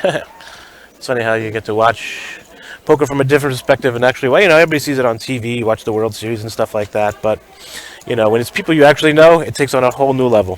When you watch, you say, I play with that guy every day. Or it's, it's definitely fun to watch. Oh, it's a blast. You sit on the edge of your seats for them. It's great. Bob raises a bit. And Victoria makes the call. Ace Queen versus King 8.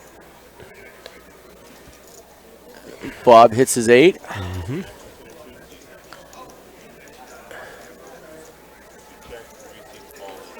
And Bob checks. And Victoria shoves all in, puts him to the test. I assume. Makes the call. King 8. Bob needs this. Oh, no good. And that is it for Mr. Young, unfortunately. Victoria takes it down. Congratulations, Bob. Great showing. So awesome having you at the feature table today.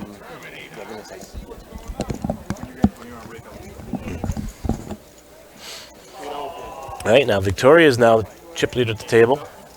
Moves up to 380K. Yeah. Donnie's sitting on 249. Yes.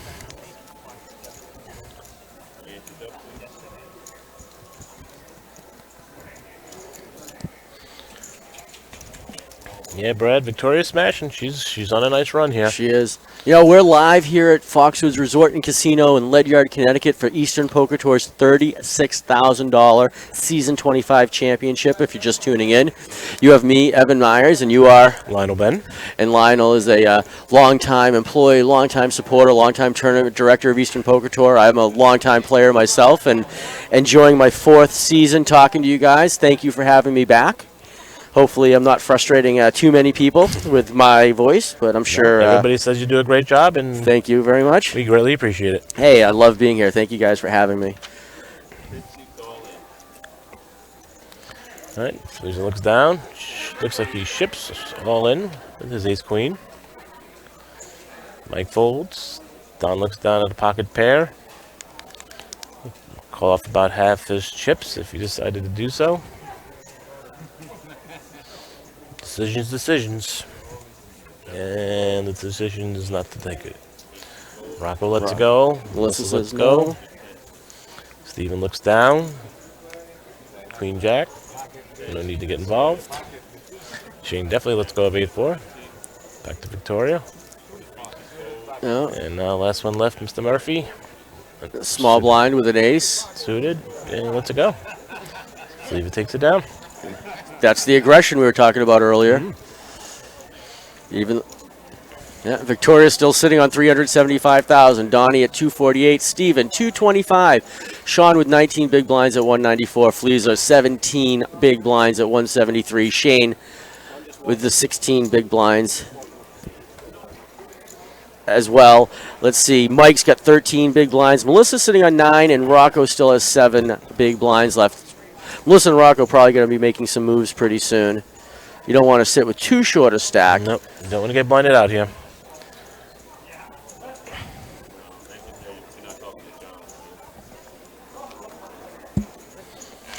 And see Miss Deb Sylvia joins us on our Twitch feed. Thank you very much for those kudos. Greatly appreciated. Hope you're having fun watching and listening.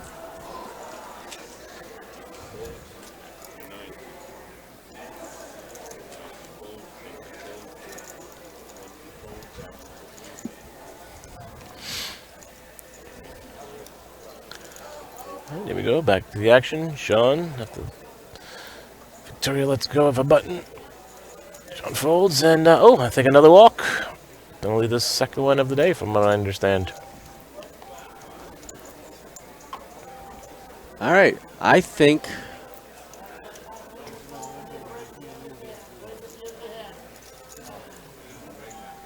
we got one more hand to go, and then they're going to be on break. Yep. Very good.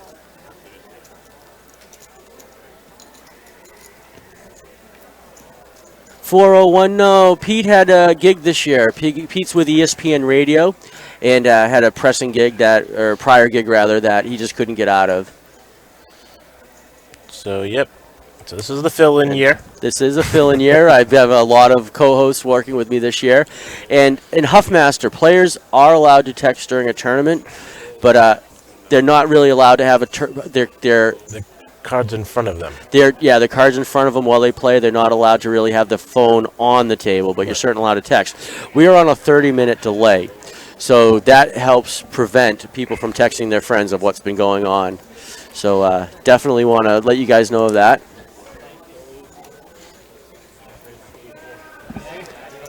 All right. So it looks like we're on break. We're going to take a 10-minute break ourselves, and we'll be back with you in just a few minutes. All right. See you guys later. All right.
Yeah. I was Saturday at this table with one person.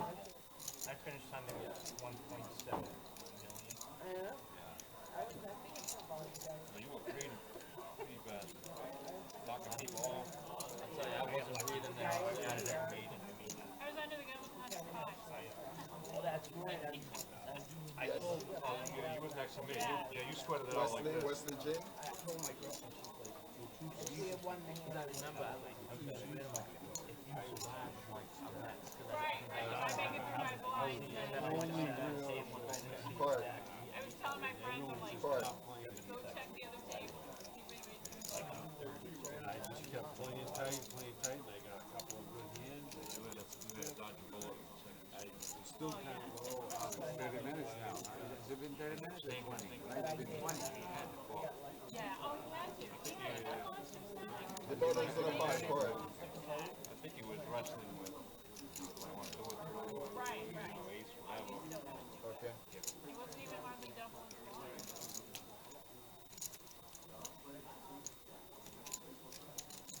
Where do you want to be?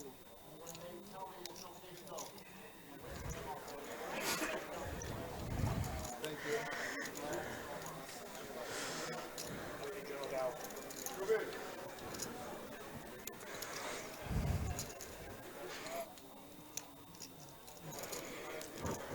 Good deal. What's your name, sir?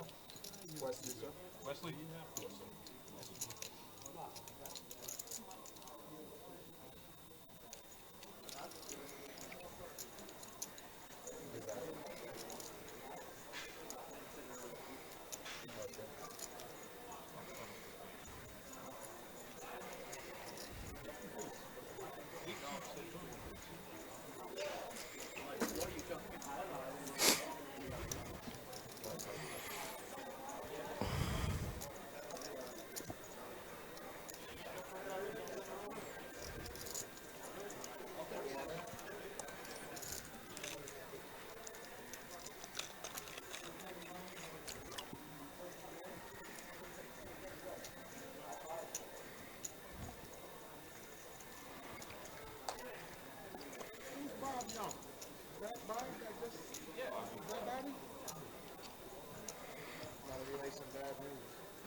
What's Nick, ball buster? He's gonna come bring food out here for him?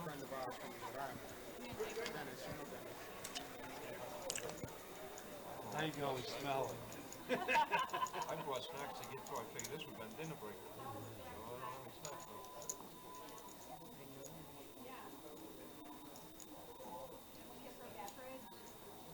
Can I have a bottle of water?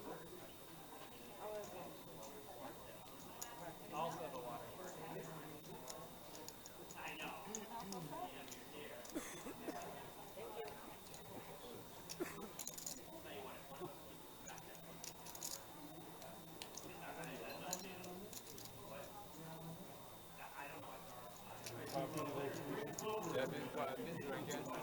Been non-stop actually. Yeah, take a little break. Yes, sir. My nerves are beginning to shake. They're firing even if I'm not moving now.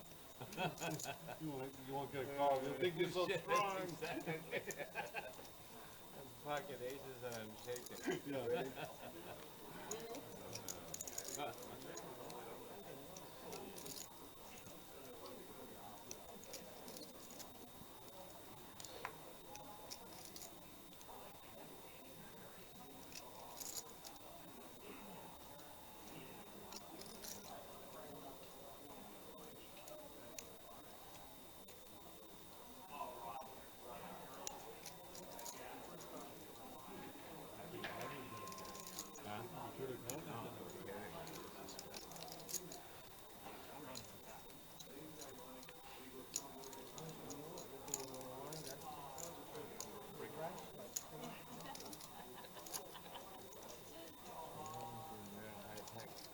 Yeah. High technical difficulty. I know. Close that curtain. We don't want to see you guys eating. One outlet goes out of me. It stops everything.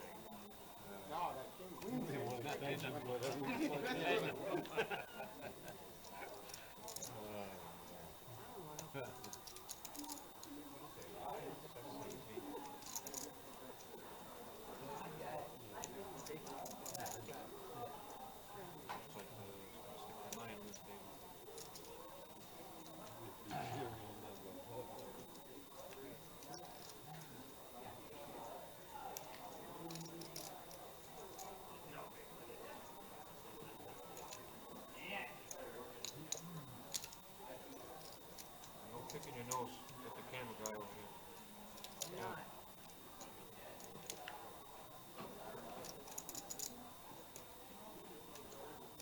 For the floor.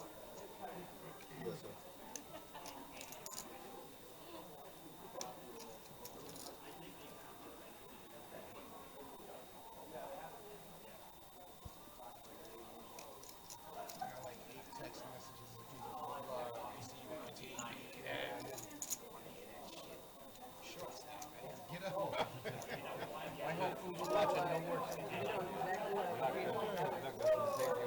Why did you play that game like that, you idiot?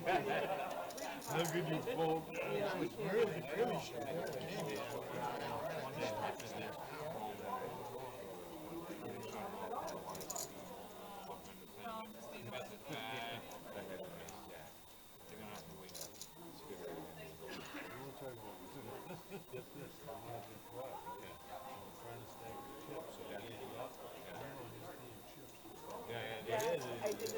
It happened twice with me. So I threw them in and I take it. So she goes,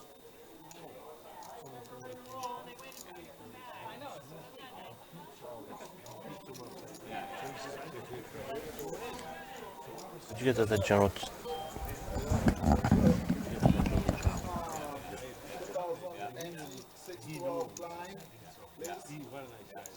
More expensive than John. All right, we are back. Yes, we is. We are here at the Eastern Poker Tour $36,000 Season 25 Championship, live at Foxwoods Resort and Casino here in where are we? Mashantucket. Connecticut, Ledyard, Connecticut. We'll make it easy that way. Mashantucket. It's really easy. Yeah, there you go. You got your Indian name set up. That's pretty good. Thank God for weather. Thank God for the weather. All right. So we're back. We have 19 players remaining. We're getting into the first hand after the break. Quick update, Richie Brennan is our current chip leader at 840,000 in chips, sitting at the side table right now. And he's about a 2-to-1 chip lead right now as well. All right. Back to the action. Rocco folds. Melissa folds. Steven lets it go. Shane's out. Back to Victoria. Who is our chip leader? She lets it go. Mr. Murphy. K7, which was the name of a singer back in the day. Come, baby, baby, come. Right? That's correct. Oh. Part of the old TKA crew. Right. Back in the freestyle days. Pretty quick on those toes. So I was actually driving to New York last weekend to go meet some friends from middle school. Wow. Not even high school. I haven't seen in 20 plus years. And driving down to New York in traffic, of course. And on the radio, I have Sirius XM, and they would play nothing but old freestyle songs I haven't heard in forever. It was pretty Stevie fun. Stevie B, the Cover Girls, Shannon. Even stuff that wasn't even that popular. It was all around. Vanity 6. Oh, yeah. Oh, that's great. And TKA and K7 have teamed up. Correct. It's now, what, TKA, K7 is what they tour under right now? One Way Love from TKA and Maria. Oh, yeah. Yeah. Maria, probably one of the greatest freestyle classics of all time. Yeah. And back to the action. So Stephen folds. Sheen looks down. Doesn't want any part of it. Oh, here we go. This looks like a pretty interesting start to Victoria's hand with pocket kings.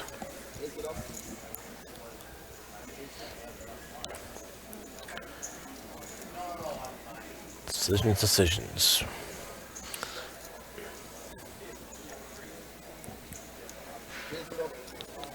And Victoria looks like she raises. 40,000 bet from.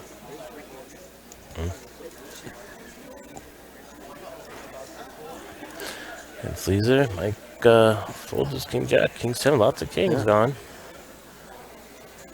Speaking of K7. Yeah, we got it again. Rocco looks like he has an easy fold here in the big blind. And that's it. And look, Victoria takes down the pot. Victoria building her chip lead. Nothing wrong with that. Looking to creep up on Mr. Brennan, who's at the side table right now.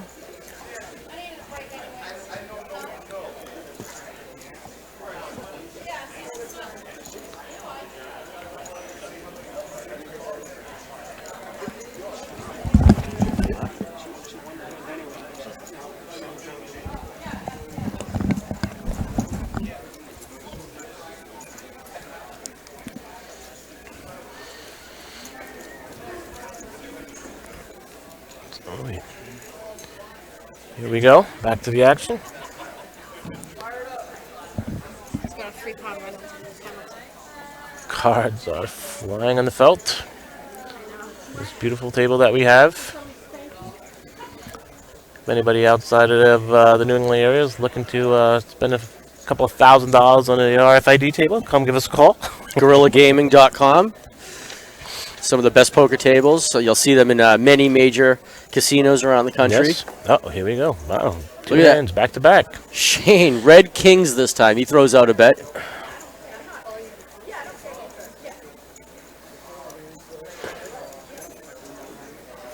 Looks like his raise is about $39,000. 49.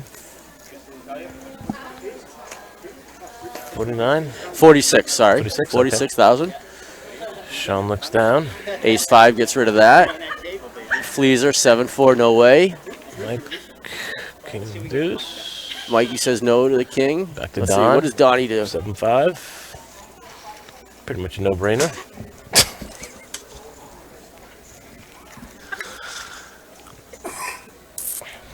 We almost got injured by equipment here. And here's, oh, here we go. We have a Rhode Island battle here with Rocco with Pocket Jacks. Cowboys and Jakes. So, Rocco ships it. Melissa's looking down. Queen 8. Queen 8, short stacked. Decisions. Raise or ship it, and Lets she it go. ships out. And Shane, of course, makes Easy the call for Shane. I don't think Rocco's going to like this. No, not at all. Kings versus Jacks. Here we go.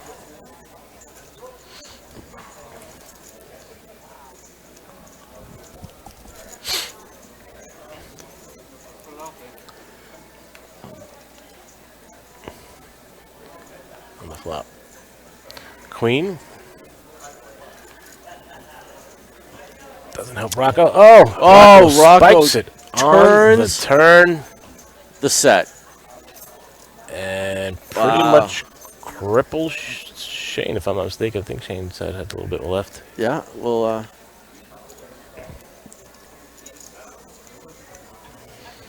hey, Andrew, if you're listening, our brilliant crack producer, there is a graphic on our screen that is on top of the player stats. Can you slide that over just a bit? Thank you.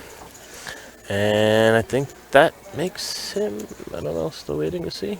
Let's see where that leaves him. It says it's 45, but we're waiting to see. And that actually now jumps Rocco up into second place.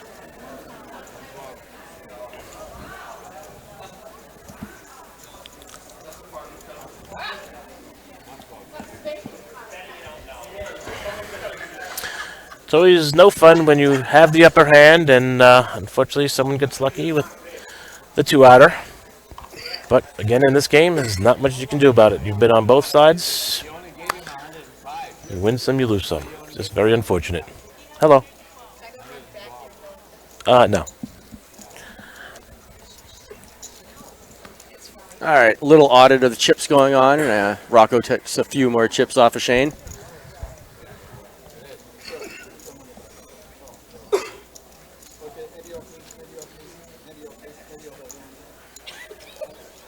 All right. So go. Getting everybody's antes together and making some change. Waiting for the action because now you have some pretty short stacks at the table now. So this is going to be pretty much do or die at this point. Yeah, blinds are 6,000, 12,000 with a $2,000 ante right now. 16 players remaining.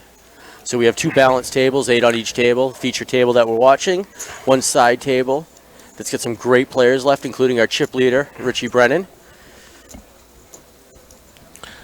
And Dog Boy, give me a second. If Evan can maybe enlighten me on the. Somebody's asking about the chip amounts with the colors. The chip amounts and the colors. That's a good question. Okay. We will get back to you. I will give. I know what most of them are, but I'm not gonna, just in case, because I don't know if they've introduced new chips yet. Okay. So let me just double check what chips are in play right now. All right. Again, there's your chip count.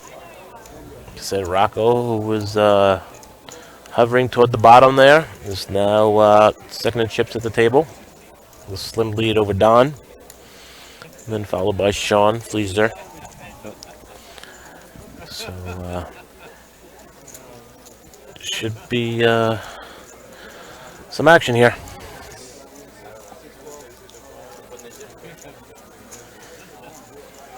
All right, pre-flop. Here we go. Cards are flipping. All right, actions to Sean. Looks down. Folds his K2. Fleeser probably do the same with his hand. Queen 3. Actions to Mike. Mike now just ships all in. Mike has pocket 6s. He's all in for 137,000. Thank you, J Money, for confirming. I was just about to get to that. Green chips are 25,000. Oranges are 1,000, and the reds are 5,000. Down. Ace Jack. Let's go. Melissa didn't show the graphic just yet, but she lays it down. Queen 10. Chain down to King 3. Let's go. And looks like Mike takes down the hand with his pocket pair all in. Yeah. Doesn't have to sweat. Done. Doesn't have to sweat. Doesn't have to sweat.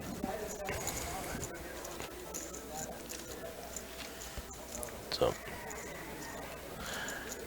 All right, we got 16 players remaining. Still a long way off. 6:14 p.m. Eastern Standard Time here in Connecticut. There we go. Cards are out. Actions to Fleeser. Looks down at 6-3 suited. Gotta pretty much let that go. Actions to Mike. While Mike's waiting, I give a big shout out to one of my very best friends, Mr. Adam DeRoche, who is sitting at work at Gillette in downtown Boston right now, watching on the live stream. You know, thank you, Adam, for hanging out and checking this out as well. Looks like Mike calls. Mike wakes up with Mike pocket aces. Oh, here we go. And he makes a $75,000 Melissa, being the short raise. stack, makes that chip. Oh, Snowman. Shane folds 8-7, which now doesn't help Melissa any. Leaves her to 1 out. Just right. And Victoria wakes up Ace King suited. Big slick. And she's got the chips. It's another 75K to call. I think she's going to probably possibly make this call. Have to think so? I think so. She's played a lot of these suited connectors, especially aces. They seem to work out well for her. This particular instance, don't know so much. Right? At 11% to a 69 to Melissa needing 2 cards, or 1. I think somebody folded an 8.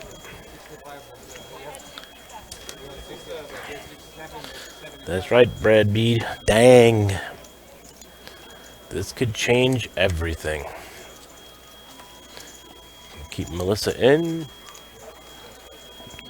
Could help Mike, or Victoria can wipe them both out and just increase her chip stack. Here's the flop. Ace. Ah, the case ace on the flop. Right.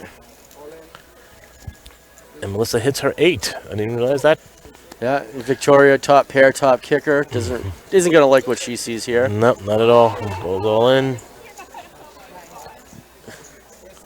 This is way behind, unfortunately.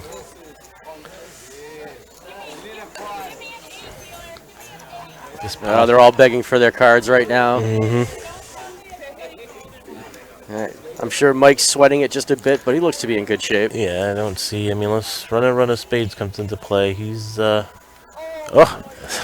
course, it's poker. And dodges the bullet. We're all sweating for you, Mike. Mike takes down the pot. Wow.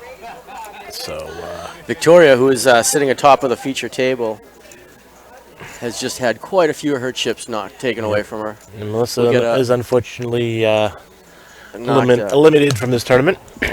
And hopefully we'll get to chat with her and her experience at some point. She's one of the nicest ladies out in the Framingham region, so nice job. Good run.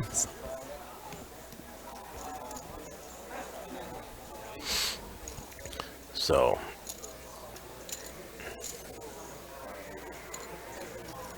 just waiting on some of the updated chip counts.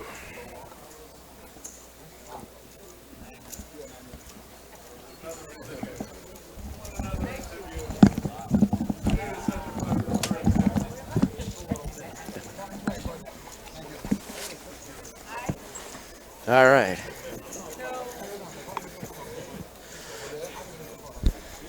All right, so we're getting down to 15 players now. We are sitting here live at the $36,000 Eastern Poker Tour Championship here at Foxwoods Resort and Casino in Ledyard, Connecticut.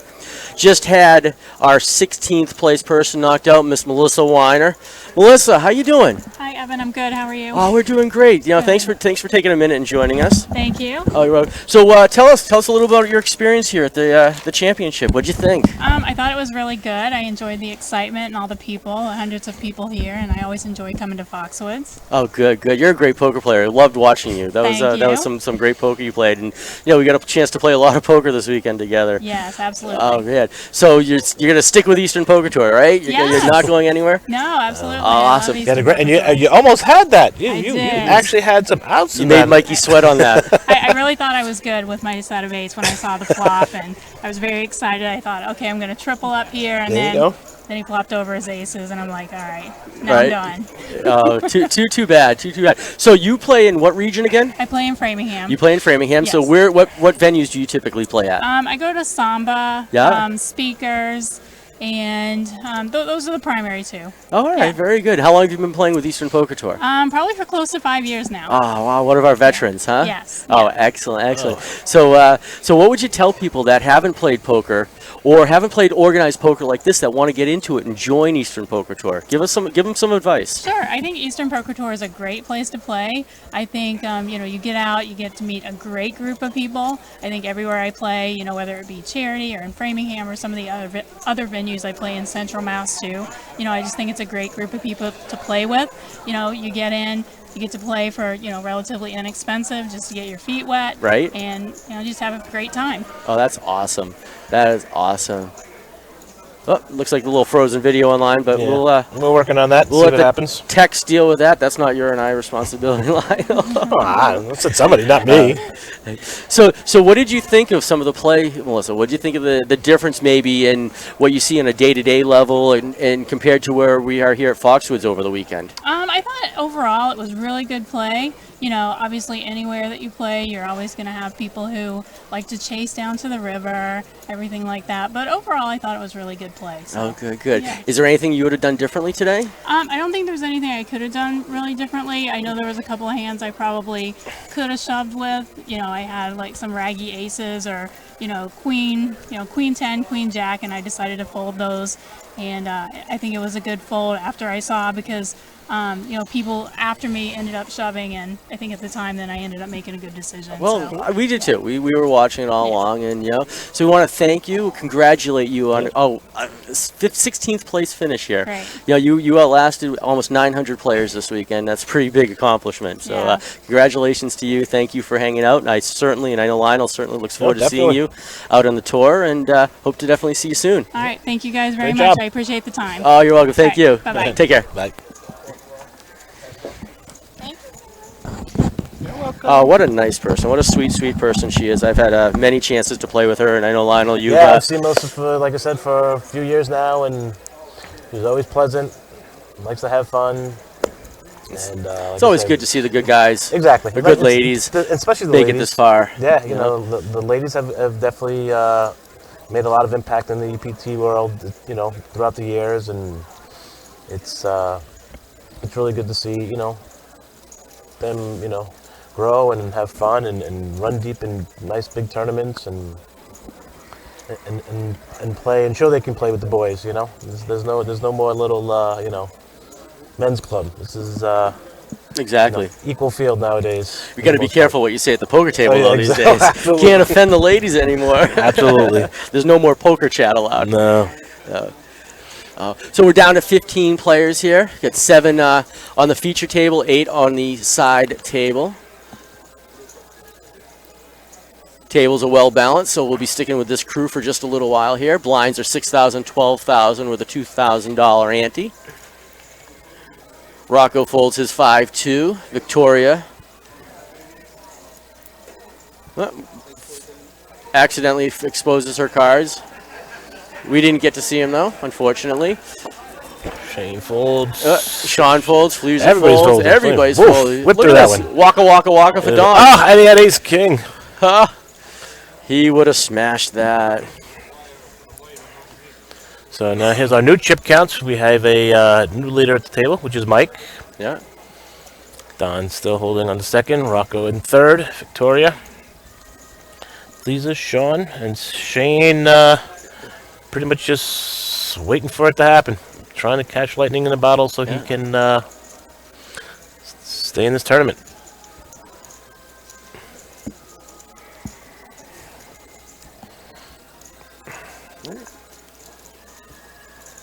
Looks like we lost somebody on the outside table. Down to 14 players. We're getting there, slowly but surely. Yeah.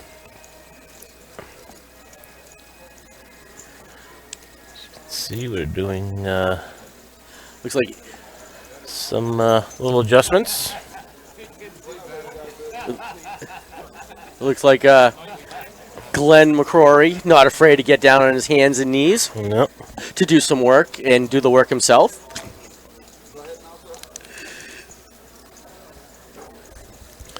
Back on Twitch, so got some people reaching out. Poker Panda's rooting for Mike here. And Poker Puka said played with Mr. Murphy. And here we go.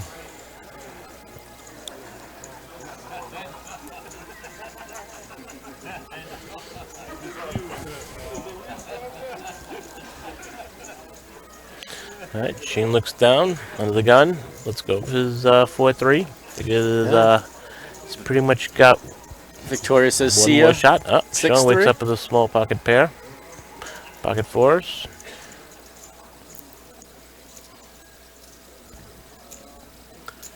See how that goes. Seems like he makes a bet.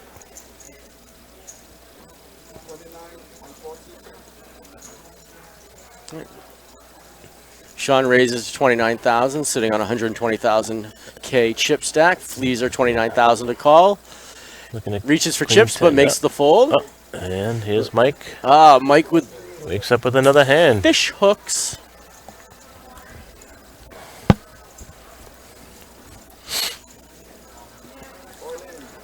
Mike makes an all-in. Mike chips. Declaration. So Don folds, Rocco folds. Back to Sean. Making a big debate. But I don't know. I think he can definitely. He's gonna have to let that go. No. Mike shows his jacks. Mike shows the jack. Sean didn't want to race. Good decision on his part. All right. Yes. Mike with that move gets up in the power ranking position. Yeah. Brad Beatty, Mikey running good. That's for sure. Definitely to have aces and jacks before the button goes around is always a nice thing, especially when you win them. Absolutely.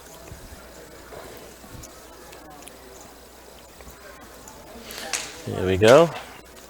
Shane is in the big blind. Yeah. So we have 3 people left at this feature table who started at the feature table: Victoria, Rocco, and Fleaser. Yep.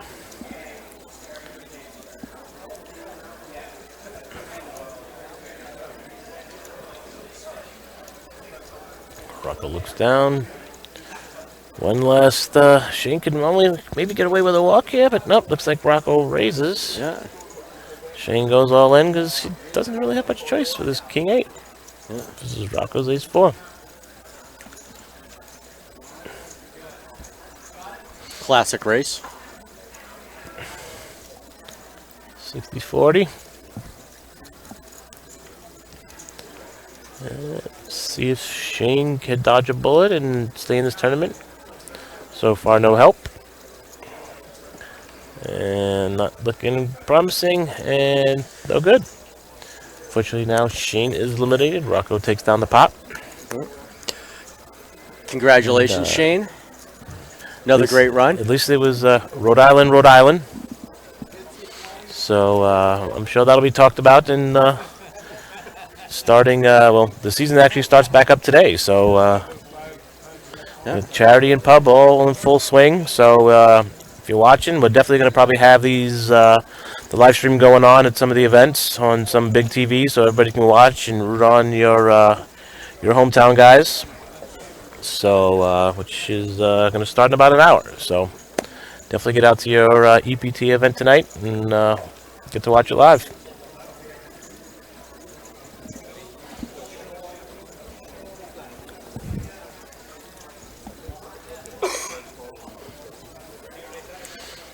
All right. 6 people here at the feature table. Got 14 players remaining. They might send one over in just a few minutes. Fleaser gets rid of his queen 3. Mike, makes up with a queen jack. Great hand. starting hand. Makes the call. Don's got his decision to make. He gets rid of it.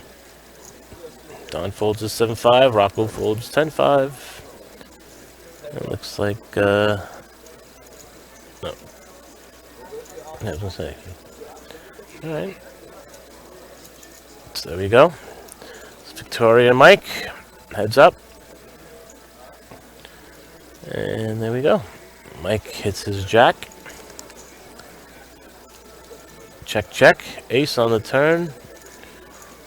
And looks like Mike's going to reach some chips. Bet out. And looks like Victoria's going to probably have to lay this hand down because doesn't have many options. So Mike takes it down. And since Mike's come to this table, he's had an extremely nice run. He's now over $500,000 in chips. So it's definitely been a good seat change for him. I think he's our second place chip leader right now. Richie Brennan still with a monster chip stack at the side table.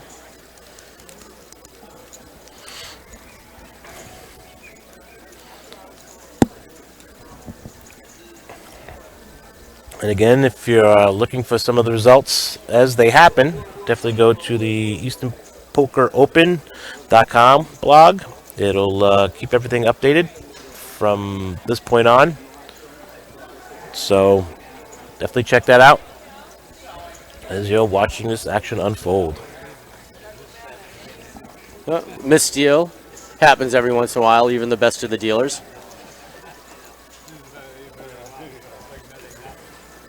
Poker Panda's rallying around the troops for Mr. Mike Mr. E. Edwards, who is one of my guys, actually, so I'm kind of rooting for him. Can't say that I'm not. You know, he's been playing with me. Him and his dad play with me pretty And he dealt out another card to dealer, huh? Little mishap there.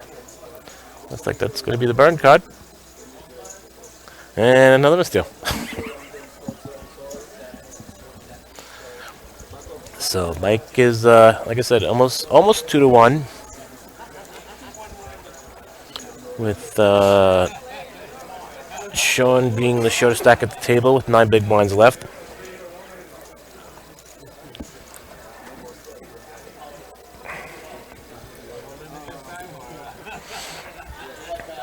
Yeah, with the 13 left, I don't even know how many of my guys I still have in here. I know Karina was still involved, and I'm waiting to get some updates. And like I said, you can hopefully check them out in the blog. In the blog. And it looks like we lost another player. We're down to 13 players. Dom looks down at 10-9 suited. We talked about that hand earlier. Something that you can kind of limp in with it. I think it's a pretty good decision. Yeah. But I'm looking at Rocco. Rocco's got same suit. Makes the call. So flush draws are going to be far and few in between. Victoria in her small blind gets rid of it. Sean's option. King 7. K7 again. Yep.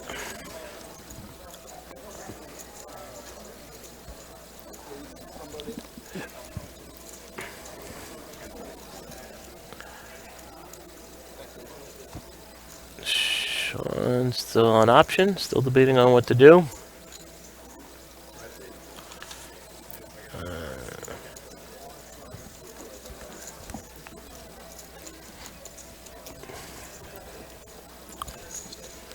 And Sean checks. So here we go. Three-handed. Three-way action. And flop comes out. Oh, Rocco hits his 5. And I just caught wind that Karina Castaneda out on the side table just had a monster chip up. It looks like she almost tripled up her chip, so I'll find out what that count is as well. All right, so Rocco bets, and everybody folds. His 5 was good. Helps Rocco out a little bit.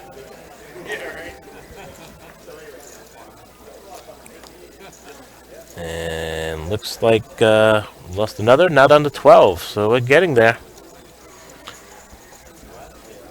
And Poker Pandas says, pray for the field that Mikey Ed's coming for you, hashtag. So, huge Mikey supporter. And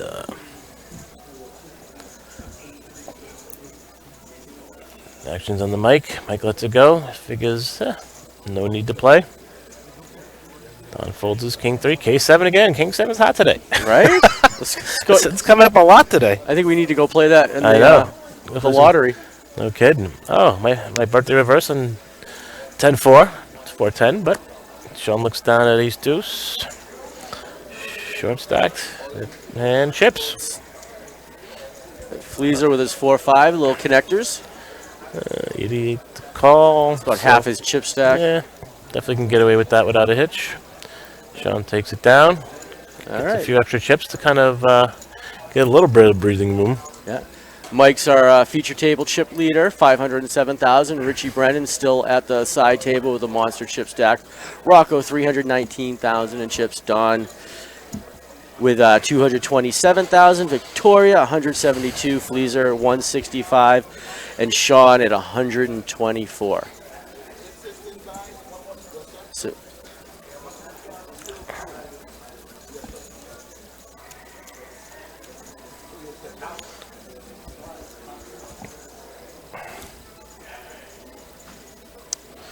Don folds up. Rocco wakes up with a really nice hand. Ace Queen suited. blinds are now 8,000, 16,000 with a 2,000 ante.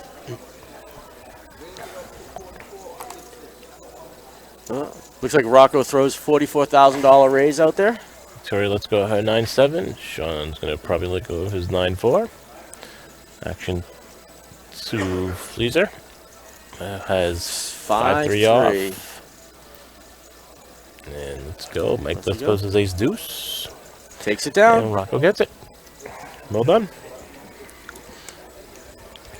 So, Rhode Island and Southern Mass are 1-2 at this table, being Rhode Island being the original region for EPT, and Right. Southern Mass being actually the second region that was opened up in the expansion. That's good to know. All right, so you know what? Let's get back. Speaking of regions, let's get back to That's the right. We regions totally for forgot about our little top 20 and a little walk through Region Lane. So, talking about the North Shore, where Sean Murphy is from. Sean was the leader of the pack out of 481 players. Finished in first place. He had 2 wins and 82 top 16 placements. Richard Kelly, the famous Richard Kelly, number 2 for the region with 4 wins. Fleezer, we're also looking at, finished in number 3 position. with a whopping 15 wins this season. Eastern Poker Tour record was set this year for wins.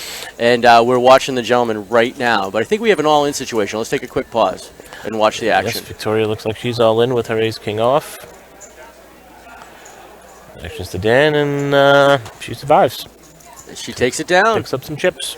All right, David Coyle coming in 4th place, 6 wins, another monster win stat for him. Ronnie Miller, 5th place with 3 wins. Matt McDavitt in 6th place, he had a win. Bob Moran with 7th place with a win. And Paul, hey, you're going to have to help me with this one. Paul DeVartanian. Oh, D. Vartanian. Yeah, Paulie D. Paulie D in the house in 8th place. Monster. Gotta love Paulie D. Right? 7 great wins guy. for Paulie D this season. And that's pretty crazy. That's pretty 43 places. David Burke, 9th place, 3 wins. Kathy Murphy, the wife of Sean Murphy, in 10th place. And in fact, Kathy took down a tournament last night, and I think had a nice $2,200 payout here for the late tournament at Foxwoods. And Kathy had a win this season. Annie Griffin in 11th place with a win. Richard Johnson, 12th place, had a win this season. Tony Lazaki, 13th place. Lily Z, 14th place with 2 wins. Ron Gowdy gets in, squeezes into 15th place. He had 4 wins this season. And Joey P was 16th place, 2 wins as well. Brian Pacific, 17th place, had a win. Jason Lanano, 18th place with 2 wins. And Andrea Wilbur, 19th place. It's nice to see some of the women having some of the larger win stats this season. 4 wins, 34 placements. And rounding out the top 20 is Georgie Kaplan with 3 wins this season for the North Shore. Here we are on a hand 3-handed. And it looks like Don, who had the least of the hand, actually flopped some trips. And looks like Rocco leads out. It looks like Donnie's going to have to call because they're pretty much sewn up. So, see if, I don't know if he re-raised or just called. I think he just, yep, he repops. So now it's to Rocco, who's probably going to let this go. All right, we're down to 11 players right now. Just got a stat handed to me. Richie Brennan is now sitting on well over 1 million chips. Yep. Richie seems to be running over that table and seems to be on a mission as well. So good luck, Richie. Richie's a big guy. We are rooting for you, as we are rooting for everybody. You know what? Hey, let's move over to Rhode Island. This is the sort of the big. This is home base. This is home base. Home base for Eastern Poker Tour. And oddly enough, the smallest state in the country, and yet the largest region for EPT. 1,050 players in this region have come through the ranks throughout the season. That is correct. Absolutely crazy. So in first place, we're watching the action here. In first place, Kyle Vrendenberg, 4 wins, 65 top 16s. Chuck McCaughey in second place with 4 wins, and I apologize, Chuck, on that. 70 places. Yeah, they actually had that. Actually went down to the wire. With 3 days to go, they were literally 50 points apart. I think Kyle had a very slim lead. Chuck had a monster month. Yep. And just stormed back up and really put the pressure on Kyle. And Kyle even said, "Hey, I gotta go play someplace else. I need some room." And Kyle came up and played with me one day up in Southern Mass just to get out of the realm. Right. So it literally went down to that Thursday, and Kyle was victorious. So great job, Kyle. Well, and Chuck too for a really nice run and putting the pressure on him. Well done, guys. Patrick B, 3rd place, 2 wins for him. Mark Smith, 4th place, 2 wins for him in 53 placements. Michael Flinton, 5th place. He had 53 placements. Great job. Slade Edmonds, really cool dude. 6th place with 6. Slick Slade, yeah. 6 wins. Unbelievable. Tommy Walsh, 7th place with one win this season. Let's pause for a second. It looks like we got an all in. Sean's all in. Pocket 8s. Fleaser doesn't call it. Nope. Mike's let it go. Don's out. Marco looks down at his hand. Doesn't need any part of that. And oh, here we go. Victoria with her big ace. She likes her big aces. She makes the call. And she makes it. So here we go.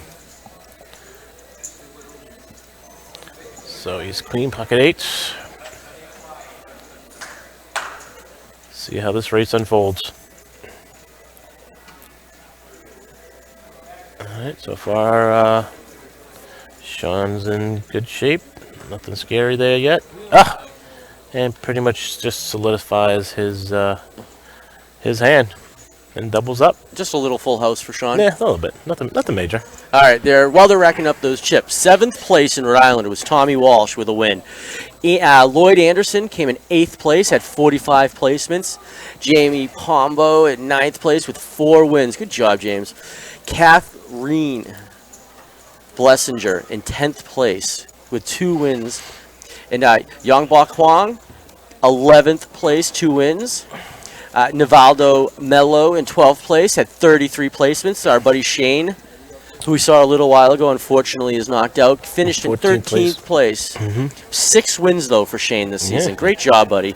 Dale Jensen hits 14th place. Second, 2 wins for Shane, for Dale. Sorry. Francesco Therasod. Francesco's one of our old timers. He's pops in and out, but he definitely geared up towards EPT this season and got back into the mix. Yeah, 15th place. Good job. Good showing. He had 4 wins this season. That's pretty impressive as well. He's one of the older solid players we had. Yeah, and Mohamed Sasa, 16th place, cranked out 5 wins, 29 placements. That's a pretty huge percentage right there. Steve Price, 17th place with a win. Richard Peach, 18th place, 2 wins. Bob Young, who we saw earlier, 19th place with 4 wins, another 4 wins. And James Croce, 20th place with 30 placements. Good job, guys. Really good showing. That's incredible. Over 1,000 people out of Rhode Island. Rhode Island has been, like I said, it's home base. It's where it all started, and it's always been our biggest supporting region. You know, as small as it is, like we said. We have some really nice venues that can hold. We just had an event 2 Fridays ago up in the Pawtucket area, and we said, okay, we're going to blow it up, and did a nice 2K guarantee. We blew through that. It had 160 players on a Friday night in pub. So how many? 160. Only 160. Wow, that's awesome. I'm going to have to check that one out. Yeah, we may have to slow that one down a little bit, but did you have enough chips? Yeah, it's a hectic day. Let me tell you. Oh, that's crazy. Unfortunately, I feel bad for Nick. I truly do. But but that just to kind of show you, Rhode Island in itself. It's just how good it's been, and like I said, and just basically the staple to EPT. So. Oh, I always have fun. I've gone down to the Kingston Bowl quite a bit. Oh, yeah? See our buddy Dave DiOrio, last season's champion. Correct. Plays down there with his lovely girlfriend. And, I've played over in Pawtucket a few times. Yes, you have. Was it Corinne's Boundary Brew House now. They're there on Wednesdays. Excellent. What are some of the other popular Rhode Island spots? You have the Islander, which is a really nice Chinese restaurant, the Thursday night location. Wednesday, I think it's still at Bow. No, Wednesday is actually a Boundary. Okay. Thursday's Islander. Right. Friday, we've been mixing it up a little bit because it was at Boundary, but they've just gone through some renovations. So And then Mondays, Saturdays, I think is Bose, and Sundays is still Kingston. And Mondays Comedy is Connection as well, right? Comedy Connections Tuesdays. That's another great event. Oh, That's yeah. probably our second biggest event of the week. So I hear lots of great things about that. yeah, Corey does a great job.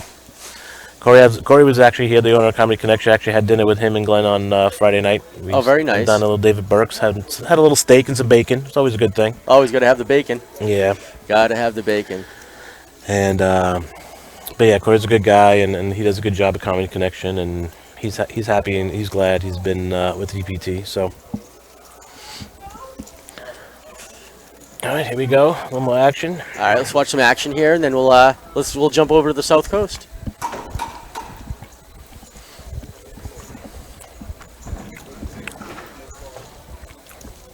All right, so we got the South Coast of Massachusetts, another good-sized region with 381 players. 57 of the players, by the way, qualified for the points championship out of that. So let's kick into it. We have Rondanes Lopez, who's been around since the region started. He's a really nice guy. A little bit of broken Spanish. I'm speaking broken English, I say. I just started eating a cookie that Craig just gave me because I'm starving. He took the top of the leaderboard. He's people love to play with him. He's a really nice guy, and he's always having fun. Trying to get him out to come to Vegas should be a lot of fun. Oh, he had 6 wins. Can you believe that? Mm-hmm. Wow, 6 wins. Paul Tankard in second place, had a win in 66 places. Randy Berryman, third place. Unbelievable. You ready for this? 12 wins. Oh, yeah. It's amazing, guys. Great job. Great job.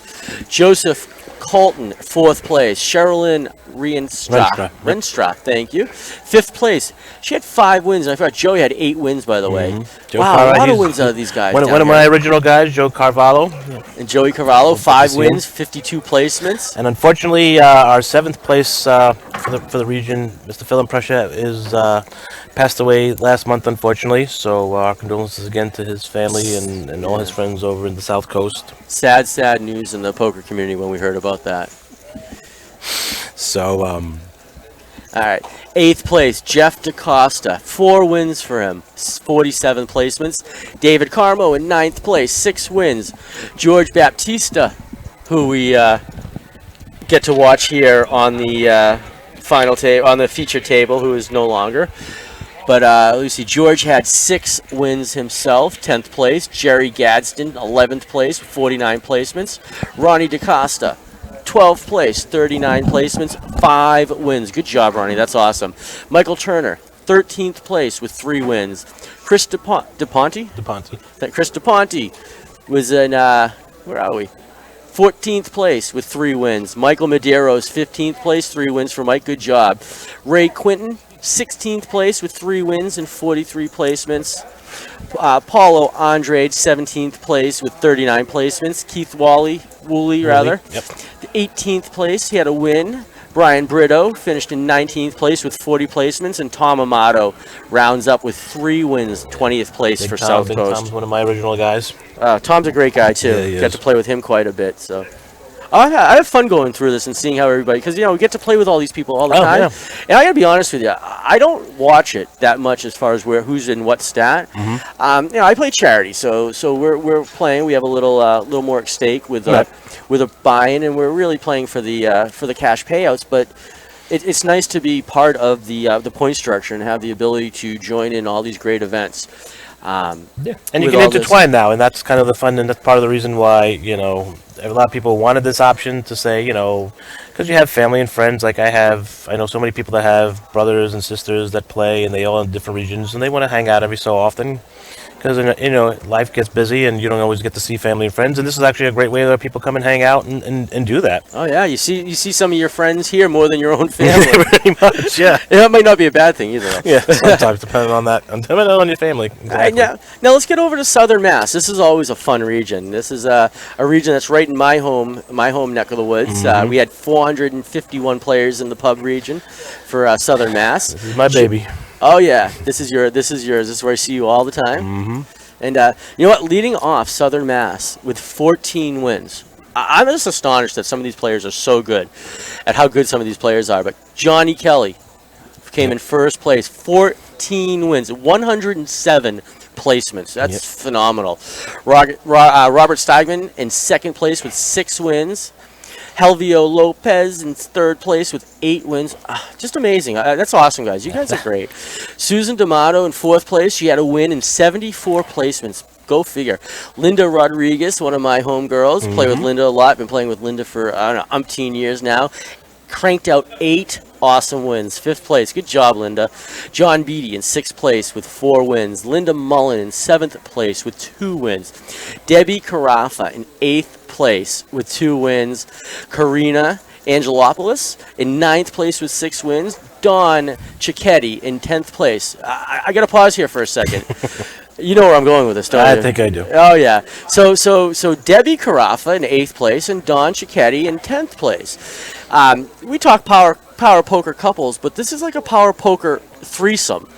Dawn and Debbie are twin sisters. That is correct. Debbie's husband, Tony Carafa, who's also in this region, is a great poker player in and among himself. He actually runs out the final 20. And he sure does. So last year we were talking, and I was talking, I think, with Pete at the time. And we were talking about the poker couples here. And Dawn and Debbie and Tony's name came up. And, I had to mention, I was talking to him, and I made a little comment that I think Dawn is by far the better poker player than Tony. I come to find out that they were watching live, and they had their kids with them, and their kids heard that and wouldn't let Tony live that down forever. So for the last 3 days, every time I bump into one of them, whether it's Dawn, Debbie, or Tony, I've been getting hit up, and they've been sliding some dollars in my pocket just to say who I think the best poker player out of the threesome is. And you know what?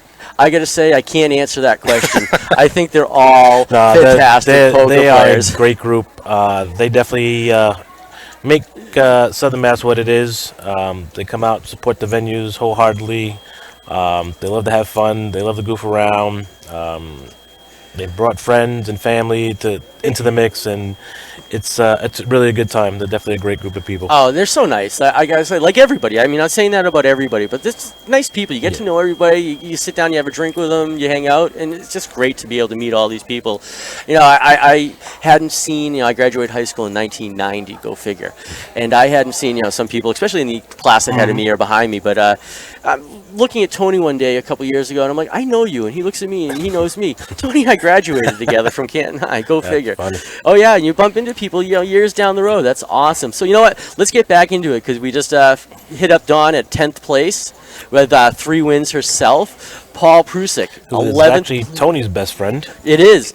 Saw Paul the other night. Paul was having a great time at the party. Oh, yes, he is. Absolutely. 11th place with 4 wins. We have Nicky K, great poker player in himself. He's 2 wins with 12th place. Bob Young, who we got to watch earlier, 7 wins this season. Good It's a job. different Bob Young. It is a different Bob Young. Oh, thank you for He's letting shorter. me know. This Bob Young shorter, huh? Yes. All right, I didn't say it, Bob, but great job. That's awesome. 7 wins, 13th place. All right, help me. Diana Brueggemann. Thank you. 14th place with 47 placements this season. And Tony Silva, great guy in his own right. 15th place, 2 wins for Tony. Good job, buddy. And then we got Denise Zenas, thank you. 16th place with 3 wins. That's awesome. Yeah, actually, if you guys went to the blog over the weekend, they did a blog on her and her husband John that we're fortunate enough to sit together at one of the tables during the championship. Oh, that's great. James Fairney, 17th place, 2 wins, 42 placements. Bernice Potter, 18th place, 2 wins. 19th place. I want to pause here for a minute. Mr. Sean Griffin. What a great guy I've got to meet over the last couple months. Yeah, Sean's a really good kid.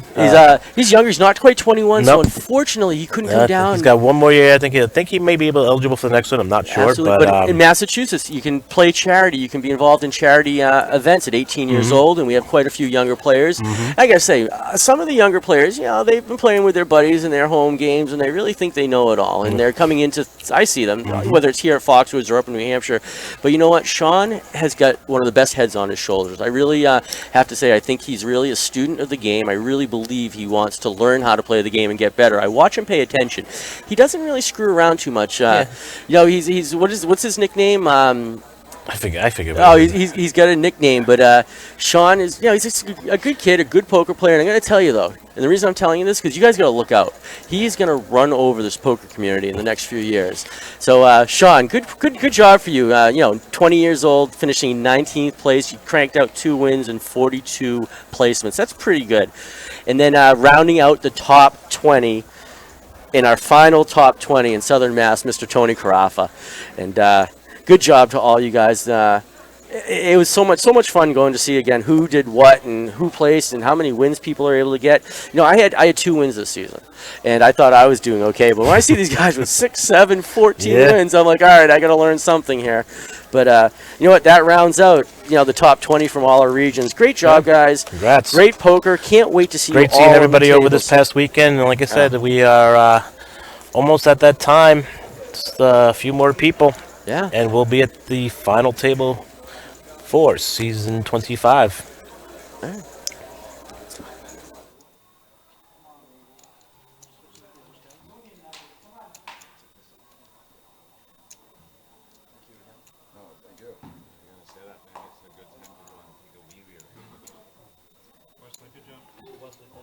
right. I was my first time. I know I'm on TV and I live.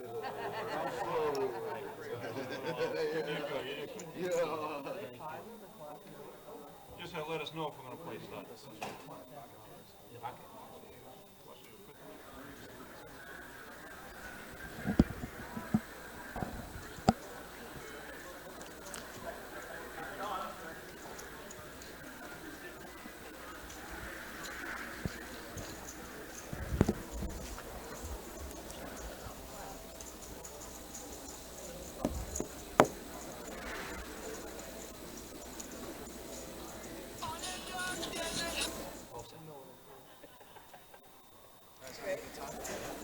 All right, so we are hanging out at the $36,000 Eastern Poker Tour Season 25 Championship here, live at Foxwoods Resort and Casino. We're on a dealer change right now, so it'll just take a couple minutes and while they change up the microphones and reconnect the dealers here. Lionel, what's your favorite hand? Anyone that wins. You know what? Me too. I've never been. It's funny. A couple of years back, I was visiting my parents out in Ohio. My dad took a trip into one of the casinos in Indiana, and sat down and getting ready to play some cards, and we were just playing cash. And Dad's like, "Here, take some money." I'm like, "Oh, okay." Okay, right. So I sit down, and like third hand in, I get like Queen 10 suited, and think it was clubs, and I'm like, I'll limp in. And it was like a $15 pre-flop raise, and I wound up hitting a flush to the king. And okay, so this could be my favorite hand because it won me about $500. 3 hands in after sitting at the table, which was always a good thing. But yeah, I've never.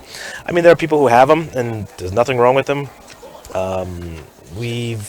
Especially in this business and people and playing. I mean, people have kind of named their own hands. Right. We have the Doogie, which is the King 10. The Verizon, which is King 9 suited from Billy Milkshake. Right.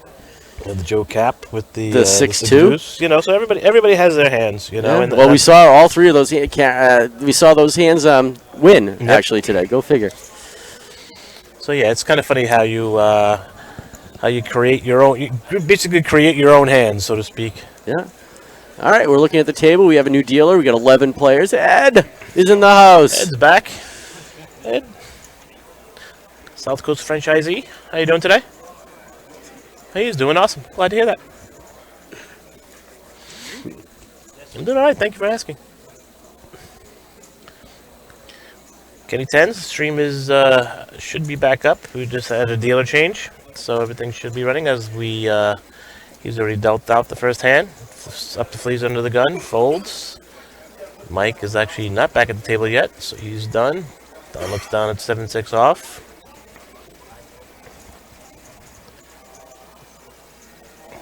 No decision. Hey, Kenny Tens, guess who I saw yesterday?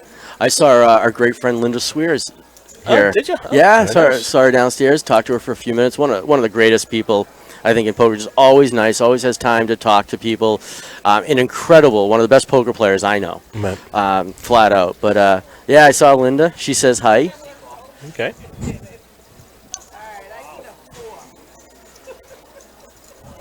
All right, for those of you who are just joining us and don't know exactly what we're doing, but I'm sure you do, this is the $36,000 Eastern Poker Tour Season 25 Championship here live at Foxwoods Resort and Casino.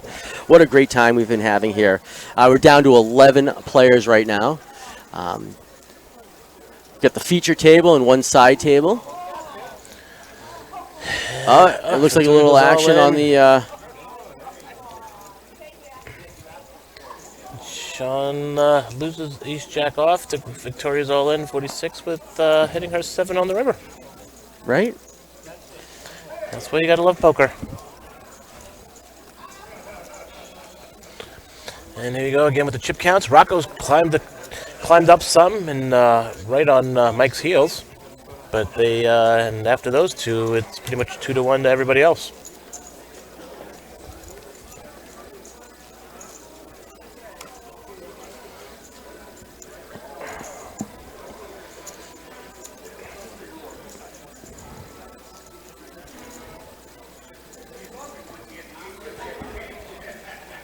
And there's Mikey back. Taking a little break. He missed a hand. All right, Mikey, 4-5 tosses it in. Don looks at King 4. Off. He lets it go. Rocco is 8-2. Sure, he's not going to stick around. A little posturing there. Right. Victoria, King 2. King 2, suited. Look at all these shared cards we've seen on this run. No one's going to win. Sean, ace 8 in the small blind. I think he's going to make a little pop here. Probably goes up to... Wow. Makes a call. Just calls it. Leaves it calls. All right, there you go. Should be interesting. Sean hits his card. Fleaser. Not a heck of a lot of help here. Nope. Sean pushes all in, 150,000. 150,000 for Fleaser to call. Fleaser's pretty simple, just to not even be bothered. Yeah, it looks like most of his chips, and he does toss it away. A little posturing. That's the funny part about this. People try and have a little bit more fun with it, or kind of just like what Rocco did with the little posturing with a hand we know he wasn't going to play. Right? Oh, we all do it. It's so much fun. It is. It kind of makes it interesting. Like that dramatic pause. You try and get some sort of read on somebody else, like we're ever going to tell a real read. Like I say, we're down to 11 players still.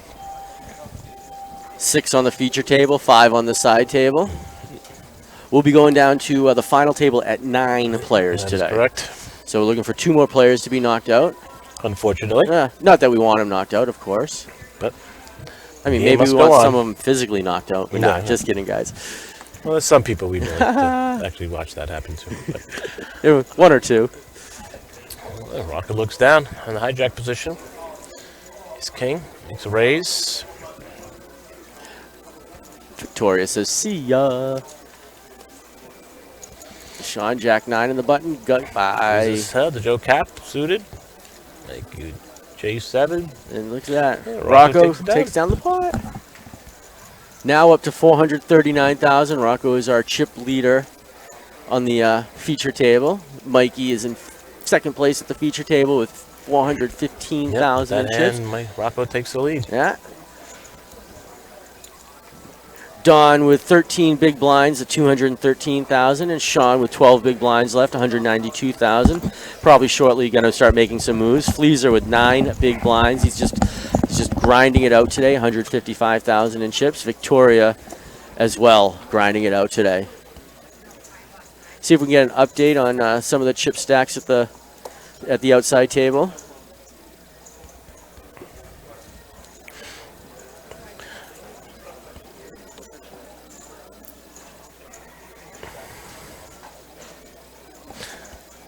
Let me know. No. Yeah.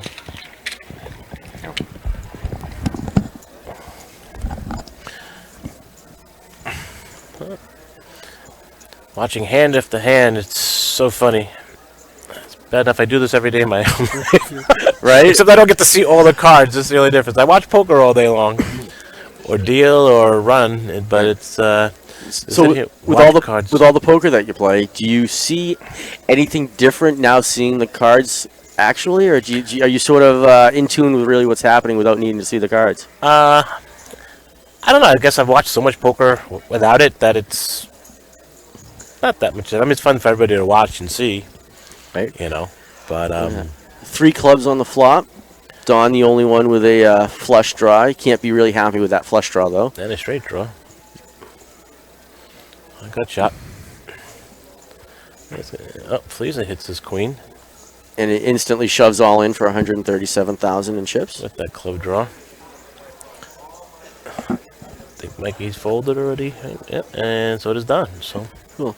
So Eastern Poker Tour is not only Eastern Poker Tour, Lionel. We have Guerrilla Gaming, which is a pretty interesting part of the Eastern Poker Tour. Oh yeah. Tell us a little bit about Guerrilla Gaming.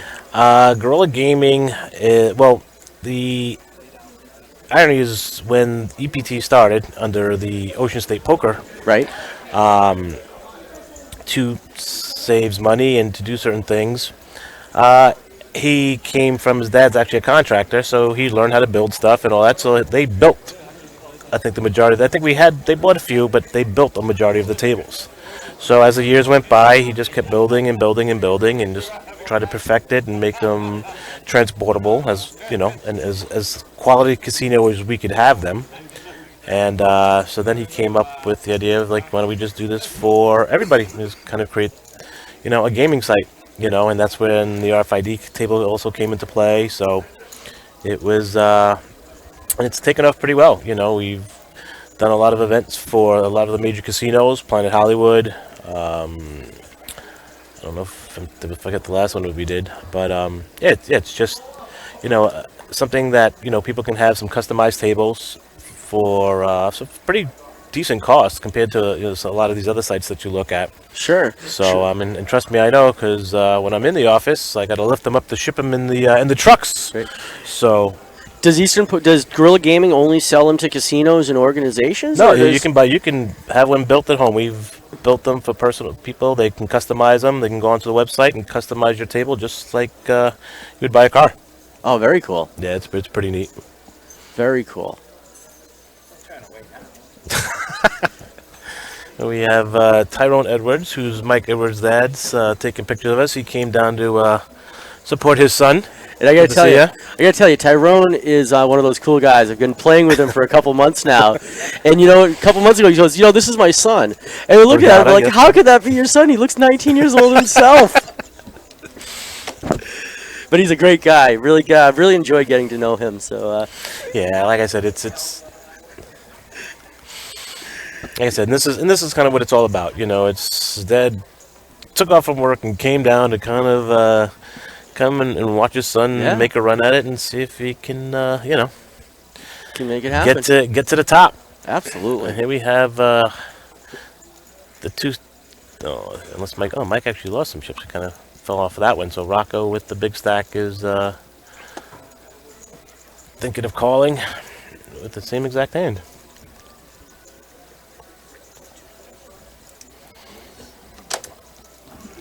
All right, you know, we saw some of the chip stacks at the feature table, but right now, Joe Lemire has got 450,000 on the side table. Joe C, 340. Carol's got 350. Karina at 300. Pretty even throughout there, but you know, Richie Brennan, Mr. Richie B, is at 1.25 million in chips, and he does not look like he's slowing down right now. Nope, not at all. Richie's pretty aggressive. Yeah. Look at this. Jack 10, Jack 10. And the Jack hits. And the Jack hits. It's going to be very interesting, but they might be both scared of the king with the possible flush out there, flush opportunity. And, you know, Lionel, you said just a moment ago, this is what it's all about in community and people getting to like each other, know each other, have fun with each other. One thing I was asked is how come we don't analyze as many hands as we used to in the past? And you know what, we made a conscious effort, the whole Eastern Poker Tour management community and community, not to criticize and critique the players, because that's not what this is all about. Everything here is for positive, uplifting moments, and we don't want to we don't want people, especially to hear themselves being chastised or Right. criticized online, where you had 12,000 people watching us right now. So, we've made a conscious effort we'll talk about hands and we'll talk about what's going on, but we're not going to analyze their play and what they did or what they didn't do or what they did wrong or what they did right. We just want to keep it very fair and very open, and maybe when it gets to the final table and there's a few left, we might have a little insight here and there, but we certainly won't criticize and critique what they're doing. And again, it's not necessary. This is a game where individuality plays itself. Everybody has their own style of play. People can change their play. It's a game where you can be independent and do what you want. And sometimes it works and sometimes it doesn't. So. Oh, absolutely. I mean, we all get mad at the table. Don't get me wrong. We've all been there. We've all had our suckouts. We've all sucked out on people. So many hands. The thing is, that everybody wants to win, and this is the one game that not everybody can. So, but people can make money. It's not like you have to win and you're the only one that's going to make. You're playing big tournaments. The more they play, the more people that get paid. Absolutely. That's why it's important to come out and support the venues. The more people that play, the bigger the payouts get. The more people have fun, the more the venues are happy. And in charities, the same thing. It's more money, and we definitely raise a lot more money for the charities. So it's a good thing. Very cool.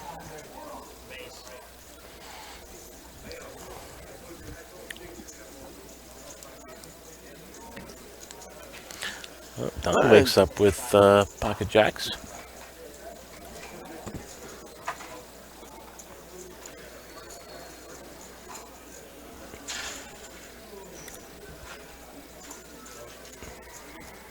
Victoria leads down, and Don takes it down. Pretty simple. Jacks are always that tricky hand when you get into them, as everybody knows. People hate them for the most part. Right. Easy peasy. Nice to bet with. You don't want to call with No, them. not at all.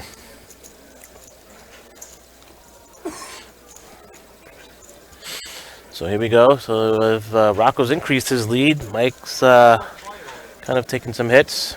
Gave some money to Rocco and spread around the table. So he's now in the middle of the pack.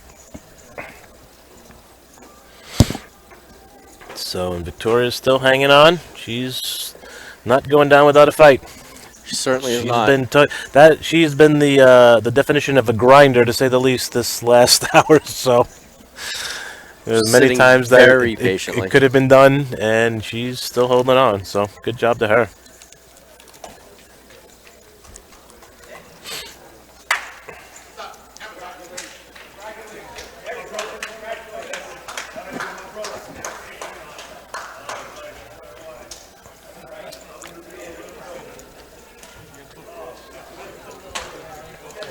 So again, here are your chip counts.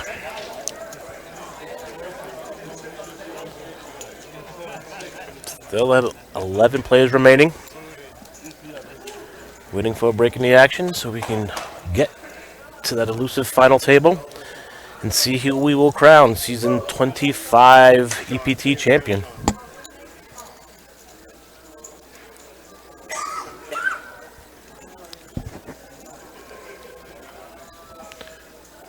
All right, here we go. Next hand.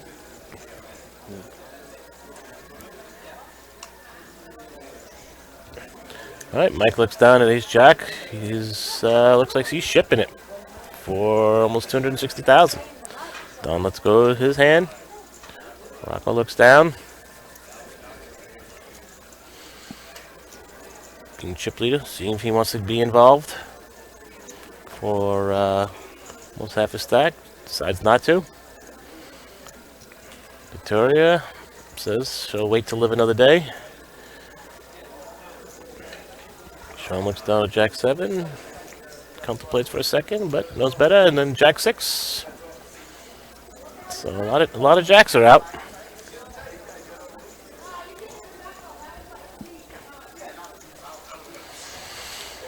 And Mike takes it down.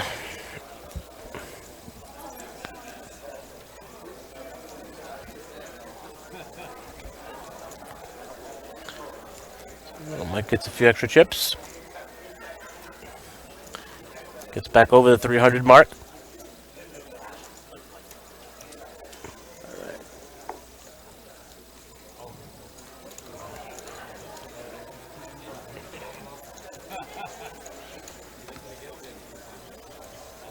And here we go.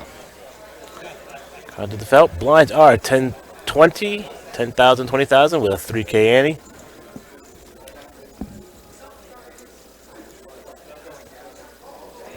Nivita taking our little selfies. Just killing some time. Don looks down at Jack Deuce, folds. Rocco. No need, and looks like Victoria's going all in. Here we go. It's Queen 5. Queen Victoria. Queen Victoria. Sean looks down. Oh, let's go of a semi-decent ace, I guess. These are with king at 9 in the small blind. K9 with Fleaser. 43 to call of his stacks. About a third of the stack, a little less. Decisions to see if he wants to get involved in it.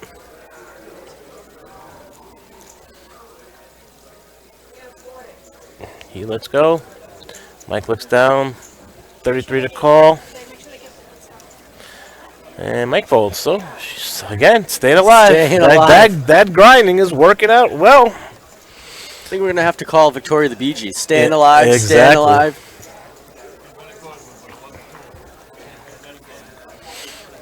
As you can see, here are the payouts. As soon as we get to the final 10, we will let you know.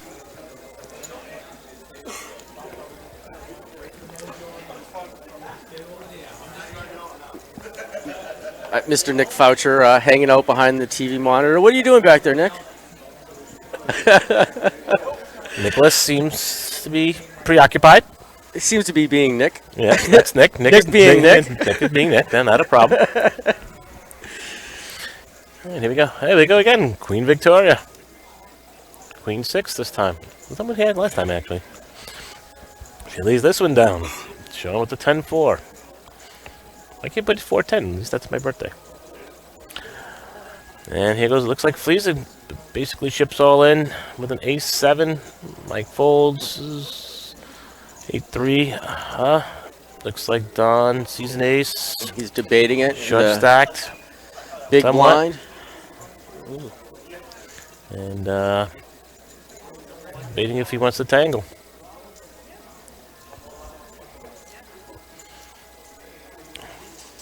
Counting up chips, seeing if it makes sense.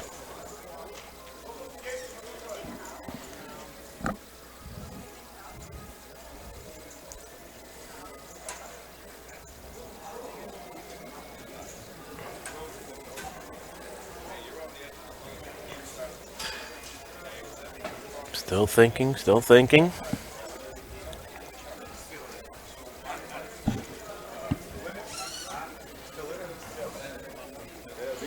Very big decision. And looks like he folds. Yep. So after some thought, yeah. Decides not the time. So again, Rocco's still up there. Mike in second, Lisa, then Sean, Don, and Victoria. Like I said, Victoria's just not going away.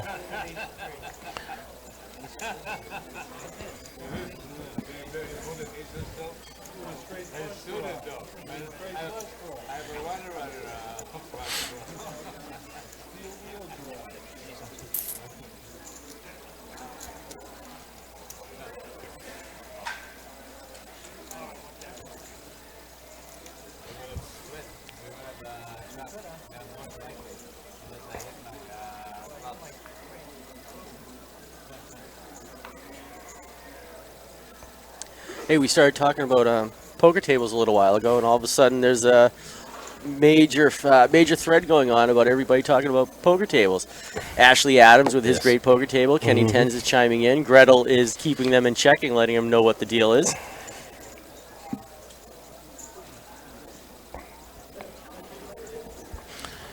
Yep, like I said, if anybody's looking for some tables, just check out the website and we can help you out.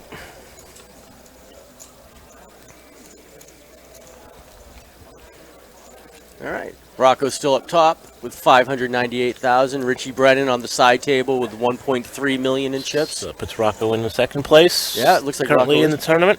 He sure is.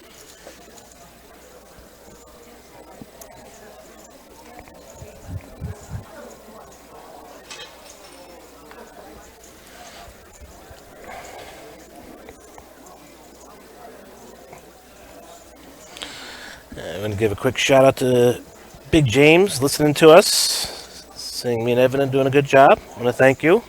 Thank you, buddy. Appreciate it. I want to give a shout out to my little Rentham girls, Kristen and Olivia, listening to us. Hope you're having fun, knowing nothing about what we're talking about. Should be cool. We should give a shout out to our Riviera College girls. Oh, yes. Right? We got Caitlin and Steph and Renee. Yes. They came you met by. them the other day? Yeah, they came by and said hi the other night. Had a great time hanging out with them the other night. Nice.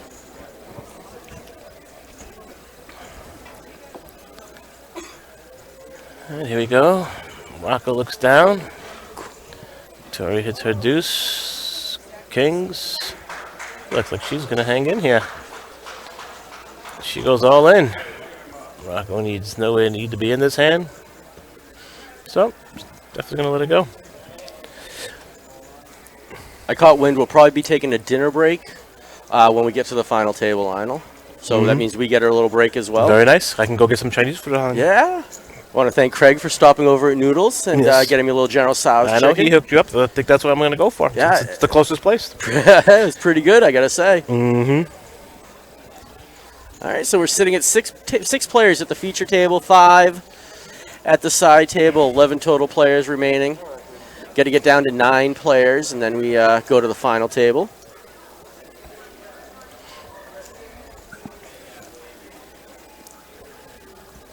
I want to thank Glenn for picking up the scraps underneath the table. Good job, buddy. Mm-hmm.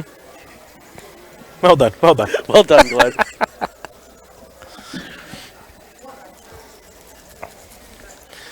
All right, here we go. Fleetures under the gun. Looks down.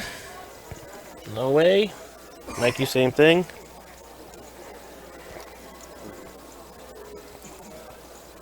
I think everybody at the table is coughing.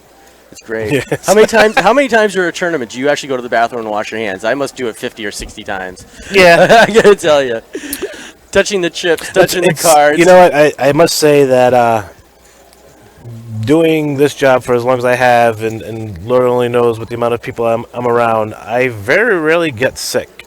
It's amazing. So it's yeah. I must say I thank God for my immune system, because it's definitely something that I'm grateful for. Because like you said, being around so many people day in, day out, touching the chips, touching the cards. I've learned not to touch my face ever during a poker championship. It doesn't even faze me anymore. People that put their hands down on their face and just leaning on their hands. And But people don't think about it. They don't. They really don't. Every once in a while you see them stick their finger up their nose. Yeah. All right. Rocco's just steadily climbing. Right. Over the 600 mark again. Somebody has got to let Richie B know. He's got somebody on his heels. iPhone.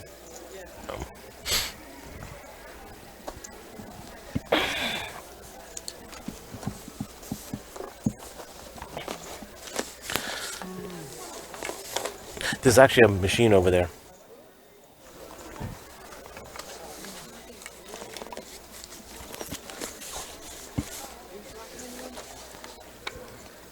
No, I don't have it.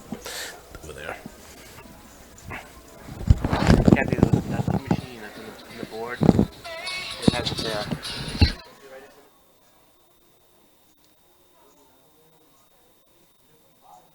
Hello? Yeah.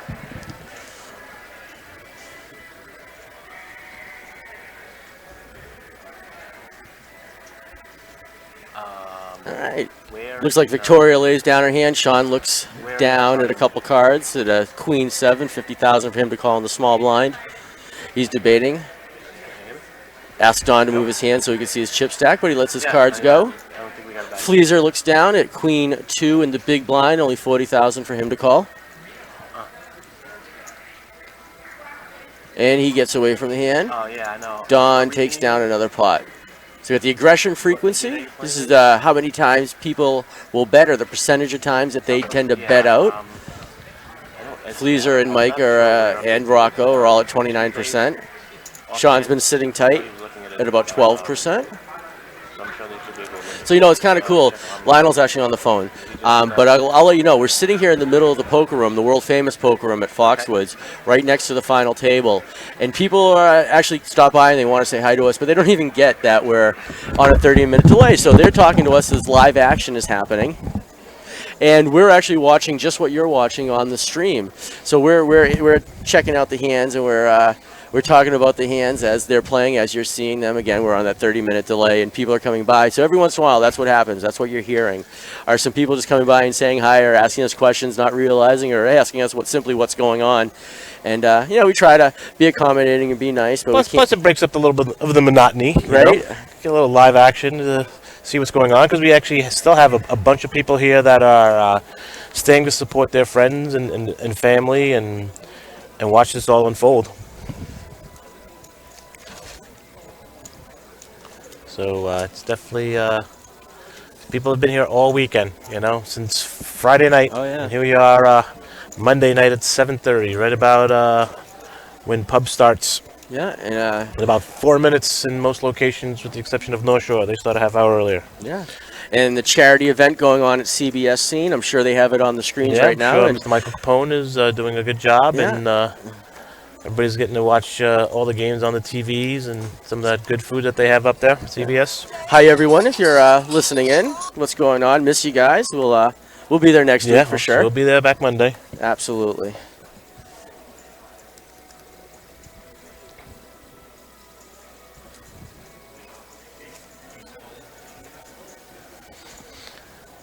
So here, Victoria now, looking down at Ace King. And Sean looks down. There's 8-4 off. Well, actually, he already folded. Yeah.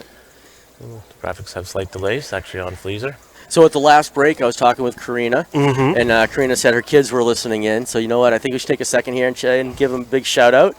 Devin, Erica, and Lexi, Chase. And by the way, Chase, you're told that your bedtime is 9 o'clock, and you better not be in bed a minute after 9 o'clock. Exactly. So Karina wanted us to say hi to you guys. Hope you're enjoying and watching Mom do an awesome job here. She's had a great run this weekend. So she killed it on Saturday, and one of my two guys from Saturday that made it, and still in it. So. And guys, you never think your parents are cool, but I got to tell you, you got a really cool mom. So just wanted to give you that shout out, and told everybody we'd hook them up if somebody wanted us to say hi. So if you guys want us online, if you guys are checking us out on the blog, if you're checking us out on Twitch, which is totally awesome, you want us to give a shout out, certainly let us know, and we'll say hi. Yep. All right, here we go. Victoria's all in. Dom looks down at pocket fours. Yeah. Pretty much calling about 60% of his stack.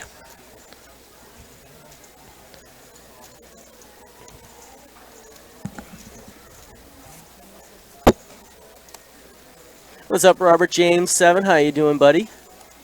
What's been going on with you? We miss you here at EPT as well. And then you got Shark Snake Jake. Yes, he is. Looks like he's hitting up Craig Boston. What's up? Yeah.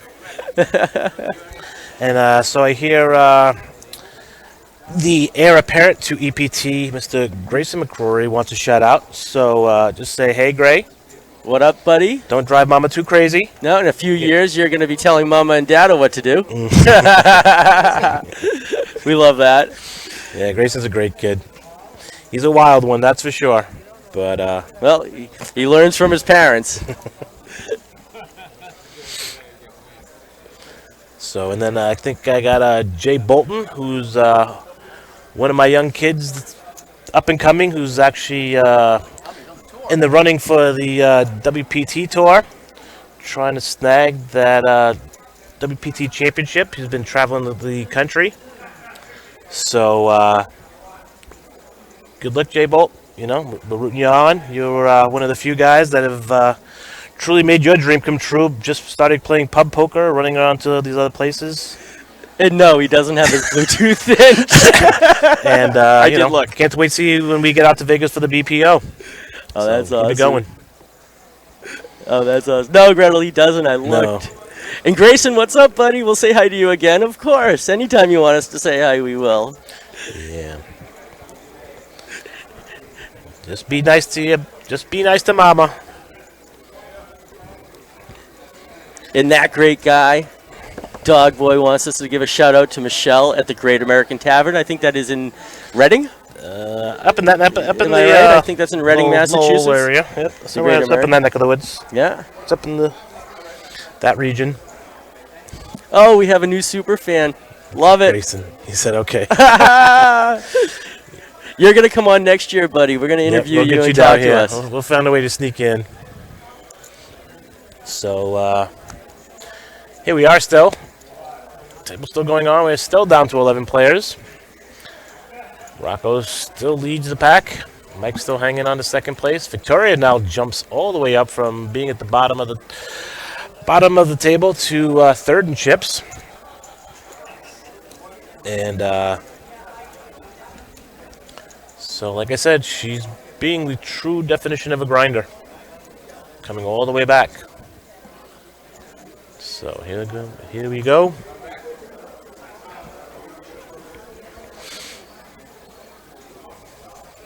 Sean's under the gun.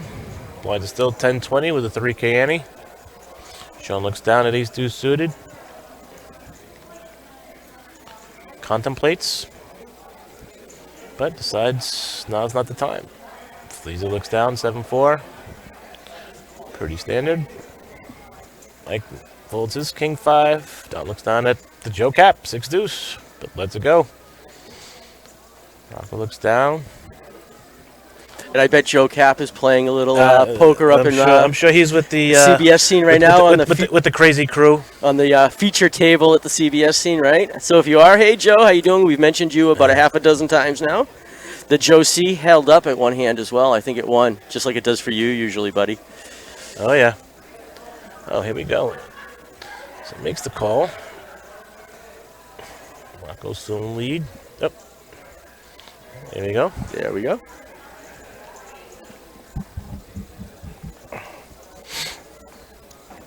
It's on the board. Rocco still hits. Looks like he's going to put out a little feel a bit. No, changes his mind. I think they're each thinking, who's got what? Who's got what? I got it. I got it. I got it. Yeah. In the river.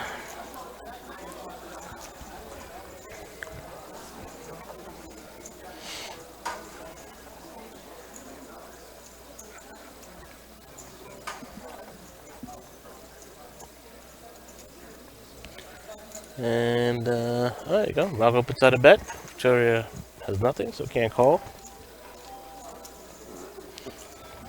Sorry. So 13 So remember he's like reading my text messages. I'm like, what? That was awesome. It's like, yeah. Sometimes I kind of forget what I'm doing here. So again, this 11-handed is taking quite some time, I must say. We've had some of the shorter stacks survive, like Miss Victoria, who's come back up. And now the blinds and antes are up. Blinds are now 15,000, 30,000 with a 4K ante. You did my thing, dude. Thank you.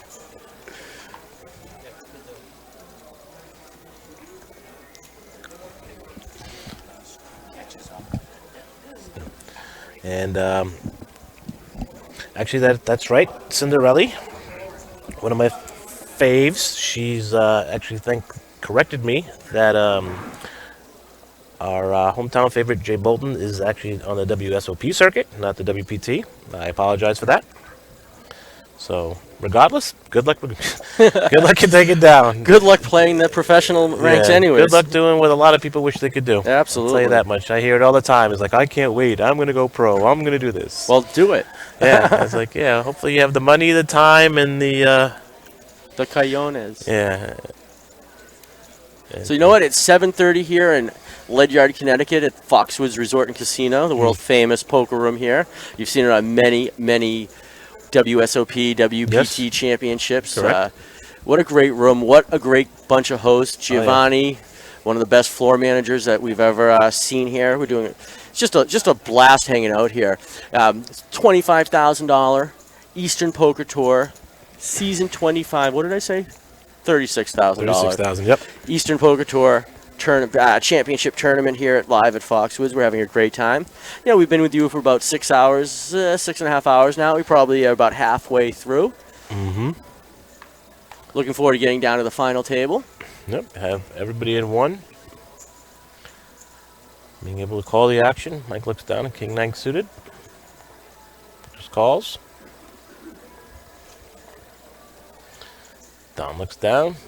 Decent ace, and pretty much automatic ship. Looks like we got an all-in. Donnie, 161,000. Rocco looks down at decides King to Jack push. suited. Contemplating. So asking for a count so he can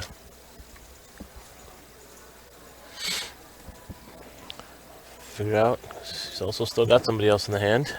Actually, still, but decides to lay it down. And Victoria lets it down. Now on to Mr. Sean Murphy. And looks like he's ready to go. Because now it's the time. Right. Once the graphic comes up so we can see what it is. See what he's holding. Fleaser folds. The action is now to Mike, if I'm not mistaken.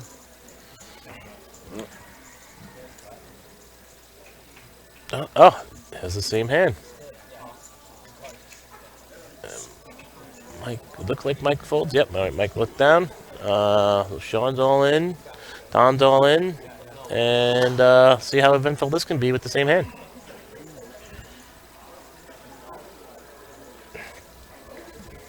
Can't say chop yet. Nope.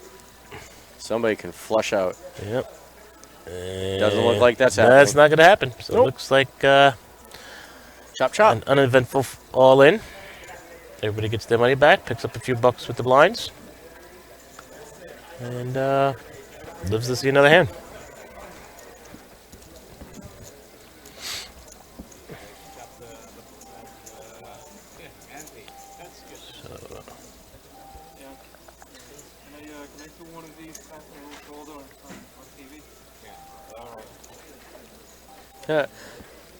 Well, Rocco, you just did. Let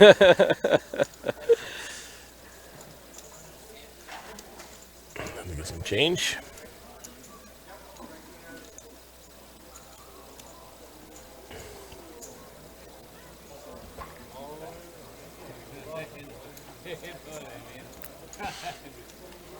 So, here we go again. As you can see the chip counts. Rocco now at 615,000 in chips. Got almost 3-1 on the rest of the table. Sitting pretty comfortable for the most part. Yeah. And everybody else pretty much as close to even as you get at this point. So it's everybody just trying to survive. Waiting for that elusive bubble to actually pop. And make it to that final table.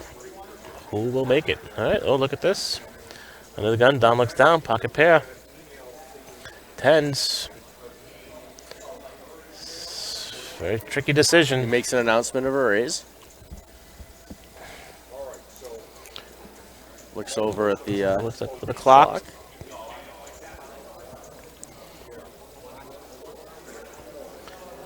Looks like he throws in 100,000. That is correct. Rocco looks down at A5. Takes a look over to see what Don's got. Six players, that's not a bad hand under normal circumstances. Mm-hmm. But not when somebody raises that much ahead of you. Nope. Victoria Jack 6 gets rid of that. Well, Sean wakes up with Ace King. King.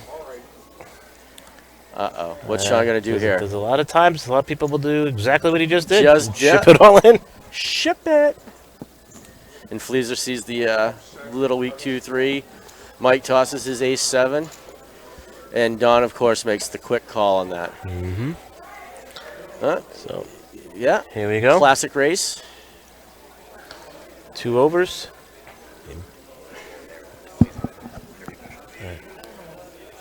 Here we go. Oh, Or here we king go. in the window. It's his Sean spikes his king. He's currently ahead. 3 hearts. No one's Nobody looking has at a a heart. flush draw. There's the 8. Pretty much a 10 and a 10 only, which Sean takes it down with his doesn't king. happen, and Sean takes it down. All right, I'll be right back. I gotta take care of a little interview. All right, you have fun. My new interviewing hosting duties. I'll catch Good you luck. guys later. Craig is gonna come back on, so I'll talk to you guys later.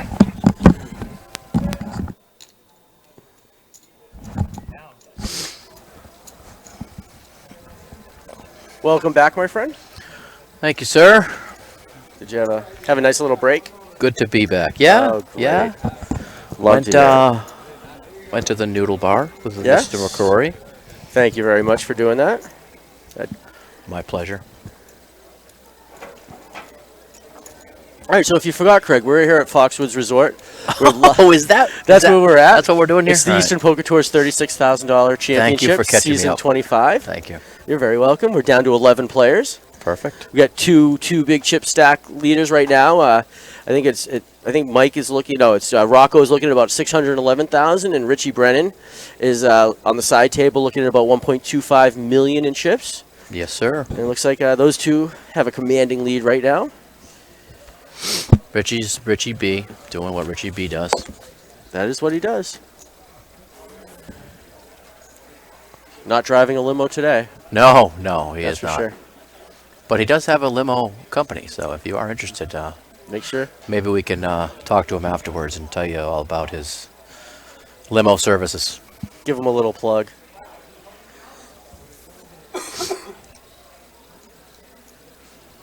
You are the best at that cough button. Thank you. best. I try. Did I hear a little bit ago that one Grayson McCrory was asking for a shout out? Grayson McCrory checked in, and we gave him several shout outs, had a nice conversation with him. Perfect. Yeah. Perfect. Yeah. Hey, yeah, thanks, Jake. It's huge. Life changing. Craig's retiring on that place.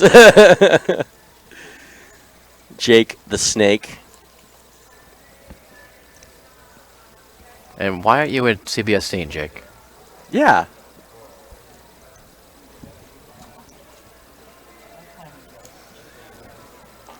All right, looks like Don just got knocked out in 11th position, so we're down to 10 players right now. Great job, Don. That was awesome to watch you grind out through today. Congratulations again. So we're down to 10 players. Just one more player. Will we be going to the final table? We just lose one there. Rocco, another chip up, 705,000 in chips. You gonna take a pee break? Huh? I think they said when we got down to 10, they were going to go to the final table and then play down to 8 and then go to dinner. So we're going to take a quick break here. Yeah, quick break here. We should be back momentarily. All right, see you in a few. You know what I mean? This level. You have to see at least you're blind. See what you're getting blinded with. 10-minute break in 20 minutes. We all move or we just sit? You guys had random? Is that what you're doing? Yeah, we gotta draw. We'll draw Stay it, over yeah. there. Stay over there? Yes. Everybody's drawing? Yep, completely redraw at 10.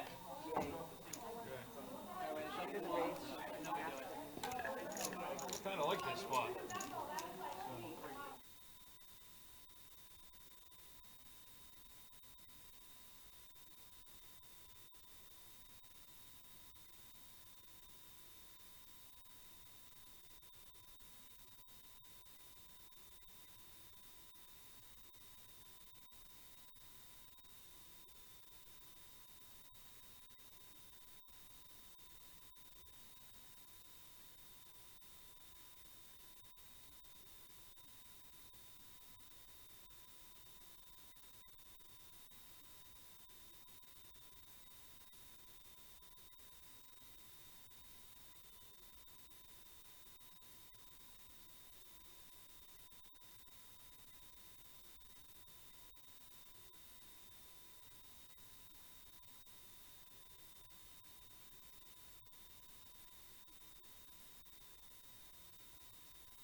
see, it's 8. See, I thought it was 9. Consolidate so you don't have to.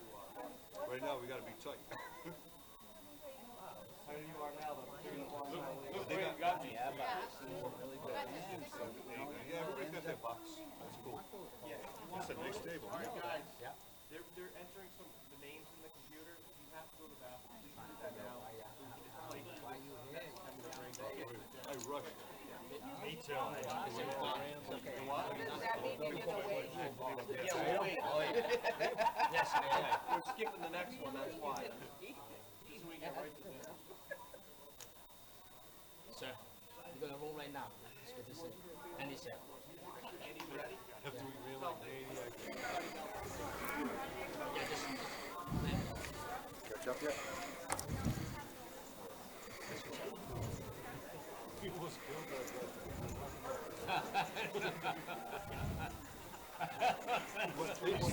You heard his ankle and never walked right himself. Thanks, sir.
And we're back. That we are. It is season 25, Eastern Poker Tour's $36,000 season-ending championship live at Foxwoods Resort and Casino. I'm Evan Myers, and to my right is Craig Bradford. We're going to be hanging with you a little longer while we get through the final table here. And we just caught wind, and probably 20 minutes, a half hour is going to be the dinner break. So when we get down there, we'll take another brief break or a little longer for dinner. And currently at 10 players. Rumor has it we're playing down to 8, and then we're going to let these guys eat something. So stick with us, however long it takes us to get down there. Let's see. We got a couple of short stacks, so my guess is it shouldn't take too long.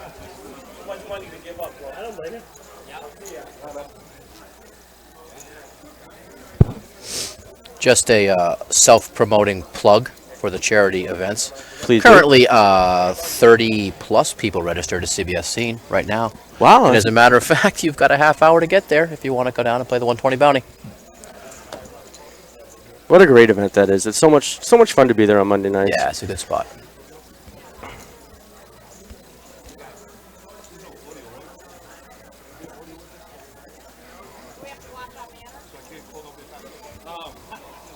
Someone asked if Greta was still on earlier. Haven't seen her chime in. My guess is she's putting the young Grayson and young Len to bed.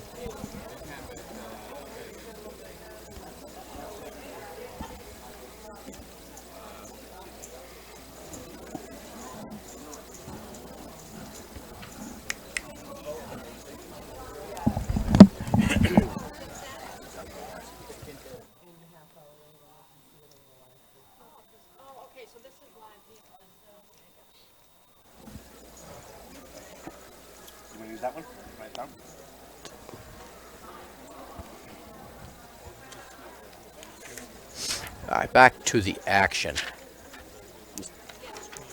We're holding a 6-8. Tweezer on the button, folds around to the blinds. Our chip leader, Richie B, in the small blind.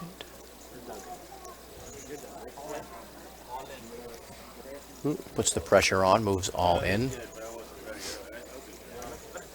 And takes down the pot.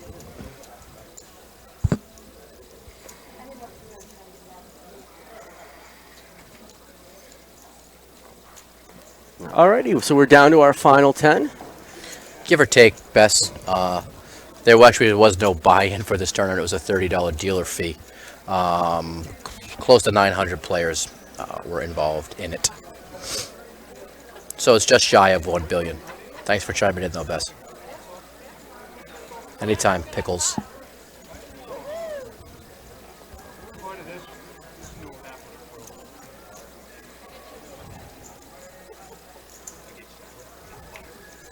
All right, here we go back to the action.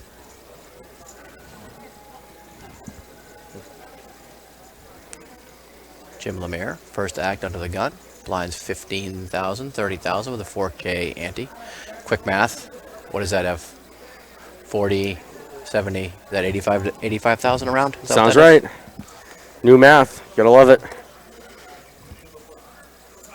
Mr. Barnes is back. The payouts, we'll get those for you shortly. For its first place is 10,000. Second place is 6.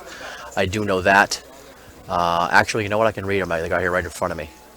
When the clock comes back around, I'll read them out to you.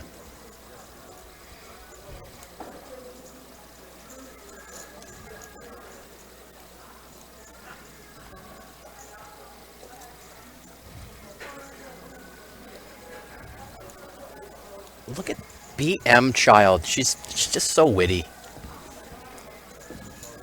It's a little more than $12. I think it's $14 best. Third is 3,200.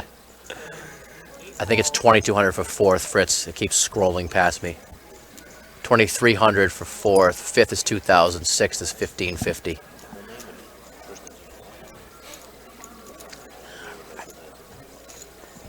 Seventh is 1,200. Eighth is 1,000.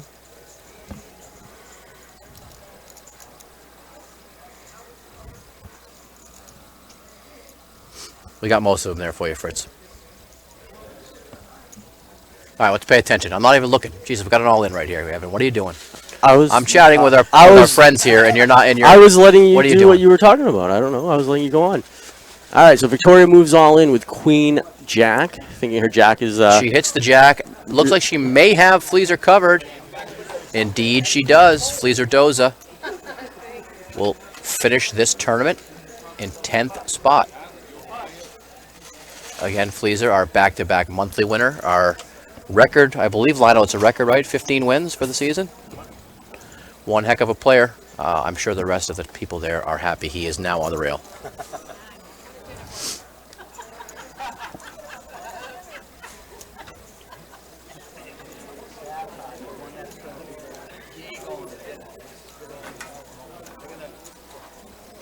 Let's see if anyone out there knows what VPIP stands for. What do you think? It's a power ranking. I just wanted right? to see if any of our people know what the VPIP is. All right, let's see who the first person.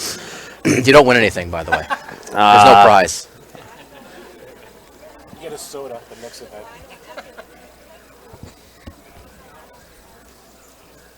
That's fair. I'll buy you a drink at the next charity event I see you at. That's fair. If you can come up with what that means. Sean Griffin, aggression, correct. Do you actually know what the VPIP stands for, however? Voluntary put in pot, says Look at Cinderella. Fritz. I'm going to have to buy you a drink in Vegas, apparently.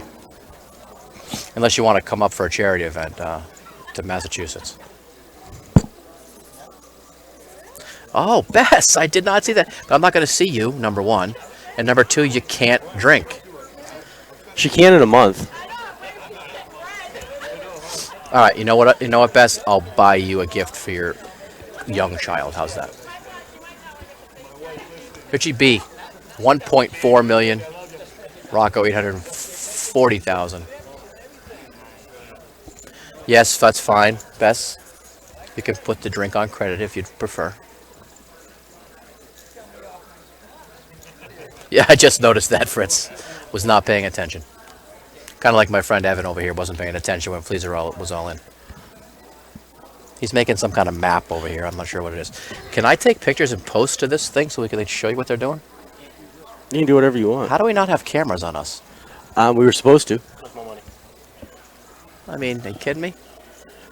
Stud like Evan Myers? Right? I'm working with Lionel over here. Shh.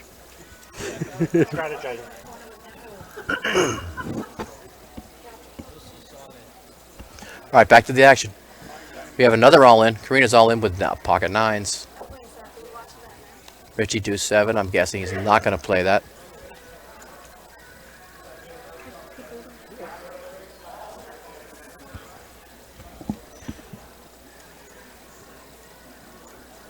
Joe G looks down at 10-6. Seems to be posturing a bit. Lays it down. Jimmy Queen 4. No posturing. Gets rid of it.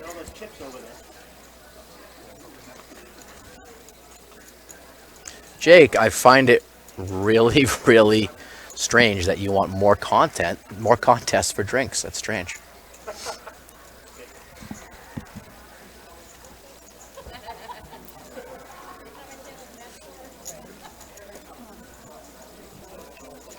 Nine players left. Down to 9 players. Will crown a champion tonight of season 25. First place being $10,000.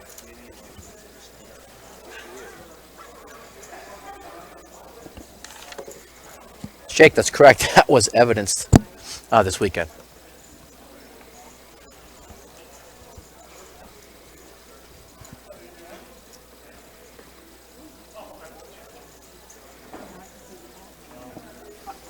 Looks like the action's going to be on Rocco.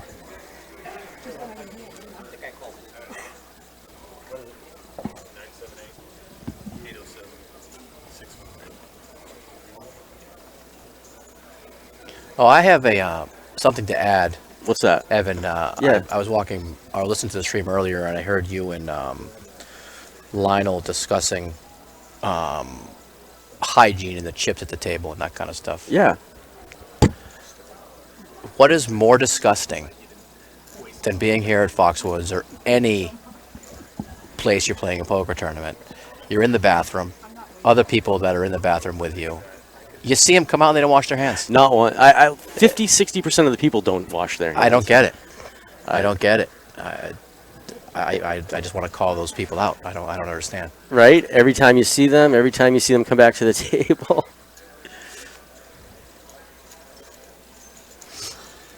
Joe D pushes with queens. No callers.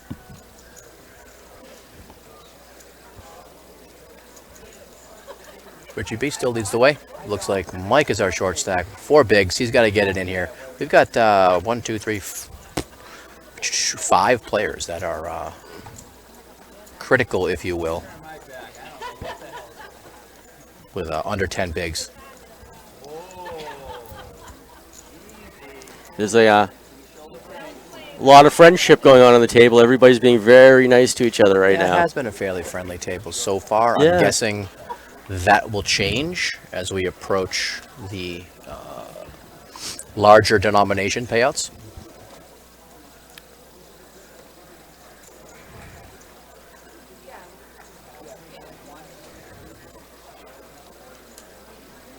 Good to know, Pickles.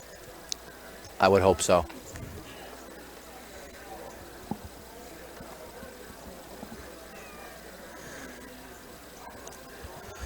What was that picture, Jake?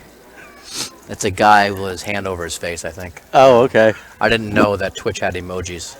It's probably a good thing I didn't know that, because chat would be filled with them. Right? All right, Carol Smith, ace, queen, all in. Jake, being a man, you might, but I don't know if the word respectable is appropriate there. And, Robert, it was Craig and I talking about fishing. Yes, that was us. Robert, we were talking about the striper season opening up quickly, or soon, actually, in the next couple of weeks. All right, so it's the $35,000 Eastern Poker Tour 25th season championship here live at Foxwoods. We're looking at the final table. We are down to 9 players. I think we're going to go on a short break in just a little while when we get down to 8 players.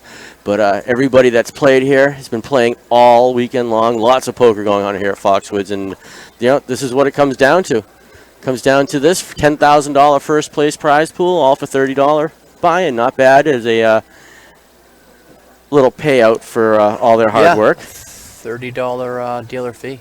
Yeah. Top prize of $10,000.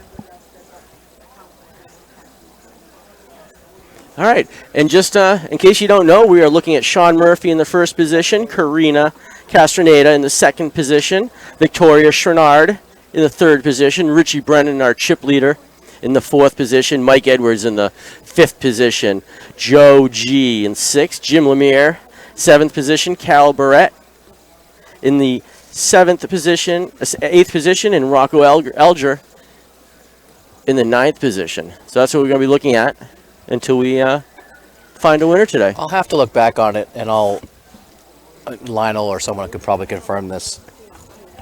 I believe Carol has been here before.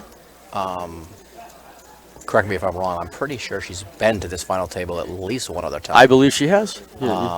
Kudos to her. That's certainly a pretty big feat. Right?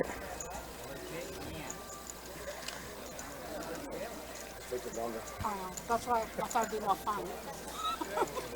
I wanted to hear him say all 3 names. We have a half hour to wait.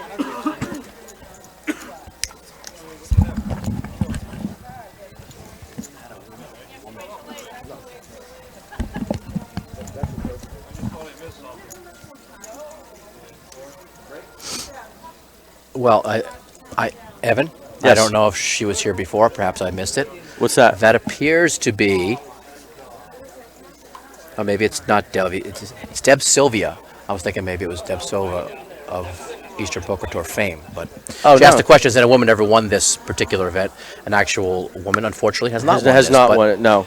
You know what? This could be the year of the female. We shall see.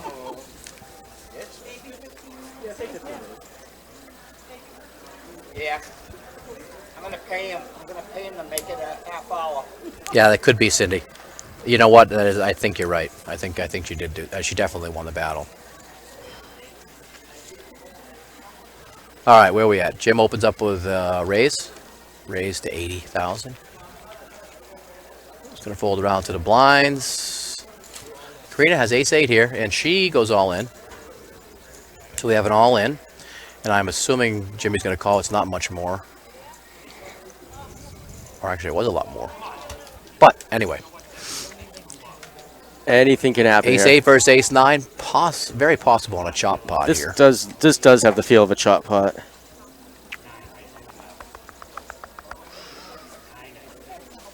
Ten, 7, 4, 2 diamonds.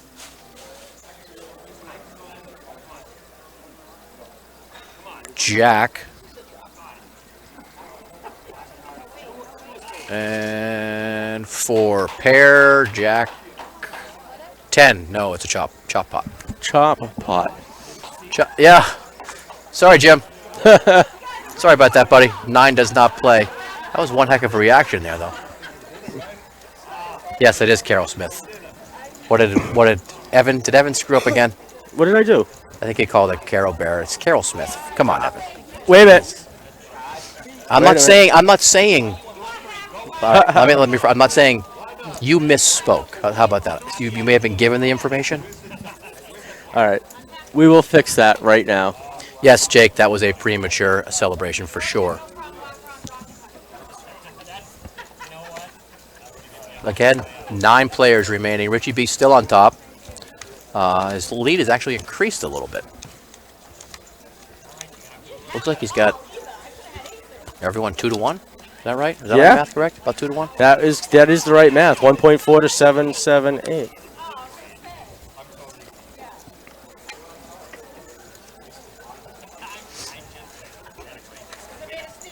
All right, Sean Murphy's going to be on the button.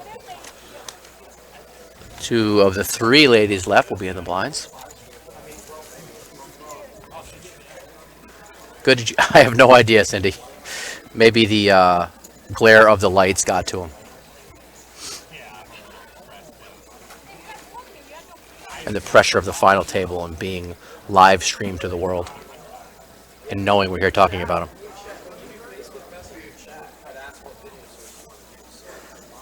Jim, ace-6. Nope. Carol folds. Rocco. Nope. Sean Murphy on the button. No. Karina, Queen 10 just limps in against the blind here. Just limps in.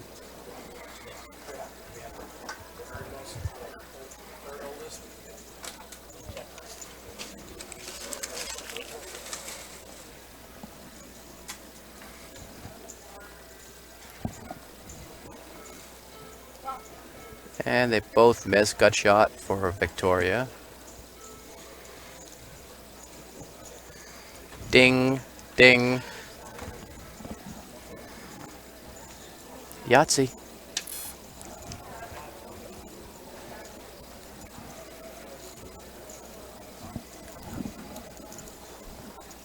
Hi, Nick.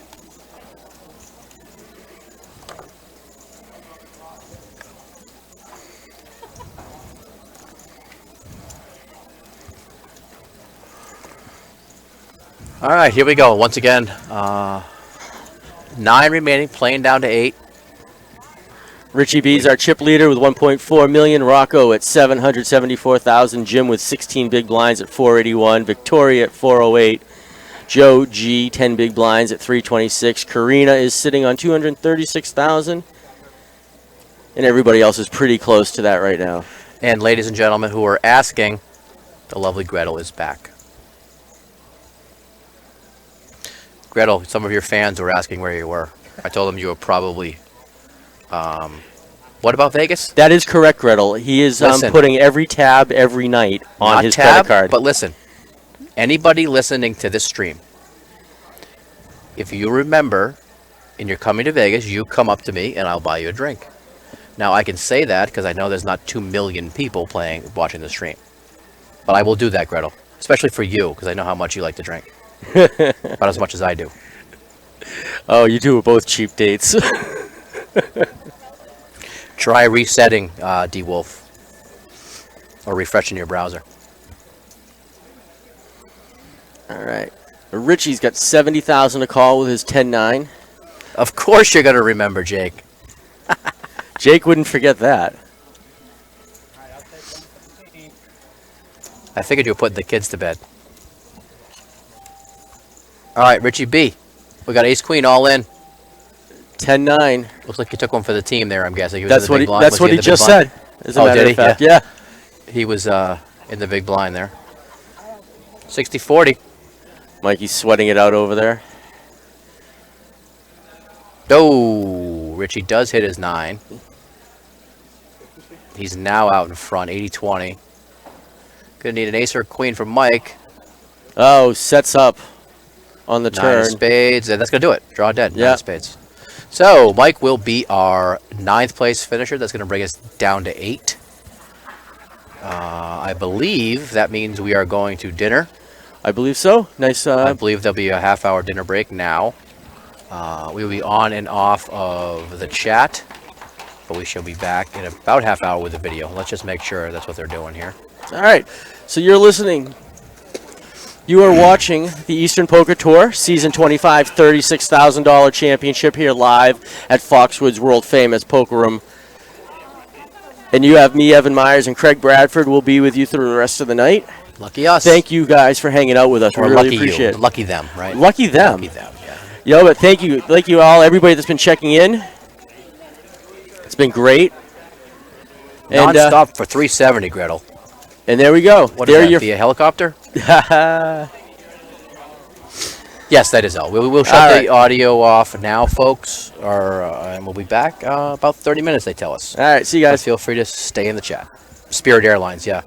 I got a rant about Spirit Airlines. Hold on, keep that on. All right. Gretel was just mentioning 370 Spirit Airlines. If It's cheap. If you want to take Spirit Airlines. It's cheap. You're welcome to take Spirit Airlines. Not recommended. You But may hey, get to look Las at that, Vegas. Jake. I couldn't agree with you more.